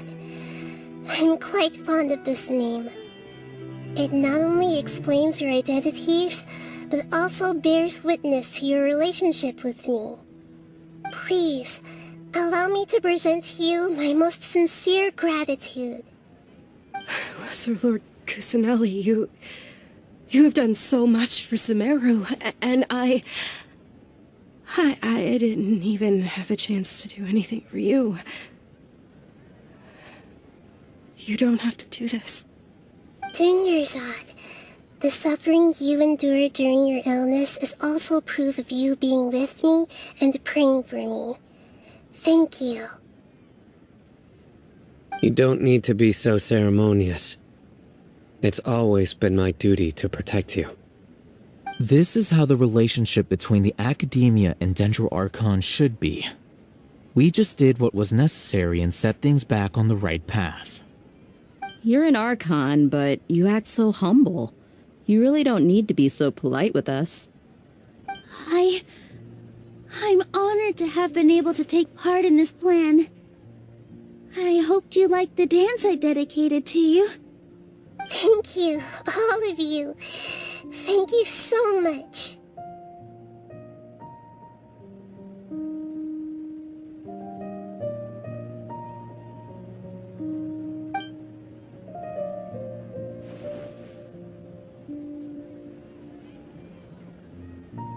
Yeah.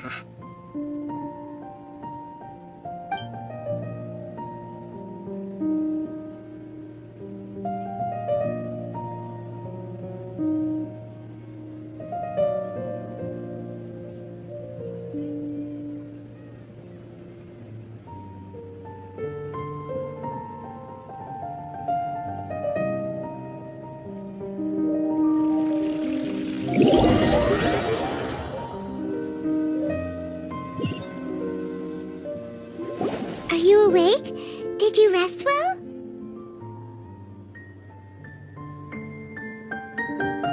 After Nahida left, you ate a lot of food. You've become a glutton. That just means you still have a lot to learn from Master Paimon, the Sage of Gluttony. Alright, since you're awake now, should we go and have a chat with Nahida? She should be in the Academia right about now. If you have any questions, now's your chance to ask. Nahida! Hello, Traveler and Paimon. What a fantastic night. I'm still immersed in all the happiness and joy, like a candle floating on water. So are we, and that's why we're here to talk with you. Is there anything you want to know?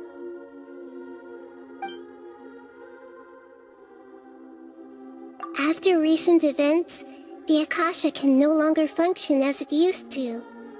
I've given it some thought, and have decided to shut it down permanently. But this is definitely not a bad thing. Even from the beginning, I've been planning to shut it down. The Akasha's centralized administration of knowledge has always restrained people's curiosity and curtailed the number of paths available to them. I don't think this is good for Sumeru.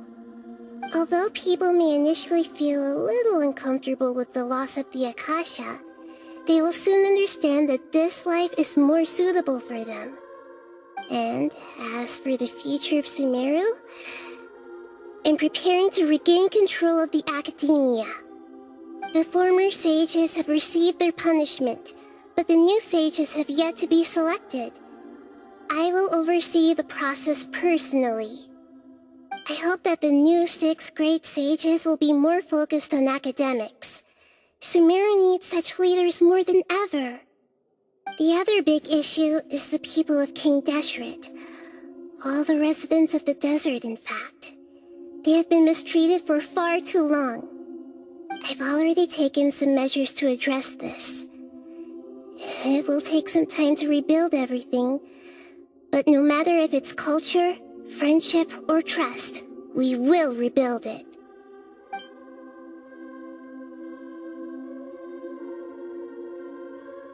You mean, what happened after the doctor put you to sleep? Not exactly. The top-ranked Fatui Harbingers, up to number 3, possess power comparable to that of gods. I was no match for him in that kind of situation.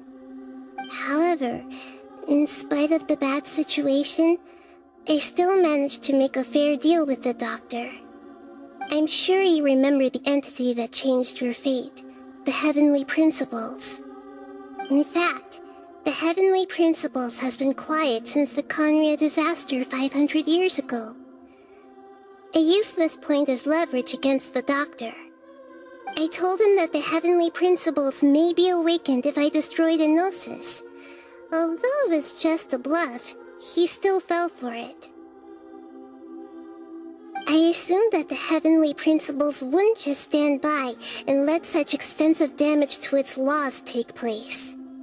And as for what I exchanged for the Gnosis, the exchange served as both punishment for the doctor as well as a boon of new knowledge that I couldn't refuse as the God of Wisdom.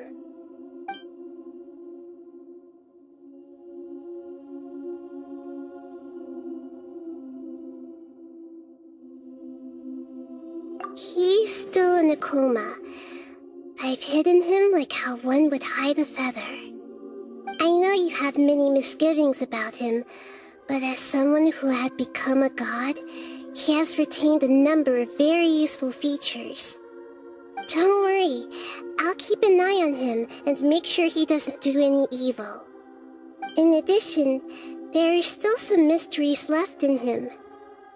Some things may be very clear from my perspective, but he is still yet to understand them himself. His future will be determined by fate.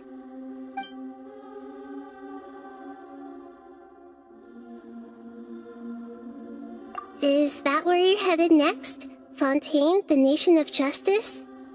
As far as I know, that nation operates in the judicial system. Does their Archon personally judge people? No, there's a Chief Justice in Fontaine. Generally speaking, the Hydra Archon, Focalor, won't preside over individual trials. However, even then, Focalor will still make herself present at just about every trial. It seems that she just likes to immerse herself in that sort of atmosphere. As Archon, she still reserves the right to influence the final verdict.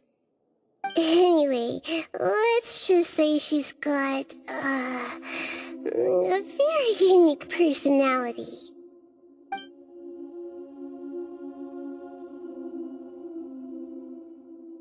Are you sure? Isn't there something else you haven't asked about yet? Huh? You mean... About your brother. While you were resting at Gandharvaville, I took some time to perform an Irminsul search for information on your brother.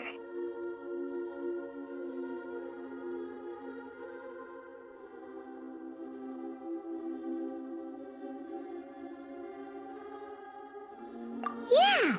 Isn't Irminsul a repository for all the information and memories of Teyvat?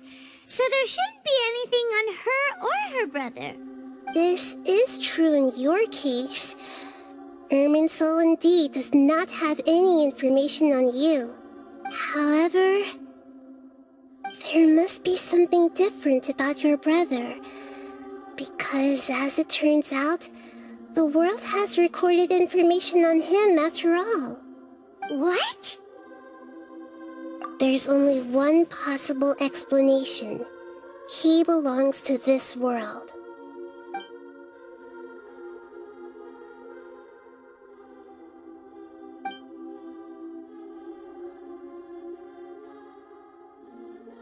But nothing about this makes any sense! Wasn't this your first trip to Teyvat?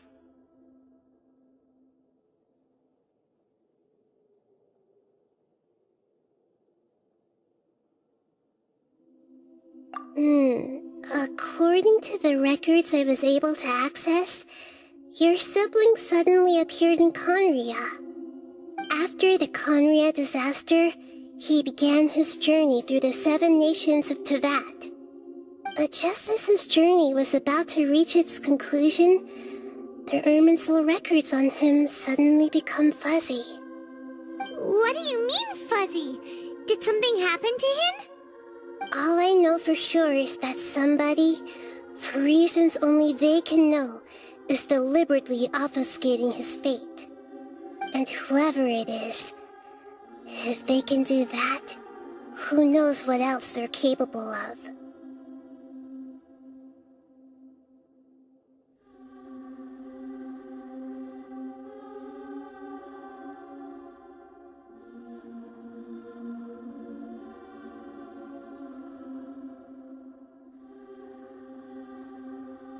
But even that wouldn't explain how he somehow comes from this world.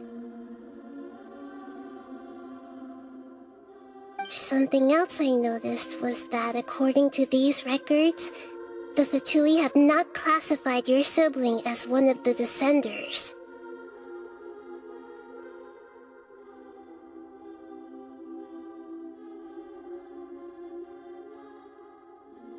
What's a Descender? Paimon's never heard of it. Look, I'm sure you must be curious about the information I received from the Fatui in return for my gnosis, right? A very important part of the intel was about this world's Descenders. External beings, ones that don't belong to this world. Traveler, you are Teyvat's 4th Descender.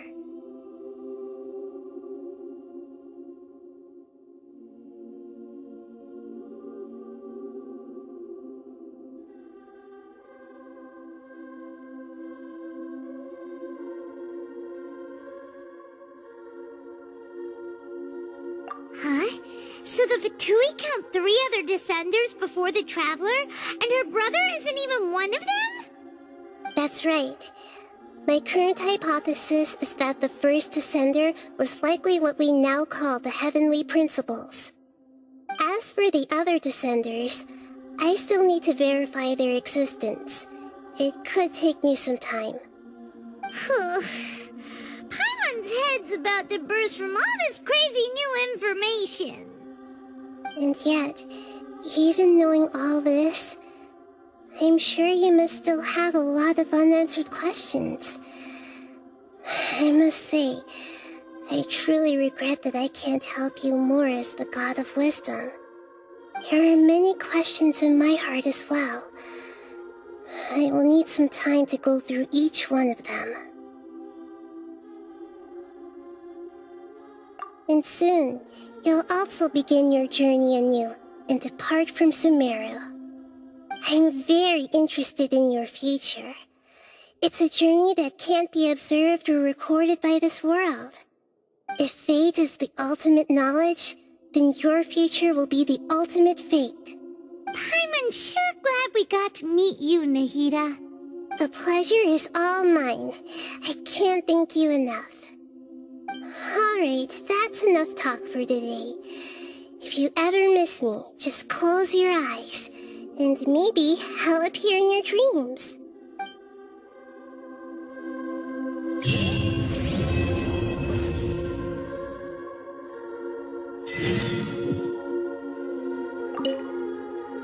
Is there anything you want to know?